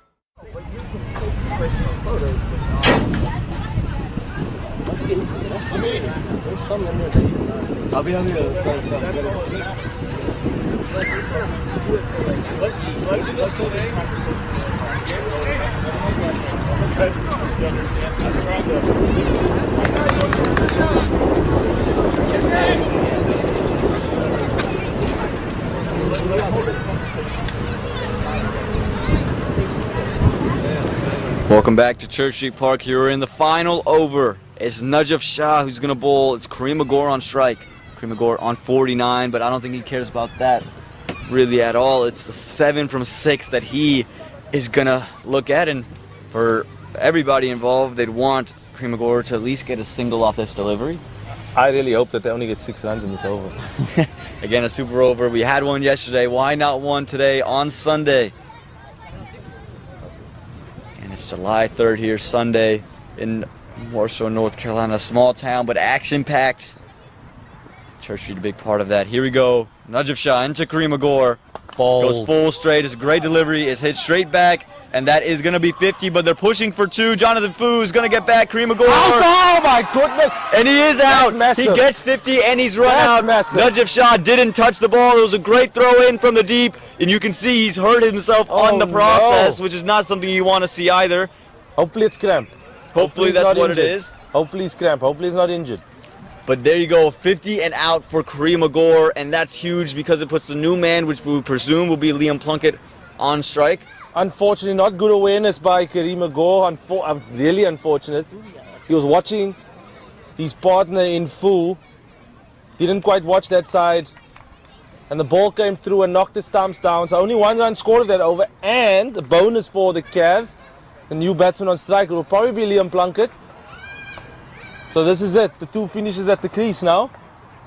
There you go. It's going to be 6 from the last 5. Again, Kareem Gore fought so well. He gets a 50. Will not give any celebration because what he will focus on is he got run out here. They were pushing hard for 2. And then it was a great throw. It was straight on line. And it went directly from the man here at long on, straight on to hit the leg stump of Kareem Gore. You see he's just gingerly walking off. But a great innings. Fabulous innings. Again, it's why the Philadelphians are in this chase in the first place. Came in with Syed Abdullah, got out, and just kept the scoring going. We're hoping it is just a cramp. He does have a pretty severe limp at the moment, but he is walking on his own, which is always a good sign. Always a good sign. And now it brings out Liam Plunkett. Again, a quick fire 40 yesterday. He's going to need a quick fire 6. That's all that's required. 6 from the last 5. Najaf Shah with the ball in hand. You have to assume he's going full and straight. 100% going full and straight. And never an easy position to be put in, no matter who you are. Yes. Last over, pressure, and you're facing your first delivery. Again. So, 3rd man up. Point in. Extra cover in. Mid-wicket in. So they got 5 in the ring, nice and aggressive, trying to stop the single. 3rd man's being waved to go back. Okay, good call by Najaf. Very good call because Liam might just swing it outside edge and it trickles away for 4, which completely changes. Also that squeeze out that he played against the Raptors a bunch of times, and you played against. Yes. Let's see what happens here. Najaf in to Liam Plunkett, makes some room for himself, works it to point. Well bowled. And well fielded as well. Had that cleared point, could have gone all the way for 4. It's just going to be 1. Dane, a super over seems to be more and more likely. 5 from 4 now. I'm hoping for that, yeah. How about a wicket here? Straight up in the air. It's Jonathan Fu. We know he likes to finish things off in style. Not afraid to try to swing through it if it's there. Again, Najaf Shah, he's been in a lot of these situations, I think a lot more than he would have liked to have been early on this minor league cricket championship. Again, against the Raptors, against the Stallions last week. Yes. With Saite Jamukamala flicking him down to fine leg for 4. There was 3 needed off the last delivery there, so anything is possible. Again, 5 from 4 needed now. And Najaf just wants to have a talk. Slowing everything down, yeah. Just keeping Jonathan Fu off rhythm. Making him reset. Again, important to keep a player like Jonathan Fu from really setting in and getting acclimated. Want to keep him off balance, because once he's in, he's very difficult to deal with in the death. Comes down the track and he's random. That's incredibly smart. Saw the movement early piece of bowling. And didn't give him any width to work with. Great piece of bowling. That's fantastic piece of bowling. Nice and smart. Seeing Fu coming down the crease. Completely changed his line and his length and tucked him up nicely. Not just as having a think at the middle of the wicket, trying to think where he's going to bowl right now. An interesting ploy here. He's going to bring in his long on. Again, if you're going to go bowl full and straight, you would think you would have at least one of the 2 fielders out, but he's got to go for it, yeah. They don't want to super overdo the Cavs. They're going to go for it. Wow, they brought everyone inside the circle apart from a 3rd man. Yeah, that's crazy. And you can see the field set here. Everyone and the fine leg's still out too. So it'll be interesting if he goes back of a length or bouncer. They've got a deep square out. They've got the fine leg out, and they've got the 3rd man out. So it could be a bluff here, trying to get Liam hanging back on the back foot and try to knock his poles out, or a bouncer. This is it. There's a massive delivery in the context of the game. Well, let's see what happens. It was a bluff, and he's worked it well to win mid-wicket direct hit. Not going to be, but again, a good backup there. Keeps it to just 1. I would love to have seen how close that was. Richard Allen played a beautiful innings. He had to knock those poles over to win him a massive wicket in the context of the game. I think a great piece of bowling by Najaf Shah there. The field was definitely set for something short, but it ended up being a very good Yorker. Great execution. Backing himself there, and like you said, had that run out been hit, not only is the wicket of Liam Plunkett, but it's also a dot ball. And again, the super over more and more likely with 3 from 2 required. Dane called it for it early. I hope it's a super over. Again, where the groundsmen are calling it the Church Street Magic. There's something magical about Morrisville, definitely. Yeah. Sweeper going out now, so that's the field change for Fu. Now he's a good slicer of the ball. Interesting to see if Fu will come down the track again. Last time Najaf jammed him up. Here we go. No, stays in his crease. Ball. Straight back. Ball. Should just be 1. It is. No. Here we go, boys. Super over. It's 2 from 1. Here we go. Is Liam Plunkett on strike? Super over. Again, Dane Peace been calling for the super over for a very, very long time. Would be a consecutive super over here at Church Street. I mean, the Lightning and the Yorkers have to wait to play their match. Have a super over. And here we go. There's a congress of men coming together now. They can speak about where you're going to bowl. I think it's quite simple, to be honest. You go back to the Yorker. 100%. Got nothing to lose. At the end of the day, he's executed it beautifully. He's known for bowling this. So let's see. Super over. I think the town of Morrisville is going to start charging people to come watch it. Might be a good investment there to start charging. You have someone sitting at the gate. Again, you can see every member of this team, apart from the wicketkeeper, the deep men, are there, and they are in this huddle.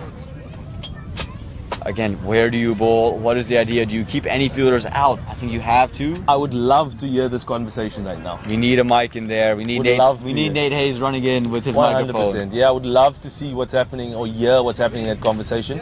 He's bowled 5 perfect deliveries in this over. But I just like to see the commitment from. I love to see the commitment from these guys. At the end of the day, when we woke up this morning, we knew that this was going to happen. We know there's going to be a close game at Church Street Park. And I'm just thinking about we playing tomorrow in another close finish, probably. Yeah, it's been close finishes all around. And I saw tweet, or excuse me, it was a message that I got. It said, we need an all or nothing at Mooresville. All or nothing is a documentary to have everyone mic'd up. Prime, right? Exactly what they need My right favorite here. one was the Cowboys. I really enjoyed the Cowboys one and the Man City one. That was brilliant. It is brilliant. Here we go. Jinx, there we go. It's Najaf Shah coming in. He's bowling to Liam Plunkett. Again, he's going to hold us back. He's going to make it suspenseful. He's going to keep the suspense going. Again, where do you bowl? You have to imagine it is the Yorker. Get Liam Plunkett. Squeeze it out for 2. Super over, super over, super over. That is the desire from Dane Pete. Will it take place? It's hit, and he squeezed it out. Are they going to push for 2? It looks like over. Jonathan Fu shut it down. Super over. Jonathan Fu shut it down. Liam Plunkett was eager, and that's it. It is going to be a super over. Consecutive super overs at Church Street Park. A wild laugh from Dane Pete because he's been calling it since maybe the 13th over. And there you go, 163. That's what the board reads. And the Somerset Cavaliers done a great job keeping themselves in the game. The Philadelphians, they'll be back out to bat. But my goodness me, Dane, what a match we have just seen, and we still have more to come. Fantastic end to the game. A lot of credit needs to go to the skipper taking the responsibility of bowling the last over. And at the end of the day, he's going to go have a sip of some Tanda Pani, come back and bowl the super over again. So that's it. It's just a decision that the Philadelphians need to come up with to understand who's going to face the super over from Najaf Shah. It's going to be utter stupidity if they go away from Najaf Shah. He's bowled a beautiful over, defended 7. It takes a lot of skill to do that. Not many bowlers in the world that can do that. Absolutely. And he's just completely done that. So, yet another super over for the Church Street locals. And again, I'm with you. Najaf Shah to me is bowling. Who do you send out to bat? We look at the batting scorecard. Derek Narayan quickly undone by Najaf Shah. We saw Syed Abdullah have a much better inning, scored 41 off 21. Yash Gangurda was undone by Shah for no run. Milind Kumar scored 48 but never really seemed in flow. Kareem Agor got to 50. Jonathan Fu was 12 off of 7 and Liam Plunkett 3 off of 3. Yes. Who are you sending out to face the super over? Kareem Agor is obviously an option, but he's cramped up. And it's going to be kind of difficult for him to come in and run. Again, Milind Kumar's had some time in the middle. Jonathan Fu's an option. Liam Plunkett's an option. Probably a left-right-hand combination to try and kind of mix up what they're facing. But at the end of the day, thankfully it's a decision that we don't have to make. But it's also interesting to think about how the Philadelphians will come out and bowl who they would want to bowl, you know? Yeah, absolutely. And I think it's a fantastic outcome to this game because it's an interconference game, so it's going to be a close finish, that's for sure. Absolutely, and again, to me, Syed Abdullah played so well. He has great touch. He's showing it off today, and I think if you're going to bowl those Yorkers, that touch could be very vital to squeeze them out and at least keep it rotating. Again, Milind Kumar didn't have the cleanest of days, but a good runner between the wickets. And Kareem Agor would obviously be an option that you would definitely deploy. Yes. It's just the cramps. Can he come out and bat? That's the only unfortunate thing for him. And at the end of the day, he's come on and tried probably to try and get the most out of this. So they're going to have to plan to get anything more than 10. Yes. If they don't get anything more than 10, they're going to be under pressure at the end of the day. So this is a massive over. Najaf Shah's just bowled an unbelievable over, executing it to a T. But let's see how this goes. This is going to be a fantastic end to yet another great game of cricket. It'll be an absolutely fantastic end. And again, Najaf Shah has to be the man with the ball in his hand, going to bowl 2 consecutive overs. Who's the guy coming in? Again, Jonathan Fu, he's a great finisher for them. We saw an incredible matchup between these two sides. Remember, yesterday in the Super Over, the Raptors put up 14. The scoreboard pressure kind of sank in on the Philadelphians, and it just didn't allow them to really get going. They sent out Milind Kumar and Syed Abdullah yesterday. That was the opening pair they sent out. Back-to-back Super Overs for them. Do they go with the same pair? That'll be the interesting question. They sent out, I believe it was Derek Narayan who came in after that as well. So do they go with those 3? Again, Derek Narayan not showing anything today. We know he can hit the ball well, though. Again, decisions to be made. Familiar territory for the Philadelphians. Maybe, what are we saying, 12 13, 14 overs ago, hours ago, they were in the same position. Exactly the same position. And now they're back in it. The Somerset Cavaliers. Look, Najib Shah has the ball in hand. There's no question about it. Again, their field is set. We're waiting for the incoming batters. Another super over in Morrisville. Is there any place you'd rather be right now in terms of minor league cricket than Morrisville, North Carolina? You only have two options, either Texas or Morrisville, isn't it? But I'd rather be here, to be honest. There you go. And still awaiting the two batters, and they are coming out into the middle. It's the same pair as yesterday. It's going to be Milind Kumar and Syed Abdullah. And I like the move again. I thought Abdullah played very well today. Very well, yes. I think his touch is going to be good. Milind Kumar didn't have the greatest of days. Again, the scoreboard, I think, is better than what he actually did in terms of the fluency of his innings. But he's going to come in and run around well. I would expect Syed Abdullah to take a strike to start this one off. Like you said, he got undone by the Yorker yesterday, because Archibald. So hopefully he's a bit more prepared today. Going to see another one of those for sure. 100% going to see a Yorker again. Be interesting to see if Milind will go to a lap tactic. Sort of something that Oberspinner did yesterday. He went down into Drysdale's ball and sort of just flicked it over the square leg region. He sort of meets the ball right up there. I mean, Syed Abdullah's not that kind of guy. He's not built that way. He's going to look to try and hit the ball straight over Najaf if he misses the length.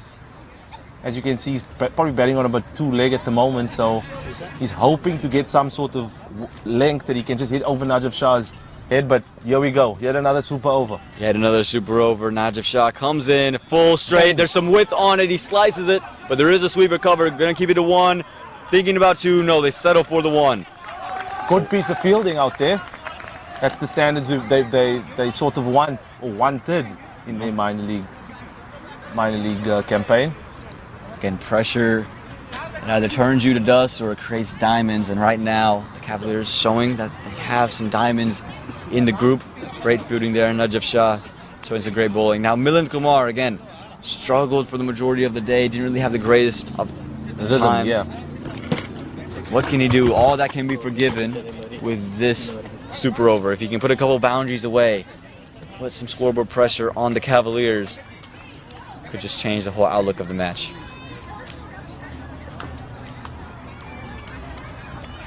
Full straight down the legs, could be taken by the wicket, and it is! We talk about the fielding, has been subpar today though. Right now, that catch taken, huge wicket, puts you under pressure. The second ball in, Milind Kumar not in the groove today, just flicks it over, a diving catch, comes forward. I believe it's Richard Allen. Richard Allen with a great catch. He's taking a phenomenal catch. Phenomenal. Looks like Jonathan Foo's coming in. Najaf Shah holding his hamstring. That doesn't look good. Never a good sign. Again, he's got to bowl the over. Great change this. Again, unfortunately, in a super over, you would like to know what you are chasing. But in this situation, the Philadelphians are caught setting a total. Losing Milind Kumar, I think it was kind of brave from Najaf Shah leaving his mid-wicket in. But it paid off. Did pay off, and it's down to these two to try and get them to at least 10 runs and over. So 10 runs in this over, I beg your pardon, and get the Cavs chasing 11 runs. Gives you a bit of a buffer to at least go for a boundary in the over. But I think it's down to Syed Abdullah. Yeah, he's going to be on strike here. And again, Jonathan Fu, we know what he can do finishing games off. But my goodness. Umpires coming together again.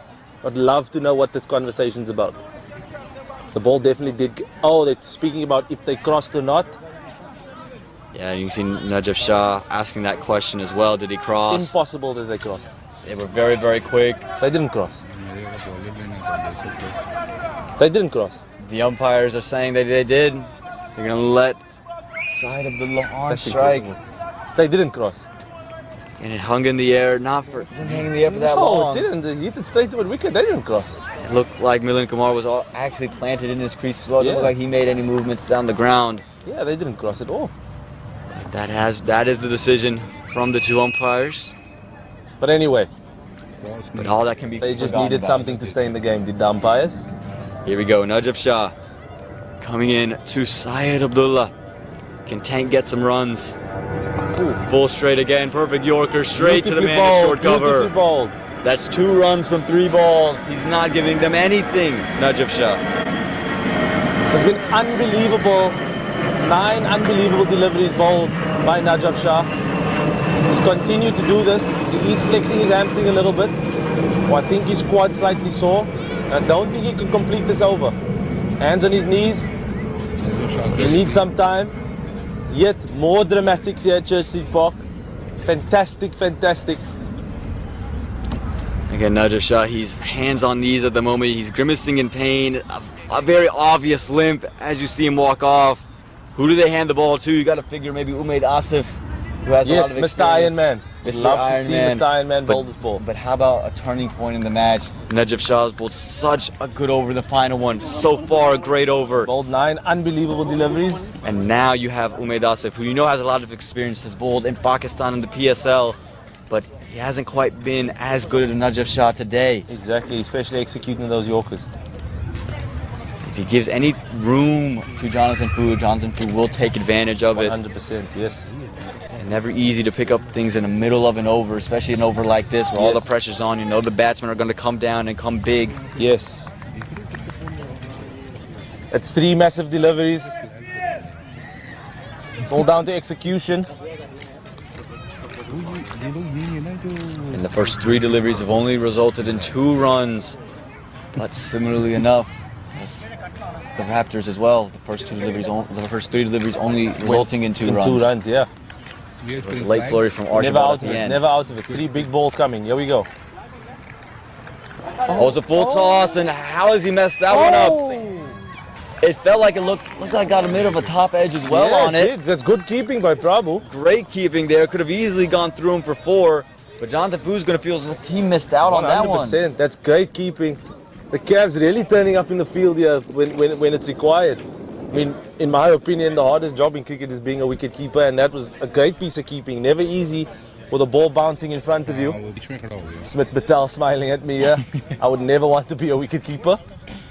You end up starting your career with straight fingers, you end up with crooked fingers. So no thank you to that. Well, he's done a great job here, Prabhu. Keeping the gloves down, taking them in his hands. Here we go, just 3 runs from the first 4. Oh. This one's short, he's found an inside edge, didn't get all of it, and it's just going to be a single.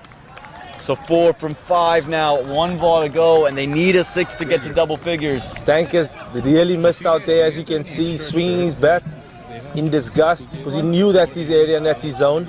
He's known for putting those type of lengths way out of grounds. Slightly frustrated, but this has been a great outcome for the Cavs after a mid-over bowling change. Yeah, you never know what's going to happen once you switch bowlers. Never ever do. Especially in a super over with Najib Shah, who's bowled tremendously. With Umaid Asif, he's picked up, he hasn't let any slack go. No, he has not. He's come in and has been on the money. What a game this is. Yet another game for the Cavs that has been close.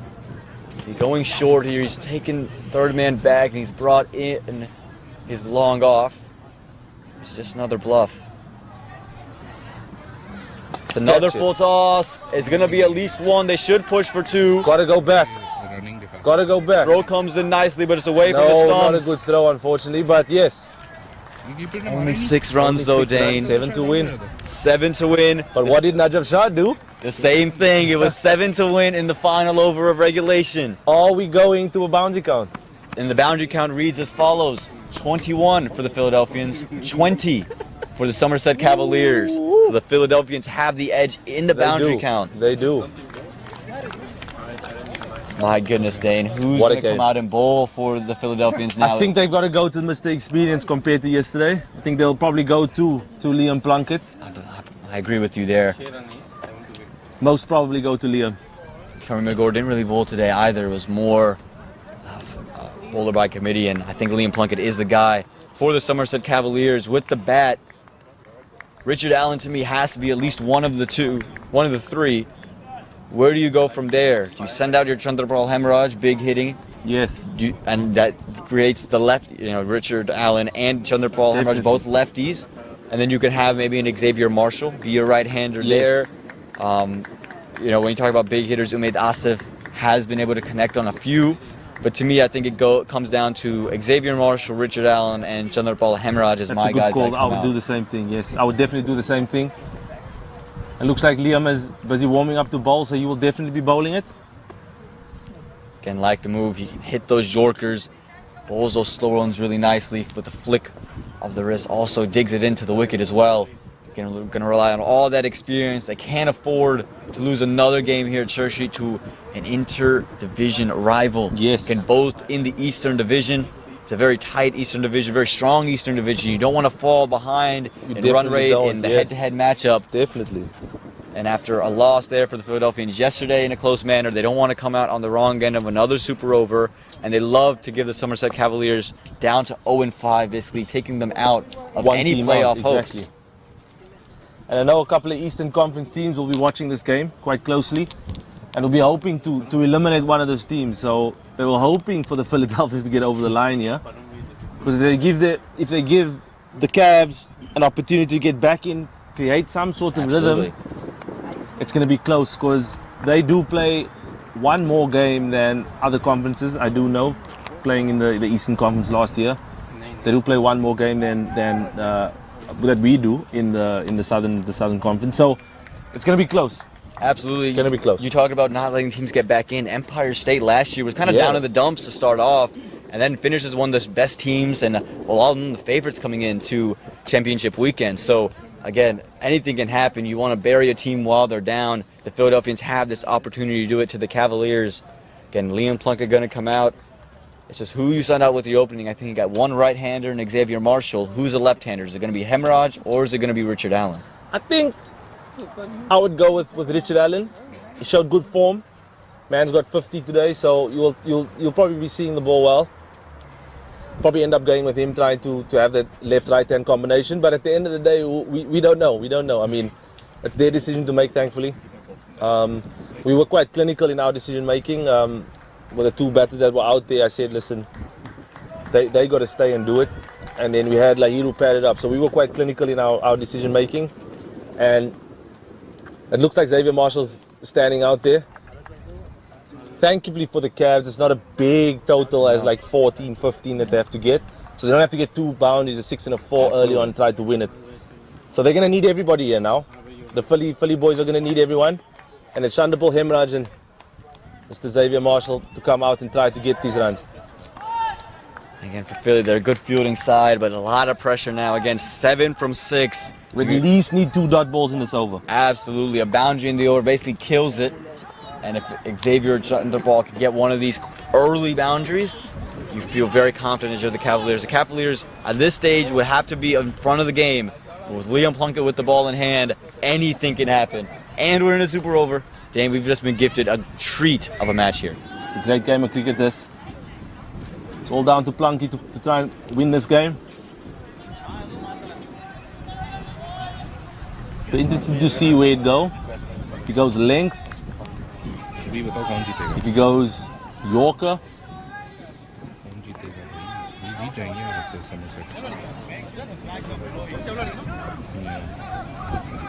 It'll be interesting to see again lefty on strike to start us off, and going to see if that throws anyone off a little bit. But again, he has all the deliveries in the book. Hits the Yorker quite nicely. He likes to dig it in back of a length. And again, that slower ball. I think you're going to see all 3 basically utilized in this over.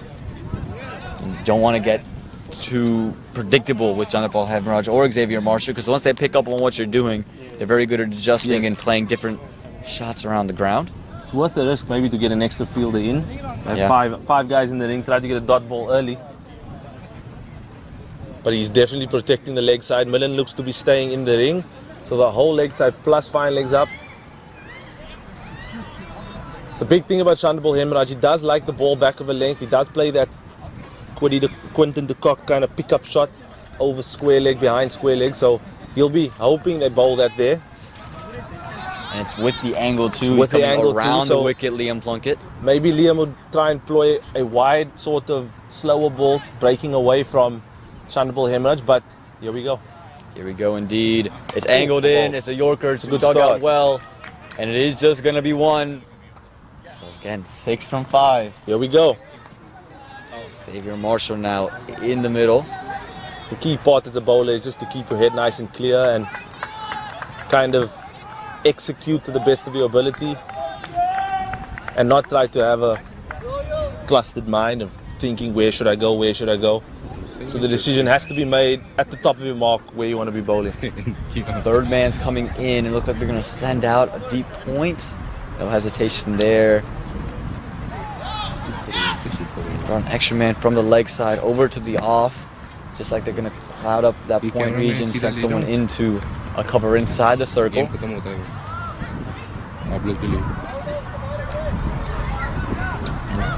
Bringing in a backward square like he's inside the circle. So the only man outside on the leg side looks to be your fine leg. Point back. Third man up. Wide Yorker. Wide Yorker. Yes, finer. Third man, finer. Third man, finer. Liam's waving at you. There we go. Well responded. Hand up.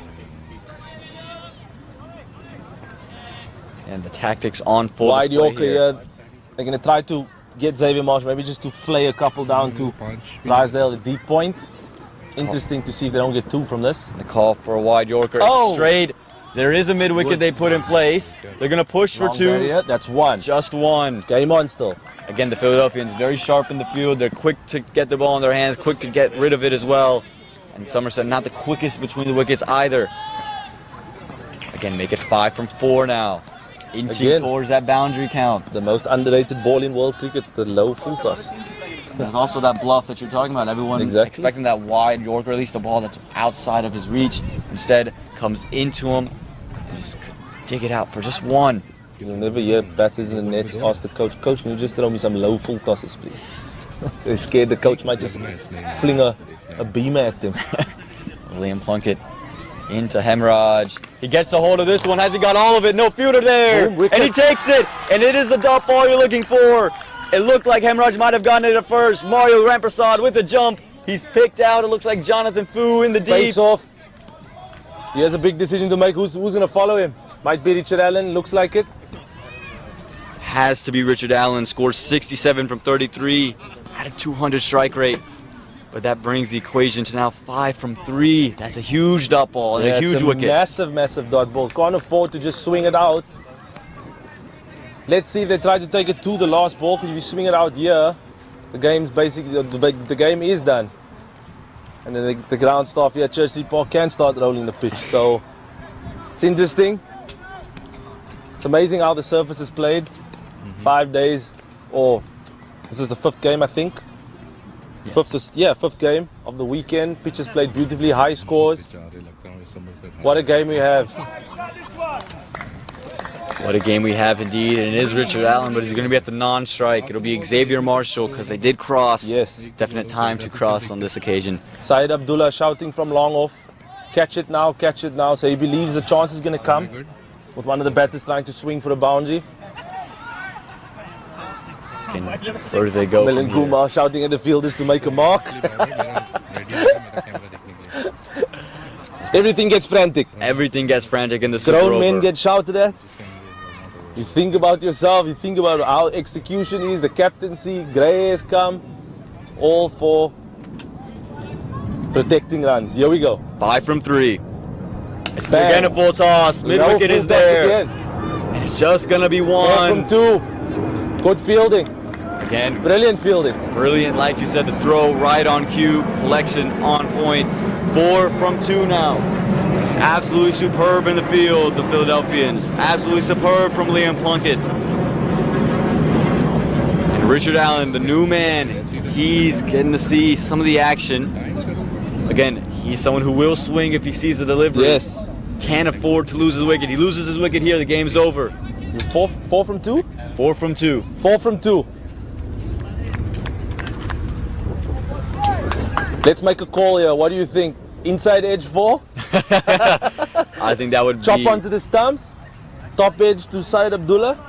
What's the call? everything is on offer here, Dane. Maybe it's an off-cutter Malinga style to Shardul Thakur in the one IPL final. No one saw that slow ball coming. No one saw that slower ball coming. No one saw that decision to come so quickly either. Exactly. Worked out. Or maybe a dodgy wide call from the umpire. It all could happen. All happening at the moment. Oh! Ramp shot there. Has he beaten the man in the deep? Drysdale's got there. He has. They're going to push. Is it run out chance? Is it run out chance? Oh my goodness! I think he's That's made out. Oh, he's giving That's it. done. And that is the Unlucky. match. Richard Allen. Richard Allen could not get in. I'm not sure about the call, but that is the call. Richard Allen could not get in. And this time, the Philadelphians on the right side of the super over. They are celebrating. Liam Plunkett delivers a beautiful over. Innovation from Syed Richard Abdullah Allen. giving something to Richard Allen as he's lying on the floor. It's all happening. It's all happening. Couple of choice words thrown at Richard Allen. And how about this? They defend 7 in a super over. Unbelievable. It's an unbelievable game of cricket. We had 2 exciting matches, one last night and another super over today. And again, the wickets at the end. Liam Plunkett was clinical. Again, we thought Najaf Shah bowled terrific, and he not being able to complete his over, I don't think really affected the whole game. Xavier Marshall's going to feel pretty sad not hitting those low full tosses for 6. But again, that's the nature of the game. The opportunities were there, weren't quite taken. And at the end of the day, the Philadelphians getting over the line. They get In my over. opinion, it should have just been a tie. Split the points. We wasted 4 hours, but split the points. Each team go on their way. That was a great game of cricket. Fantastic game of cricket. An absolutely fantastic game of cricket. A pleasure to watch, a pleasure to call. And again, another heartbreaking loss for the New Jersey Somerset Cavaliers. This time, though, elation on the side of the Philadelphians. Again, Liam Plunkett delivering a beautiful over, defending 7 in a super over. Never easy to defend a single-digit total in a super over, but he's done just that, relying on all of his experience. An absolutely phenomenal game. You can see Nate Hayes, our buddy, he's taking pictures. He knows how big this moment is. Dane, what a match. What a match. What a game of cricket. A fantastic, fantastic spectacle here at Church Street Park. The game of cricket always gives you something. Always gives you something. Always gives you something, and there's one more match to come, so don't go anywhere. It's been a fantastic time calling this morning match. One more happening here at Church Street Park. I want to thank you guys for watching, everyone who's tuned in at any time. Thanks to the production team, Babar Bhai, Junaid, you had Khalid Bhai and Aaron as well, all the crew. Dane, thank you so much. Myself, Aman Patel, we'll see you back here now just in 30 minutes for the start of the match between the Atlanta Lightning and the Manhattan Yorkers.